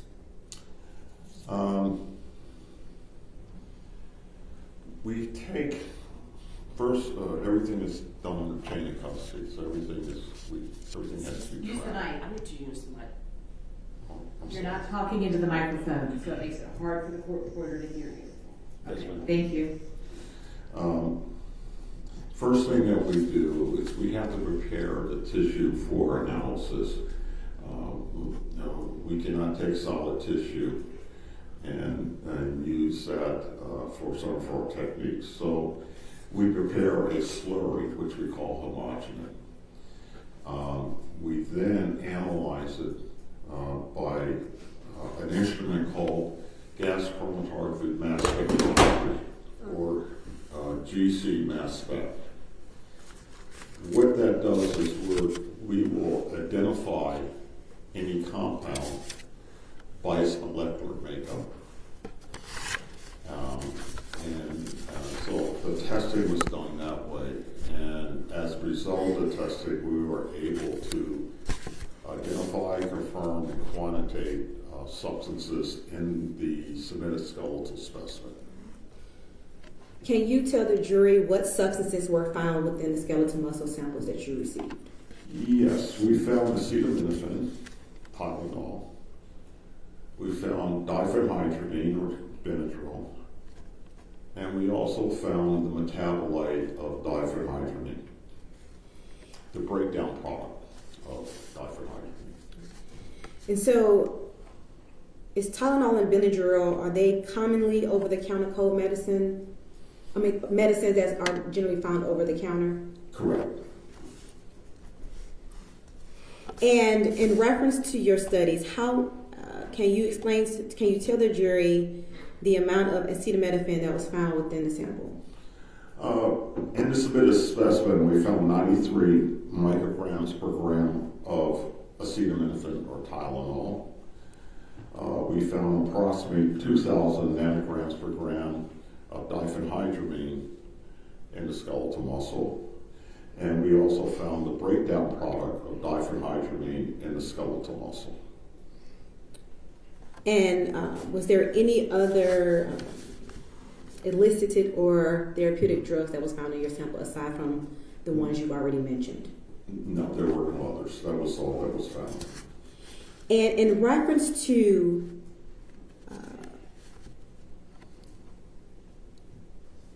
are you able to tell the jury, based off the information you found within the samples, when these items were administered into the body? I can say that the individual was recently exposed to those compounds that I mentioned. And when you say recently, was it before death or post-mortem? Oh, it was definitely before death. Based off the amount of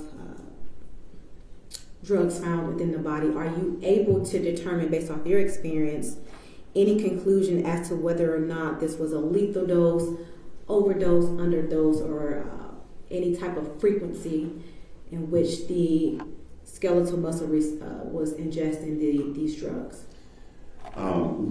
Based on the findings and the type of specimen that was submitted, all I can say is the individual was exposed to those compounds.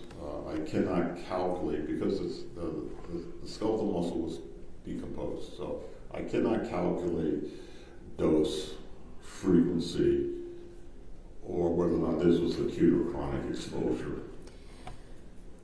The 2 skeletal muscle samples that you tested, were those the only items you received as it related to this case?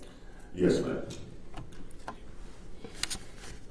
if there was any other types of evidence that you were able to test, would you have tested those items to see yes, if you ma'am. were able to determine levels of toxicity, overdose, or things of that nature? For us in the forensic field, yes. If there was other specimens, they would have been attested along with the skeletal muscle. I want to speak with you about acetaminophen. We've already discussed that this is a over-the-drug counter. If individuals receive the recommended dosage prescribed, would that be considered a safe dosage to ingest in the body if it's based off the prescribed recommended amount notated by the actual drug itself or the manufacturer of the drug? Could you repeat that, please? Sure. If an individual takes the prescribed dose marked by the manufacturer, would that be considered safe? Yes.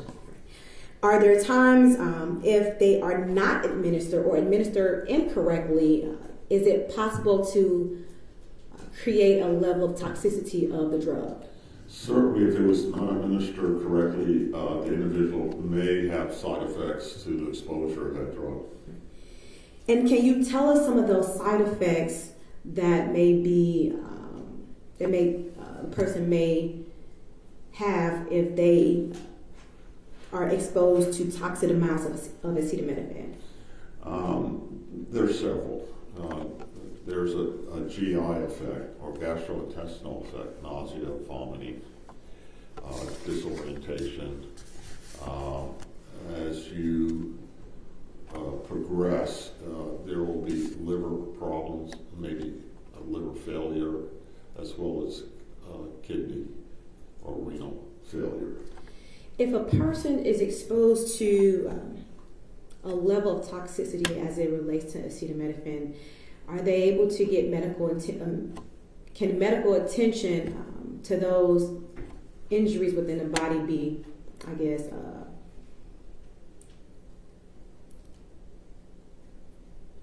can they be fixed in a sense, or can they be cured?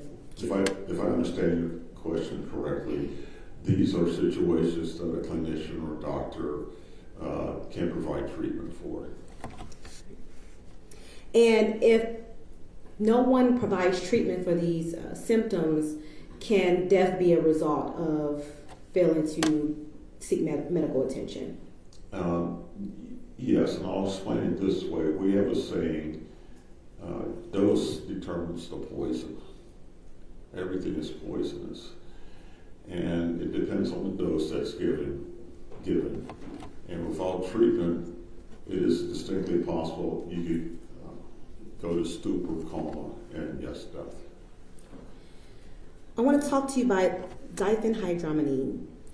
If administered incorrectly, can it also be toxic? Yes, you can. If not given correctly, individual may exhibit side effects. And what are some of those side effects that may be exhibited? They're similar to acetaminophen. You have GI dysfunction. You will have a CNS effect, or central nervous system effect. It can cause sedation.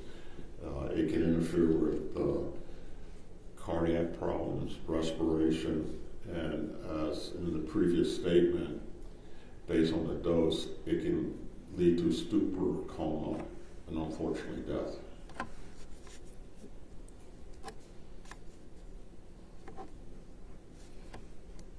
If you're overexposed or you overdose or have a significant amount of diphenhydramine, can you get medical attention? Well, certainly, as with acetaminophen, presentation to a clinician, they will be able to correct the problem or provide treatment. Earlier you stated that if you had more information, you would consider that information in any of your testing. Certainly, yes. So if you had blood, if you had urine, if you had other tissues, those are things you would test to determine any type of illicit or therapeutic drugs in the body. That is correct, yes. If you were also presented with symptoms that a person may have exhibited, will you take those into consideration as well? Yes, in our field, and I'm speaking about forensic toxicology, not only history is very, very important. So we read the history, we listen to the symptoms or signs that the individual is displaying, and then we provide analysis. Either the analysis will support the history or it will not. If it was reported that prior to death, the individual whose sample that you tested was lethargic, weak, tired, gagging, didn't want to talk, didn't want to get up, didn't want to do anything, and that the parent of this child knew that something was wrong, what would those symptoms that I just explained to you be signs of? It could be a sign of many different things. However, given that history and being in the field that I'm in, I'm looking at what types of drugs would cause those signs and symptoms. And if you were to receive those symptoms and you've tested these samples and know that what contained within the body is acetaminophen and diphenhydramine, using your expertise, what can you say, given those symptoms, whether or not there could have been a level of toxicity between acetaminophen, diphenhydramine, and or both? If I understand your question correctly, I would take, based on our findings, and those findings are absolute, we've identified those compounds. Based on the history, I would say that this individual was exposed shortly before death to those compounds. Unfortunately, given the nature of the specimen, I can't go beyond that. So could it be an overdose? Could be. My question, Dr. Jackson, is these symptoms, are they signs of, potential signs of levels of toxicity? Yes. Okay. And is it potential signs of level of toxicity with diphenhydramine, acetaminophen, and or both? Both.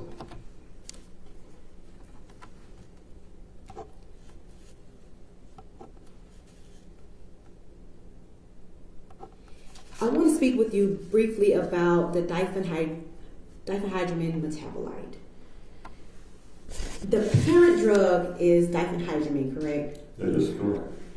And can you explain to the jury, I guess, if I'm saying this right, I'm trying to say it in layman terms, but how do we get from the parent drug diphenhydramine to the diphenhydramine metabolite?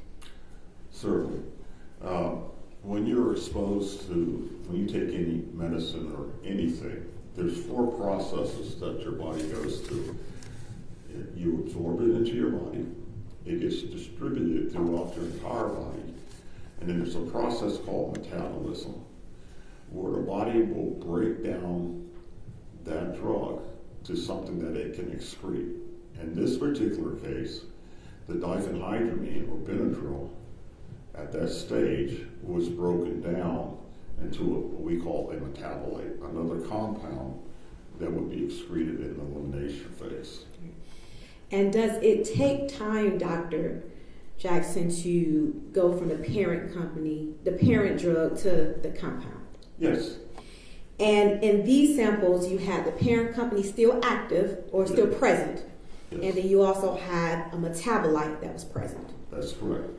Is it fair to say that there had to be diphenhydramine within the skeletal muscle that was broken down into the metabolite?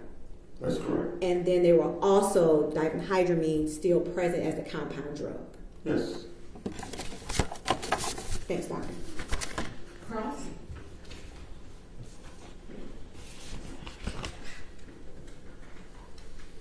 Good afternoon, Dr. Jackson. Good afternoon, sir.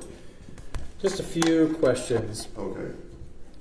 The metabolite of diphenhydramine that was found, there is no way for you to say if the parent drug of diphenhydramine and the metabolite were from the same dosage of Benadryl given or multiple dosages, correct? That is correct, sir. Given the nature of the specimen, it's decomposed. I cannot determine dose.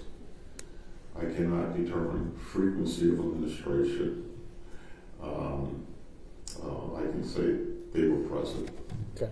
Because let's say I take diphenhydramine right now. I take Benadryl. How soon would it show up in my skeletal muscle if you were to take a sample of my skeletal muscle? You wouldn't let me take a sample of your skeletal muscle.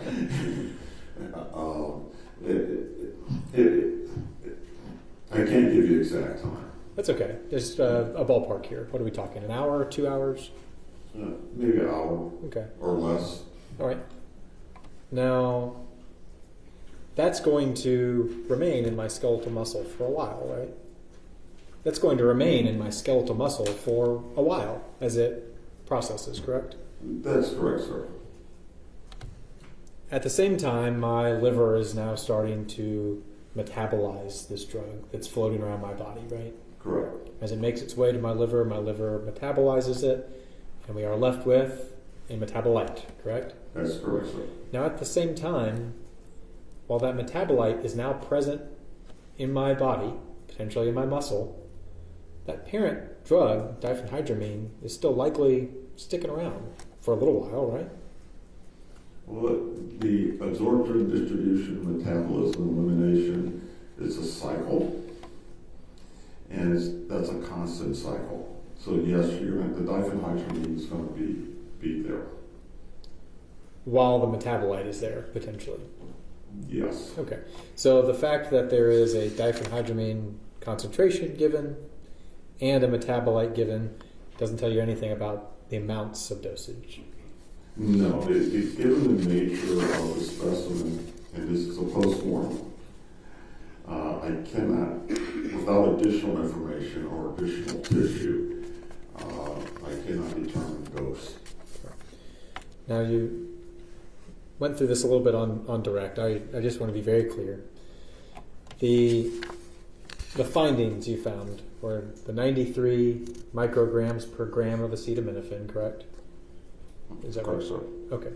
And approximately 2,000 nanograms per gram of diphenhydramine, right? Correct. Because of the sample and because of limitations of science, you will say that it is possible that represents an overdose, right? Actually, all I can say, they were exposed. Whether or not it's an overdose or therapeutic, I cannot say. Okay. But it's it could be an overdose, it could be therapeutic, it could be a trace dose, correct? Correct. And a trace dose is one that the child who ingested the drugs would have no even of the positive effects of the drug, correct? Well, yes, sir. In this particular case, there's very limited information that I can give you, unless you're giving me hypotheticals. Other than that, this is what we found in a skeletal muscle. I would, to answer all of your questions with a absolute answer, it's going to require a lot more information than what I have here, sir. And that's information that we don't have in this case, right? That I don't have, that it has not been presented to me, sir. And what we are left with is this child was exposed to some amount of Tylenol and Benadryl once or more. Right. Thank you. I can't determine that, sir. Thanks. Any redirect? No, Your Honor. Thank you. May he be excused? Yes, Judge. Thank you so much. Thank you. Call your next witness. Honor, the state calls Dr. Gonzalez.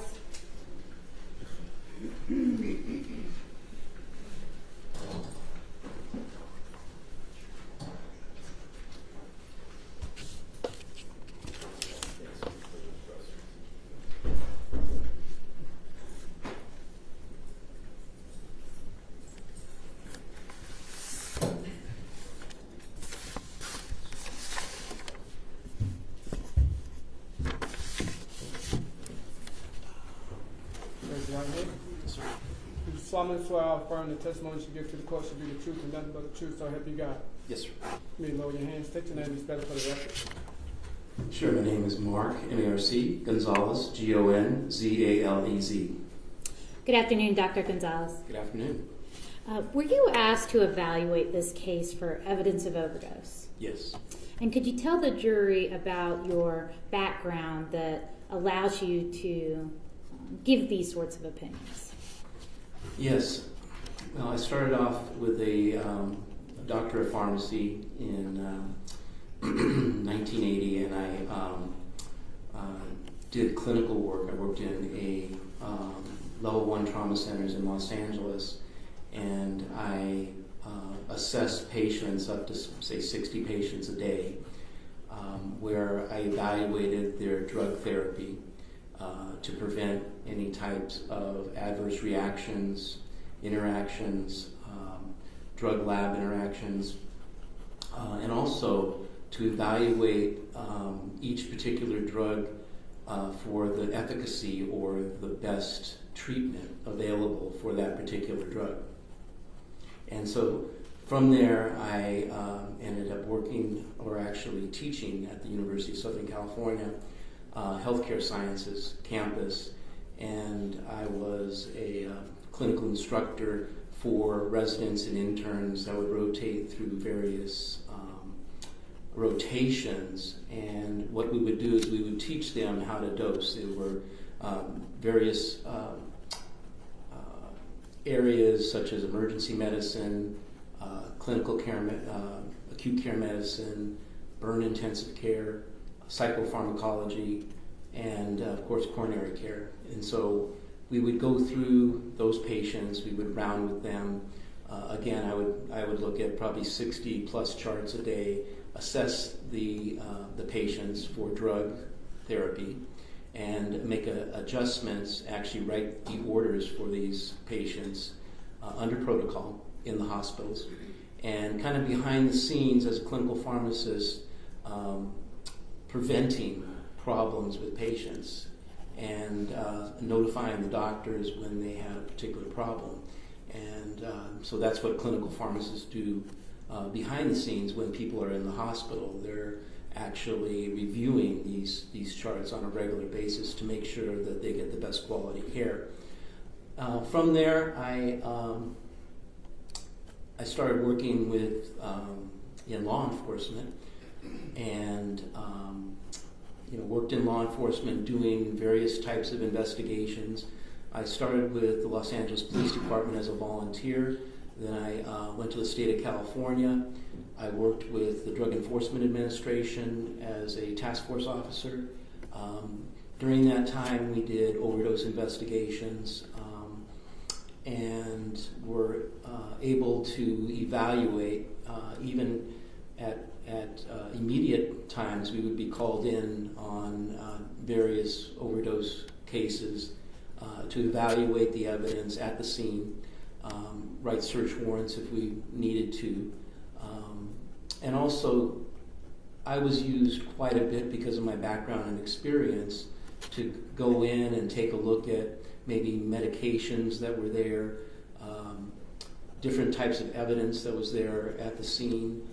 Also involved in doing supervising, investigating, consulting on numerous overdose investigations relating to drugs of abuse, drugs that are used commonly as prescription drugs that are not controlled drugs, and also over-the-counter drugs, and drugs that are used to potentially potentiate these particular drugs.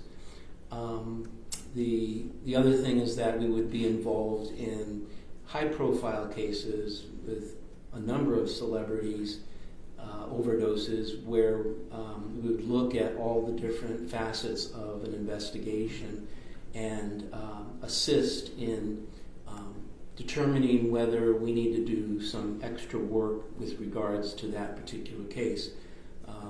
Perhaps it may be pharmacy audits, looking at the prescription drug monitoring program, and taking a look at what they may have been receiving from other doctors in addition to maybe even drugs that they were using that were illicit drugs or drugs on the street. And I did that for many years.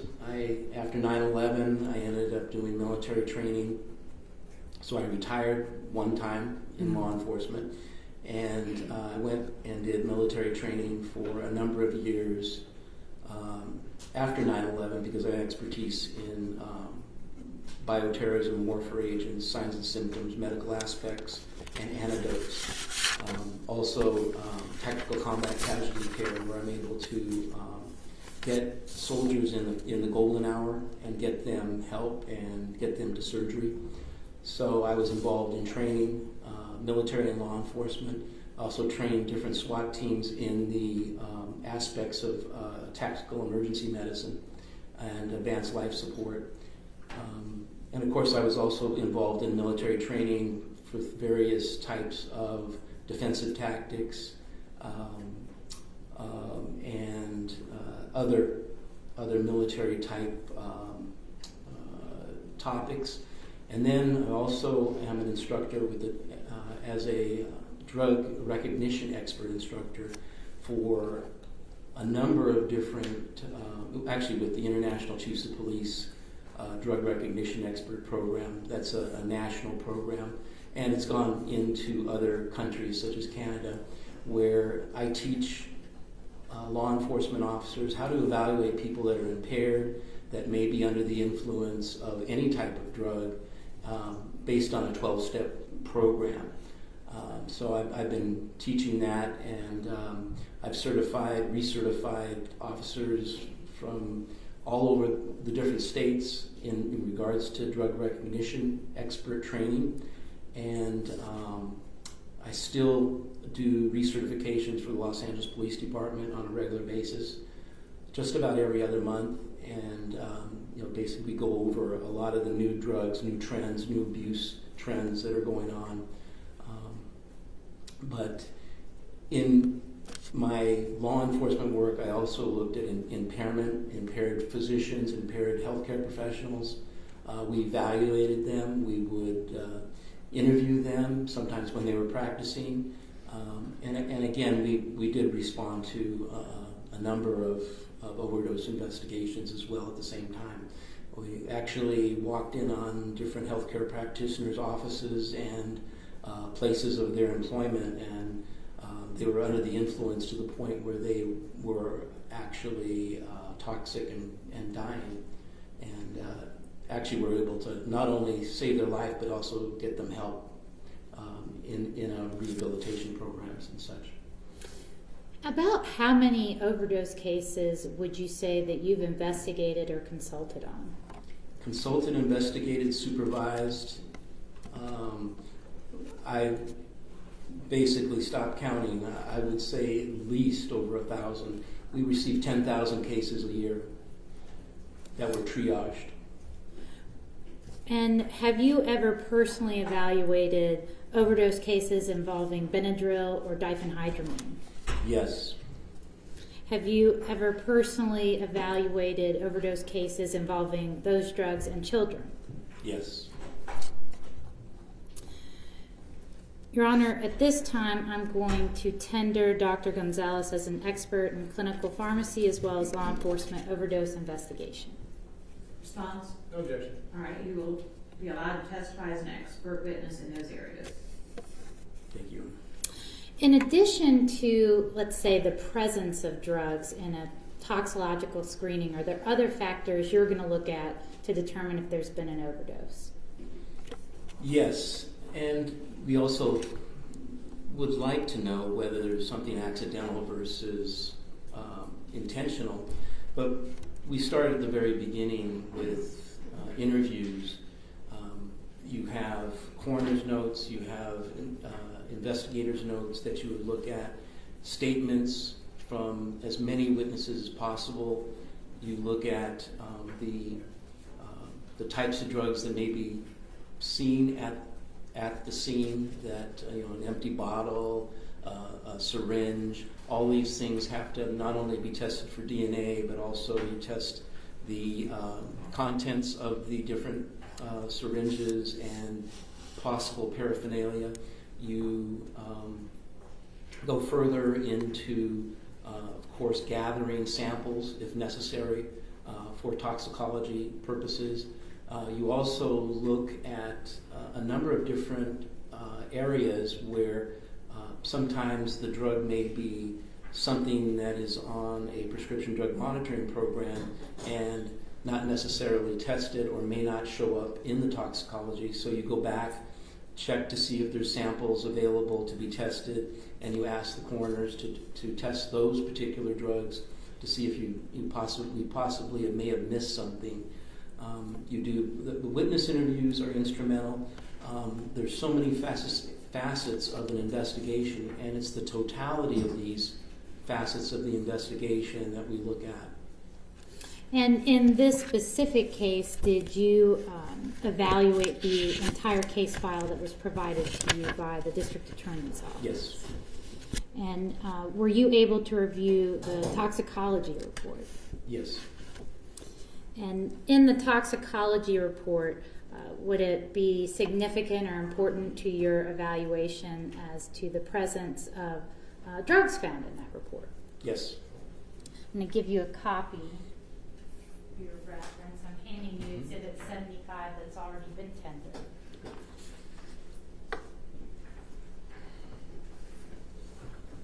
And what were the drugs that were identified in the toxicology screening? Acetaminophen, diphenhydramine, and a diphenhydramine metabolite. Acetaminophen, what is that commonly known as? Tylenol. And diphenhydramine, what is that commonly known as? Benadryl. Was the diphenhydramine metabolite significant to you? The diphenhydramine, yes. And why was that significant? It was significant because the level of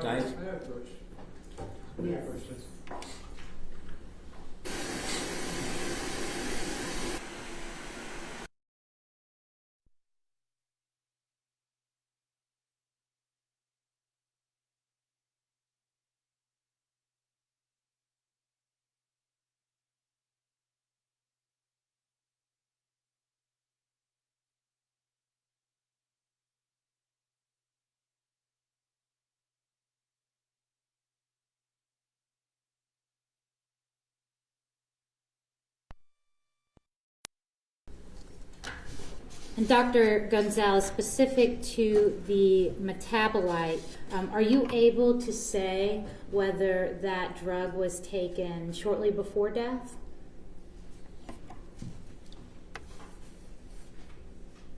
Yes. I mean, I can tell when it was taken. I mean, I can tell based on the metabolite that, and the level of the diphenhydramine. No, just answer her question, okay? If Okay. she wants more information, she'll Okay. ask you another question. Yes, Your Honor. So is the metabolite significant because it allows you to say that the drug was taken shortly before death? Yes. And explain to the jury why that is. Why does the presence of a metabolite mean that it was administered shortly before death? The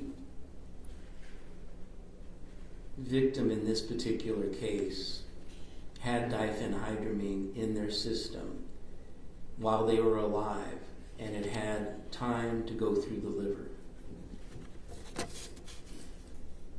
Now, diphenhydramine and Benadryl, are they often sold in the same medicine, in the same product? They can be as a sleep aid.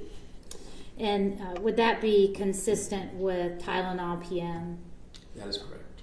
Many nighttime, over-the-counter cold medicines? Sominex. Mm-hmm. And do these cold medicines induce drowsiness? Yes.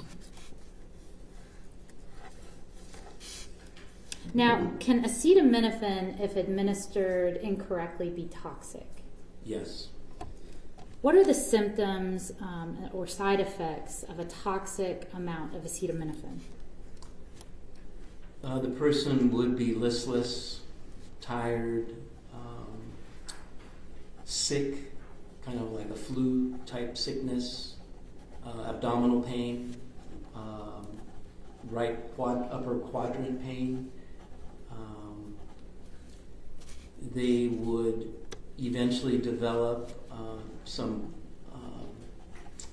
toxins in the blood that would affect their mentation, because the toxins would affect their brain, because they're building up, because the liver is starting to fail. And if the subject was able to get medical treatment, could those symptoms be treated? Could the person be cured? Absolutely. If left untreated, could death result? Yes. Would that be a quick death? No. Would that be a painful death? Very slow and painful. What about diphenhydramine? If diphenhydramine is administered incorrectly, can that be toxic? Yes. And what can happen if a person's exposed to a toxic amount of diphenhydramine?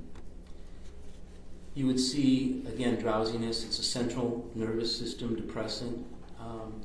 Antihistamines are, the original antihistamines are sedative, and they, with the central nervous system depression, they can cause respiratory depression, shortness of breath. They can actually go into an anticholinergic delirium, and eventually death could ensue from the respiratory depression of the central nervous system depression. Can a toxic exposure to diphenhydramine be treated if you seek medical attention? Usually with anticholinergic overdoses, we would use, and in the emergency rooms, we would use supportive care. Mm-hmm. So in other words, we would have to put them on a respirator. We would give them, they could give them an antidote called physostigmine, which would reverse some of the anticholinergic effects.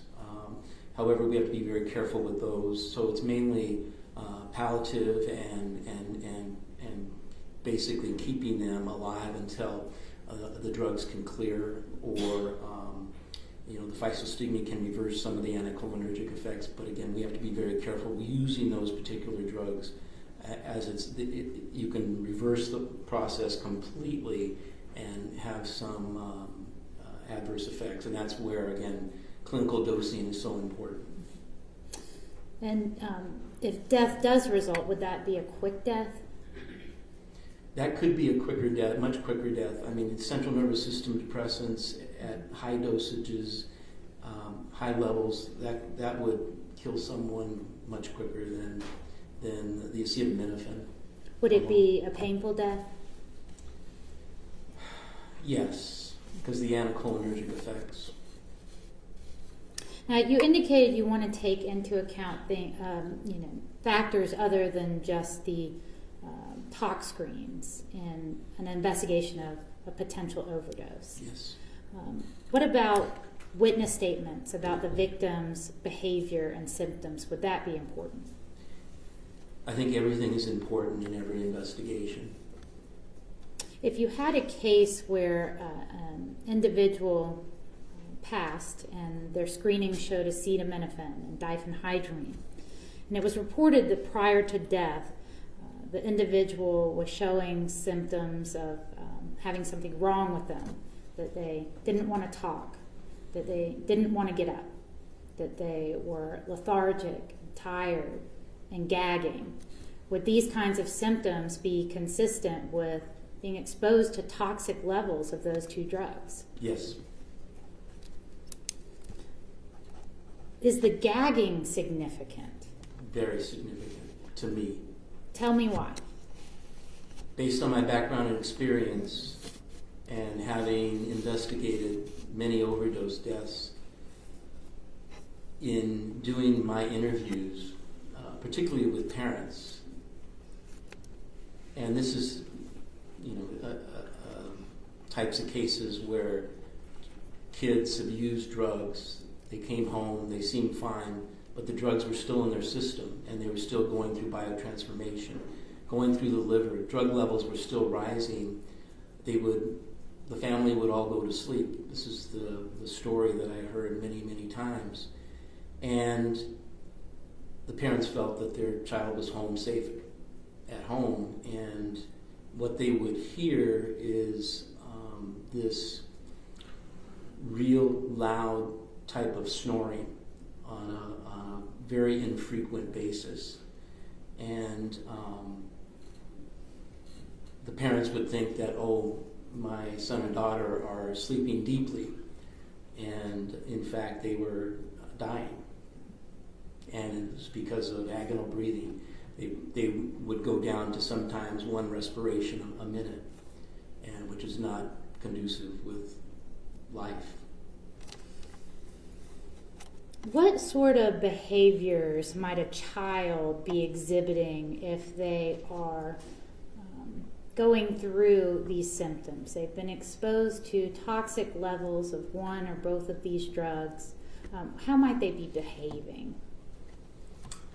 You could see agitation. You could see just the person just being out of it because of the delirium.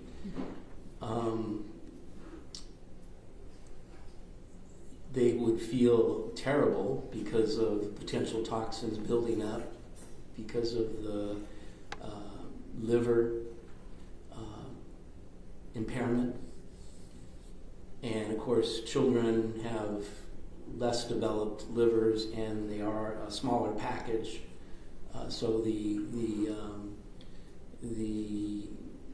amounts of drug are more significant in a child. But the behaviors would be, anything from excitation to delirium to being out of it, and of course the respirations, the choking, the gagging, lacking of a gag reflex because of the central nervous system depression.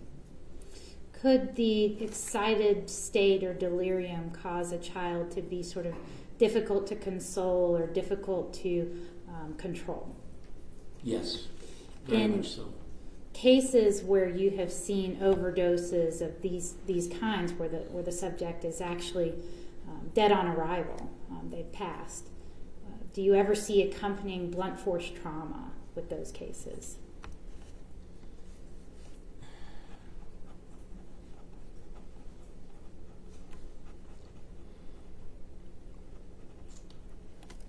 I'm trying to think right now of the different cases, and usually these just pop in my head.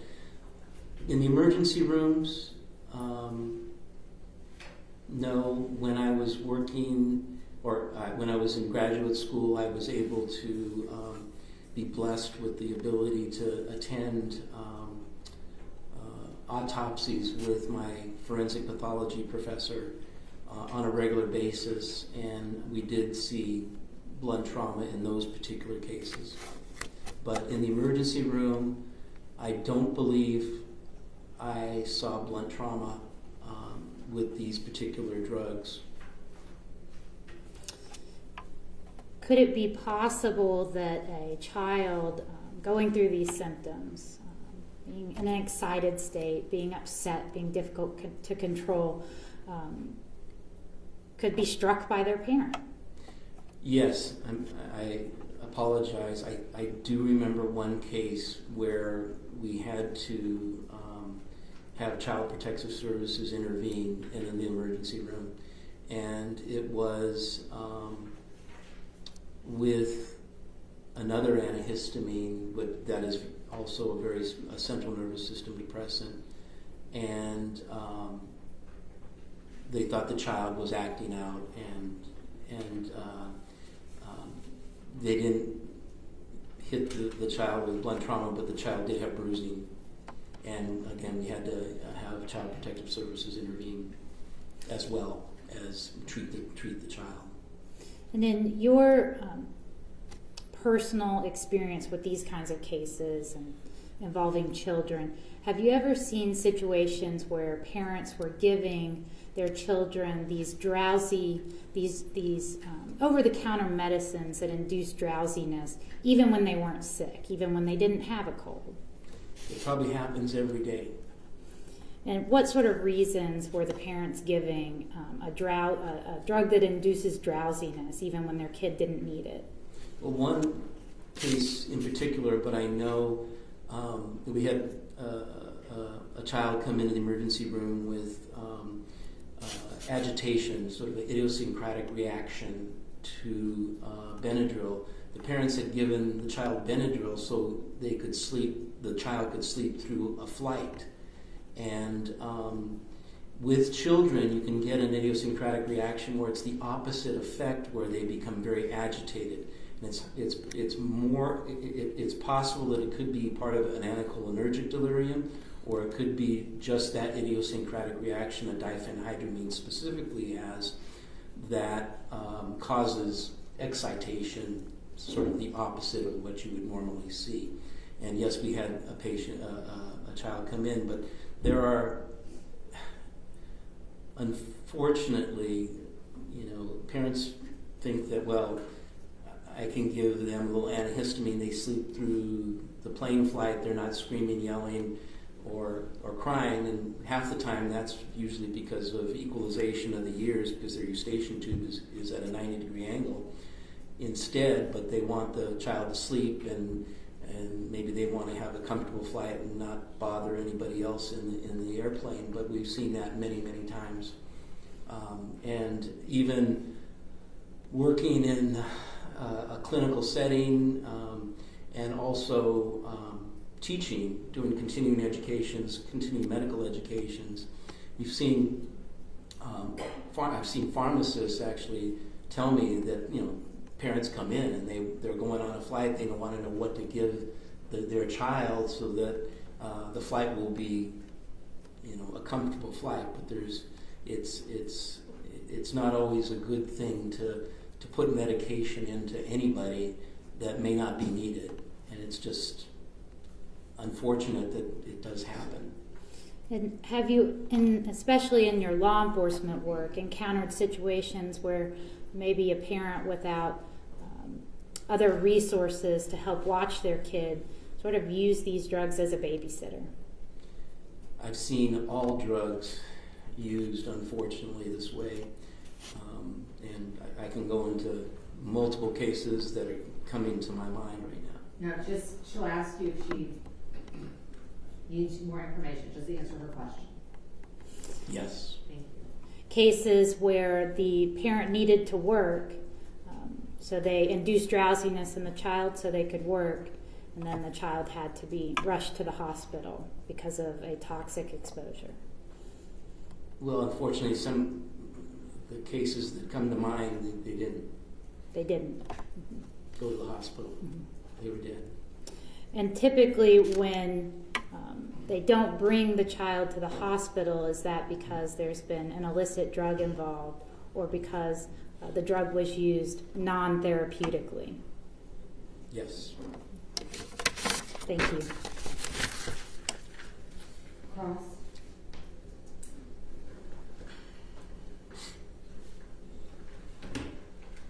Very briefly. Good afternoon. Yeah, that's true. So, some of the side effects of acetaminophen or diphenhydramine toxicity could be a child is lethargic, right? Yes. Okay. But then at times a child could be agitated? That's with diphenhydramine, yes. Potentially. Okay. Yeah. So, but diphenhydramine can also slow the central nervous system down. It's still slowing the central nervous system down, but we call it an idiosyncratic reaction in that there's no real reason. What you would expect is central nervous system depression, but in this particular case where you have that idiosyncratic reaction, the opposite comes out and they're excited. You say it's a reaction you don't expect. That's what. That is correct. Okay. Yes, sir. How common is this? Fairly common, and it's usually based on the age. Okay.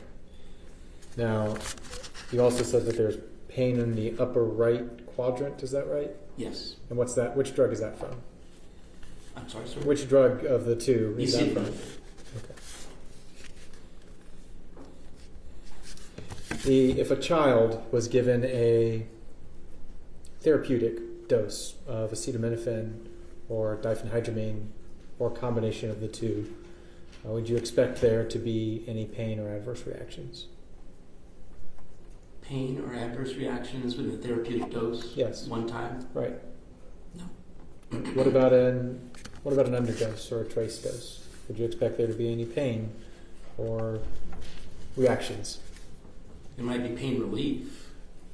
On a trace dose? But not expecting any reactions, no. Unless their livers don't have particular enzymes based on genetics, but that's a potential also. So we do look at, again, the totality of different things when we look at the way drugs act in the body. Okay. And we may do actually some genetic testing for if this person presents, say, in an emergency room or a hospital or a doctor's office related to this. So there could be a genetic disorder with the liver that what is thought of as a therapeutic dose or even a trace dose could be serious. Correct. That's all I have. Thank you. Any redirect? No, Your Honor. Maybe the witness be excused? Yes, Your Honor. Thank you so much. Thank you very much. All right, are there any other witnesses for this afternoon? We have one witness remaining, Your Honor. Approximately how long do you think that witness will take? Who is it? The investigator McClinton. Okay, longer you think than like 30 minutes, okay. All right, we're close to being done with the state's case. So it's 5 o'clock on Friday, we're gonna go ahead and, would you mind scooting over? Just sorry. I like to just see people when I'm talking to perfect, there you go, perfect. All right, we're going to conclude for the day, come back Monday morning at 9 o'clock. The state will have their last witness, is that correct? Yes, Your Honor. Okay. And we will take it from there. So we are doing well with time as far as what we anticipated. So we were hoping to finish the state's case today, but Monday morning is pretty darn close. So you have the parking, you got the parking code, everybody get their letters that they needed? Okay. Yes, sir. I'll still wait in line. You still, okay, don't leave yet. Oh, and juror 41, who's juror 41? Is that you? No. Who was the juror that came in late this afternoon? That was, okay. Hang tight, I just have a question for you. All right, you all are excused, same instructions, especially, it's more important even over the weekend because you don't want to accidentally expose yourself to anything on the news. You don't want to talk about it. Certainly don't research anything, Google anything. Just enjoy your weekend, relax, and I'll see you all Monday morning at 9 o'clock. Okay? Thank you all. Have a great weekend.